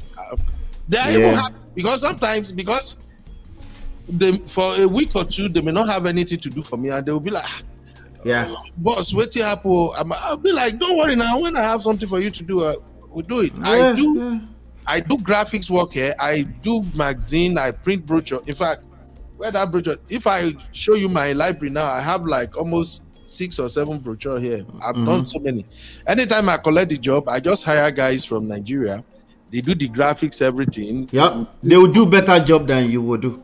They will send it back to me. I publish. Even my client will be like, how did you do this amazing job? This thing is so fast. I just say, don't worry about that. I'm in charge. So it's really good if you invest in human resources in Nigeria. Like people who are creating content and stuff like this.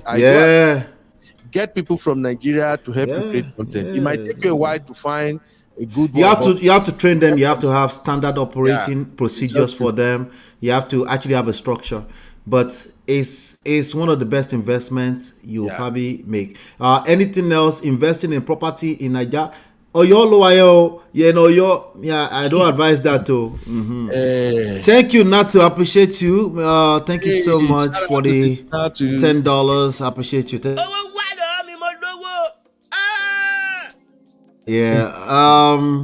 Yes, TV say, please do this more. This collabo is fire. I love it. Help me ask Uncle Beno. I've been asking him forever. Baba, you know, collaborate with me. You know, say your guys still they run around now. You know now, Baba. In fact, you know, say I know they come up for backstage. Once you know see me for backstage, maybe you know say something don't hook me be that. We have to keep an eye on the money, Uncle Beno. I don't blame you. For almost 4 days now, I never go drag my Chidima. She said never drag me. So maybe you know say something don't. It's been quiet. It's been quiet in the backstage all day today. It's quiet. Tip number 5: camouflaged confrontations. Camouflaged confrontations. Avoid rigid or frequent check-ins as they can feel confrontational. You know, something that men like to call nagging. Like, what about that thing? What about, like, okay, I would handle it, and you just. Yeah. So check-ins can happen, but it's all in the tone as well. Just avoid rigid and frequent check-ins as they can feel. Remember, feelings, they don't have to be your intentions. You don't mean to nag, you don't mean to be confrontational, but they come off like that. To a typical man, be mindful of your partner's personality and cater to your own feelings accordingly. So remember, you don't have to trade one for the other. Treat guests as your personal guests. One of the places where we get it wrong, we're still saying in-law. These are your family. Treat the guest as your personal guest. That also includes, okay, let me finish reading it. Treat guests as your personal guests, and if needed, respectfully inquire directly about their plans. It's okay if you are in conversation with the guests that are in your own house. And there are ways that you can actually find out what their plans are. If they're already in your house and you feel like you're in limbo, there are ways that you will fact find and they will tell you with their own mouth what their plans are. If you're not patient enough, you might find that you feel the need to say, so when are you leaving my house? When are you leaving my house? Of course not that, right? So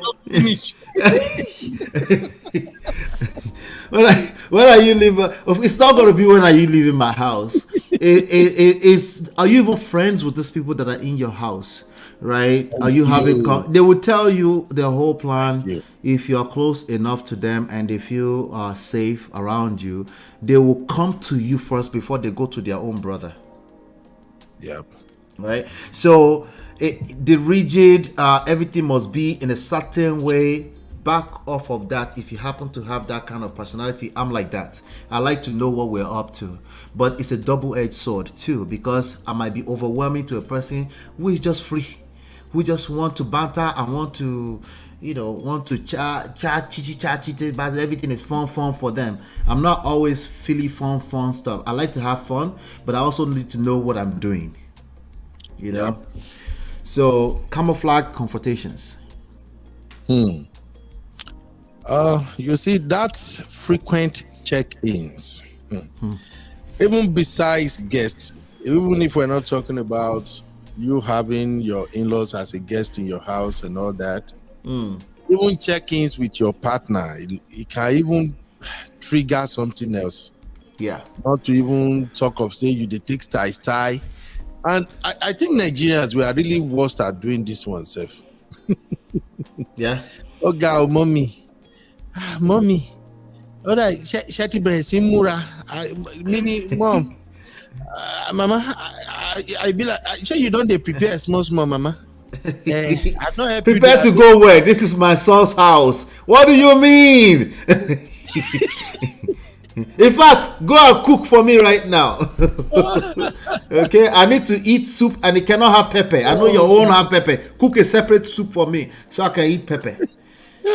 So I can avoid pepper. Even the husband, they will frustrate the husband. Hey, babe, you don't check in with mama. You never even talk of where mama they go. When is mama leaving? Just don't do it, please. Yeah. Please. Just don't do it. I'll be careful with that. Instead, you're better off. Again, everything you've learned up to now is that didn't work. Write them down. They did not work. Yeah. And like I said, the key to this whole thing is between you and your husband. Yeah, that's it. It's just between you and your husband. Yeah. You just have to plan this thing out before the guests arrive in the first place. Imagine if you're the one coming to your husband to actually tell him when they plan to leave, and he's actually learning it from you. These are his own parents. Right? Imagine. But you know their plan more than he does. Yep. Imagine if you're free like that. Yep. Right? So you just have to be careful, and all these things are not that big. It's not that an issue if you just understand that this thing is time-based. Mama go come, mama will go. In-law go and if they come and you didn't know when they're going to go, they will use their mouth to tell you because of your wisdom. As a woman, they will use their own mouth to tell you. Yep. You know, something happened here in the US. When these parents, when they come like that and they continue to give them visiting visa, after a while, they will start giving them longer stays. And the more mama they come, by the time mama will go back to Nigeria, this is a real true life incident here. By the time mama will go back to Nigeria, mama go done fresh, looking good. Or in Peking go give them better winter skin. When mama go enter Nigeria like this, mama they ball. All her mates in her house, they go come, they go back, and I buy everything, everything day. So, but the more mama begin they come now, mama they enjoy the stay. Now, the wife was very, very accommodative, a nice woman, but the wife was kind of being choked. That's a major part of this conversation. Yeah, being smothered in your own house. Yeah. So the wife is kind of being choked, and the choking is not from mama herself. What happened is that once mama come like that, the other siblings of her husband around, they will start coming to visit, and they will bring their kids. Every weekend, the whole house is rowdy. Yeah. And they come and visit grandma and then they leave and then so it becoming choking. One time the wife, now when mama went to Nigeria and mama was coming back again, The wife now told the husband that when mama come this time, can mama go and stay with your brother or spend some time with your sister in Houston? Not Houston. There is this city, this neighboring city close to Houston. Now all these people wake up money small. Just go to the other side itself one time. Just one time. So did you know say when mama is coming this time, can mama go and stay with your brother or go to your sister's house in Houston? How did it go? You know, just for mama to rotate around everybody. How did it go? Now, the husband didn't have issue with it, honestly speaking. Okay. Not until the husband now called the sister and the brother and say, because mama now has extended 2 years stay. It's always from another angle now. So now call the sister and brother and say, when mama is coming this time, I think mama will have to stay with you guys for a while. And then let's discuss how we are going to rotate it, even if it is. Did they say what's wrong? Is your wife complaining? What's wrong? Can you not control your wife anymore? Baba, you get where the wahala came from. The brother did not even said much. The brother only said that because she's not married to a Nigerian, he doesn't think his place is the best for mama to come. So is that Nigerian wife that Yagudo Jeorie? My sister, they don't hear this thing. I beg, we go remove this side because if they see, you don't know why they connect with you. Okay, I have 3 different cases like this right now. Okay, trust me. Continue. I'm listening. The worst part was that the brother said, because the brother is married to America now, and his place with 2 kids, he said his place is not convenient for mama. You know, waiting day now.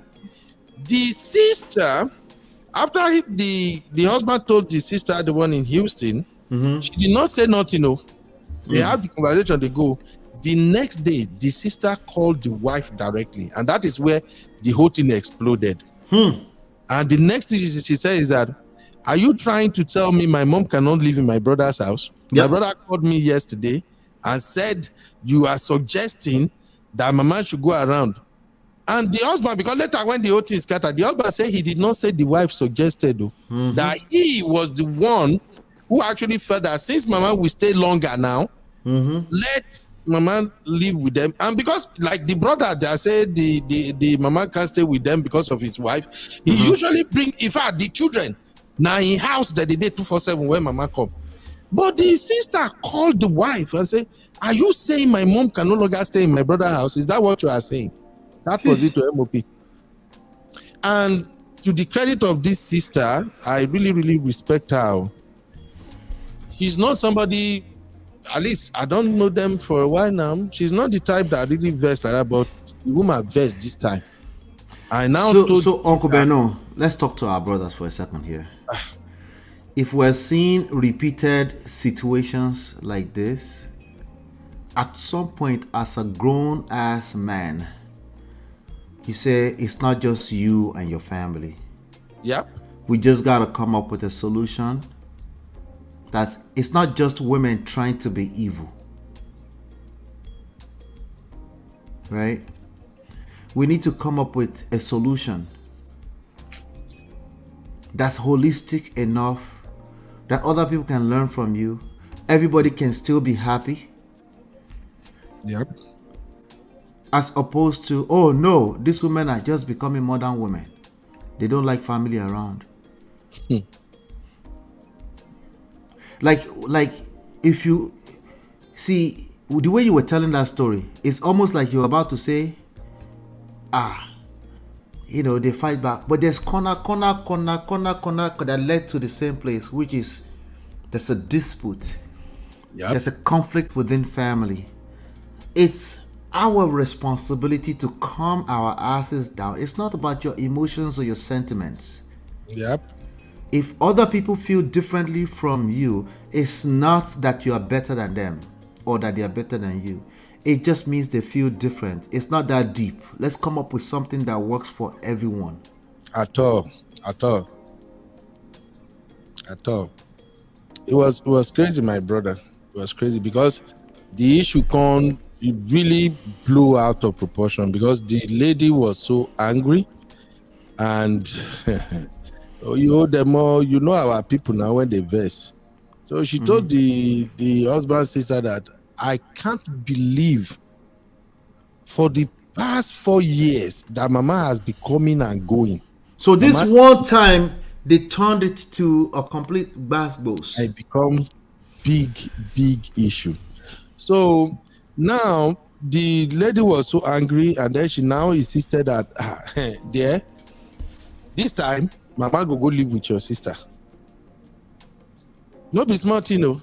So that marriage is not going to be settled because that's going to put the husband in the middle. No, the husband really did a good thing. In fact, I give him credit. The husband did the right thing. The husband have to extend Mama coming, and insisted that Mama, you will either have to go and live with my sister, or the three of us we agree we rent apartment for you when you come. No, you just stay in Nigeria. I'll come and visit you when I feel like it. That was it. So it dragged on, and when the issue get to Mama too, when he extend the visiting of Mama, say, Mama, I'm sorry, you can't come now. We have to sort this thing out. The same sister called Mama and told Mama so many things. If you know how our people be, he expand them, padded them, everything. Yeah, because you're painting pictures, and when you're painting pictures, people get to interpret it how they deem fit, right? You know, to me, I love the Mama. Mama did what I think a mother should do. What did she do? The Mama called from Nigeria. Say she want to talk to the wife, and then the husband, they drag that, but finally the husband called Mama back and give the phone to the wife, and Mama was begging the wife and praying for her and begging her not to be angry.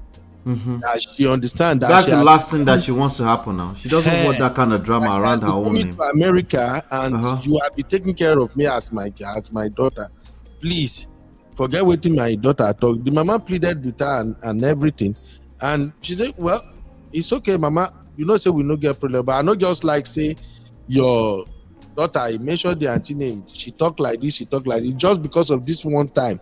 We be say you go live for long, and we say we make you move around, you know. But the Mama beg her, he beg him picking, say no woman they fight. The Mama say, in fact, they come again. If that she won't want to come. If she's a woman with wisdom, she won't want to come. What is going on? So the reason I brought this story out is that, you see, when it comes to this mother-in-law thing, and the camouflage, the number 5 point you raised right now, the camouflage confrontations, this thing, it get as it be. Yeah, you don't mean it to happen, but that's exactly how it's being received. Yes. Now, assuming the husband is not somebody who has that wisdom to know that, come on, Mama don't. That's it. Wisdom. My wife has never ever say, Mama didn't. And even the husband too know. We all live in America now. Who no one free daycare? And when you bring all these children come, who is cleaning the house at the end of the day? Yeah, it's not as simple as they will clean after they say, no, I need to breathe. Like, no, keep your children in your house for the next 3 years, okay? Not everybody is open to everybody just like all over you all the time. Once in a while, show kid up okay. There, small. You don't wait until everything is destroyed before you realize that not everybody is open to just everybody overwhelming them like that. You know? And that's why I blame the sister, because you should put yourself in other people's shoes. We all live in this country together. We know the challenges. We know how stressful this thing could be. You know, don't just act as if all of a sudden you dey Houston here, all of a sudden you can't say the wife na problem just because they say make una rotate mama they come for no Uncle Beno, let me just tell you like this. Let me be a little bit harsh. There are a lot of stupid people everywhere, okay? Yeah, there are, you know.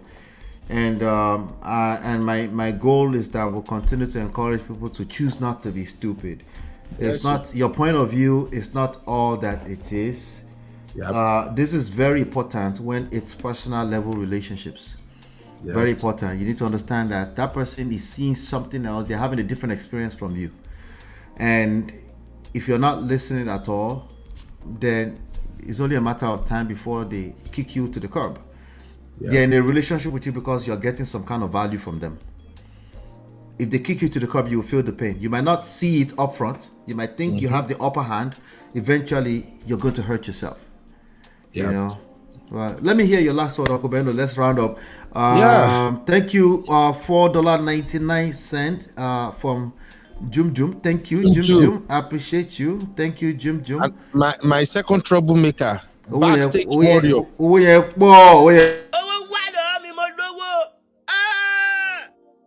Thank you, Jum Jum. Jum Jum, now another backstage warrior. Wahala sister. Well, this is what I'm going to say about this managing your in-laws topic. Right. First, to the ladies out there, all married ladies, God bless you. Thank you for all you do. It's not easy. Frankly speaking, it's not easy to have your in-law come around and live with you for 3 or 6 months, especially. Period. It's not easy. It's not easy. It's not easy. Yeah. I do understand that for the entire period they're gonna live with you.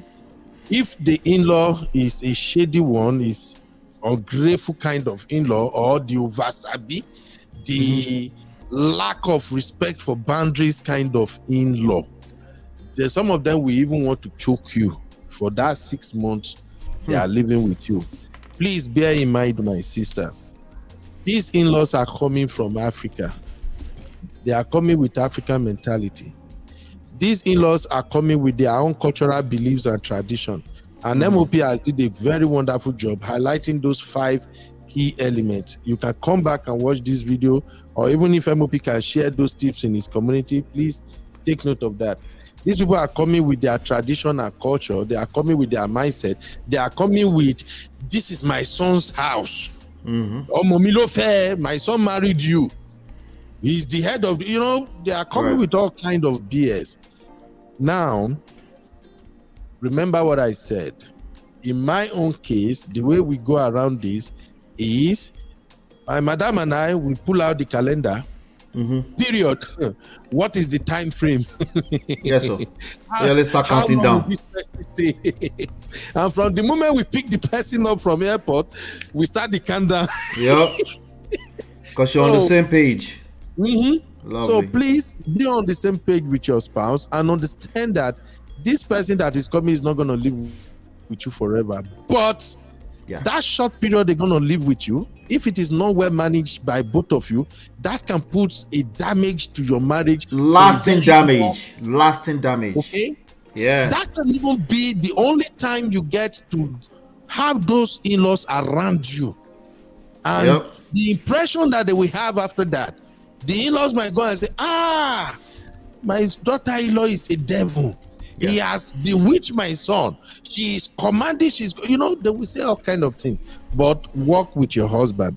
And on the flip side, let me advise you, my brothers, you are the head.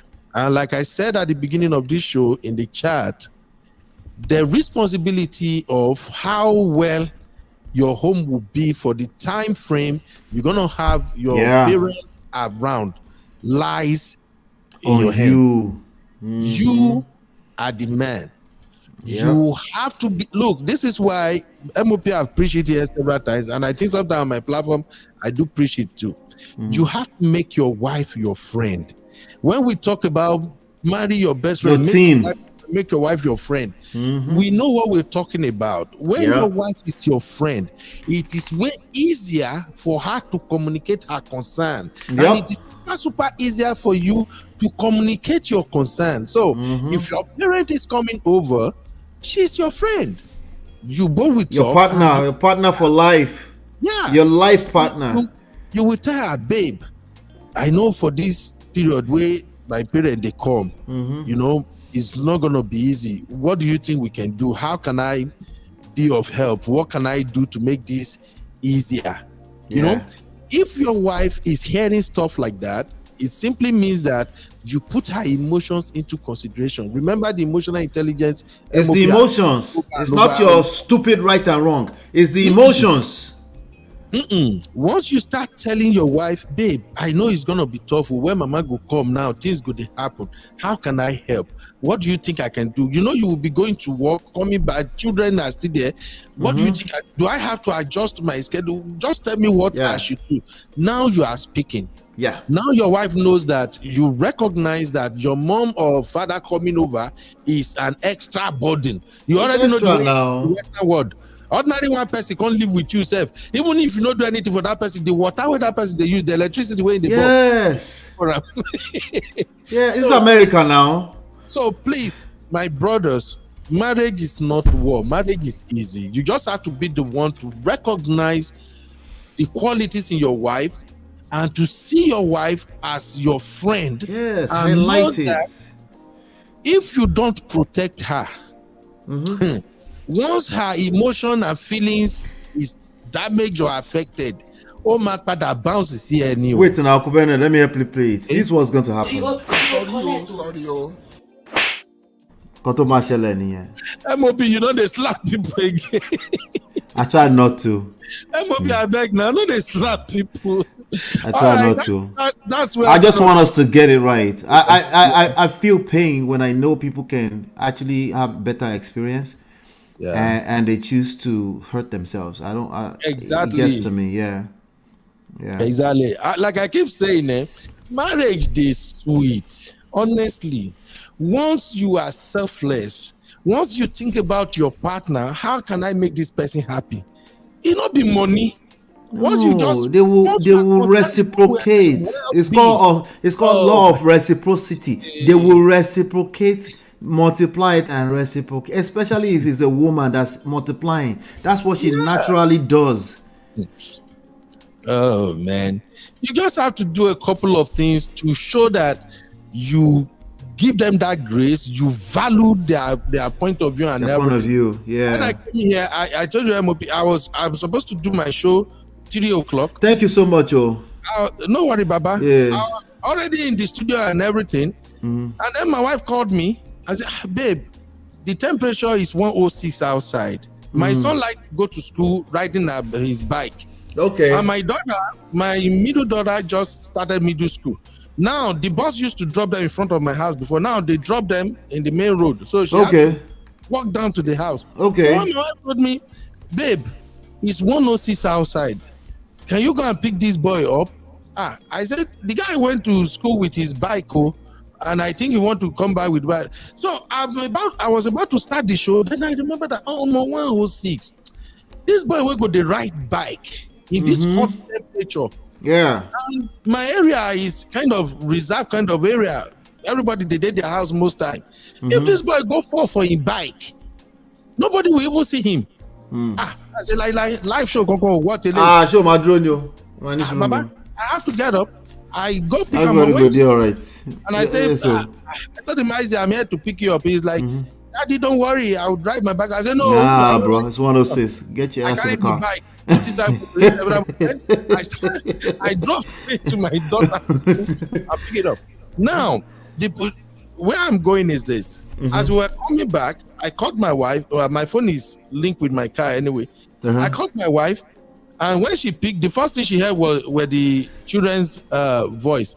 And she's like, babe, you go pick them? I said, yes, the weather is too. I said, thank you. I was so worried. I know say you did go, I'm like, no, I don't already put the life up. Why am I bringing this example in this now? I can say, babe, it's not too far from home now. Is it not just 2-3 minutes bike ride? But God forbid something happens. Yeah. It means I neglected her concern. These are our children, remember. That thing, you will never forgive yourself. That thing will haunt you. Baba. And remember, women love their children the most. Make every man just know now. Once they get children, forget to your love now, second grade love. There's no competition on our children, baby. Our children, So as a man, you just have to recognize the fact that women are not daft. They are intelligent. They have emotions. They are smart. They know what they are doing. And when they suggest something, don't just look at it as, how dare you say, no. Put don't yourself do that. in Don't do that. Don't do that specifically. Don't do that to yourself. No, don't do that. MOP, thank you for having me. My Uncle sister, Beno, thank you. We have to do something. We have to set up something. Even if we're going live on your end at the same time or something, we have to set up something. But no problem, help us. No problem. Yeah. We'll get there in Jesus' name. All right. I heard you talk about your Instagram. Yeah, the Instagram. Because you love YouTube so much. You and Ati B now YouTube do in the house.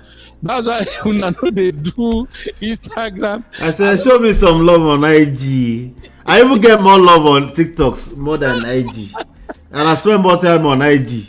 So I'm like, these people, you know, but I think the algorithm is a bastard. So but you are not sometimes you have to ginger them, you know. Gen Z, if to say you do Instagram, they do 6-pack or they do one stupid. I start dancing. Or give some nasty. They want me to start dancing on Instagram. Can you imagine? Oh, Baba do this one. Maybe you go Instagram, go tell them say, divorce your husband when he do this. Or divorce. No. Women go quick figure out. Now men. Start planning your exit. If you cough, start planning your exit right now. Divorce her. Just go there. Tell the man, divorce your wife. If your wife do hairstyle, wake her color, divorce her. Kick her back to the street where she belongs. She belongs to the streets. Thank you, Baba. Thank you. Boss, take care. Love to the family. Yeah. Yes, sir. Yeah. Now I'm not going to mess up this live stream by doing anything extra or anything like that. Shout out to Uncle Beno for coming here to elevate the conversation today. I gave 5 tips. Okay, help me share. If people would just calm down and take care of themselves first, always first, take care of yourself, own your own reality. If they can just do that, it goes a long way in any of these conversations. So we'll continue. We'll be back here tomorrow at 5 p.m. for another masterclass. Let me just say this real quick. I want to say a quick shout out to Beyond Braids, Jum, for the $5 super chat or sticker. Shout out to Life with Natu for the $10. I appreciate you. Shout out to Yes TV for the $20. You guys, this goes a long way anytime you do this. So thank you. Genesis 22:24. Therefore shall a man leave his father and his mother and shall cleave unto his wife, and they shall be one flesh. Listen, this is one of those verses you can say it's taken out of context. Just take it, hold it to your heart, gentlemen. Take it to the bank. Make it literal. Everything else will fall in line. Okay? Your parents will love your wife. You will be happy. You'll be the happiest you've ever been. But this is how this is literally what this is the key here. This is the leverage point for you gentlemen. Ladies, culture is part of what we're dealing with here. So you have to be super aware. Take care of yourself. Don't overthink this. Don't turn this into a divorce conversation. It's really just a matter of understanding. But this is the part where you can put on your seduction cap. This is where you can put on your seduction skills. It is coming from a place. When you take your time to understand where it's coming from, it's going to help you a lot. Okay, it also will reciprocate, you know. But you have to be super patient with yourself. Don't all this societal weight and all this kind of stuff. You just need to understand it. A little small gestures here goes a long way. In terms of somebody living with you, think of it as a sacrifice. Okay, but like I said, if you are friends with the people that are living with you, they will actually tell you everything you need to tell them. They will make you even a closer friend than your husband, who is actually families with them, right? And there's a lot of strength and weaknesses, dynamics in all of this. These things can be very difficult, so it's easier said than done. With support, it's super easier. It gets easier because you have a support system, people you can rub minds with, people that can coach you and tell you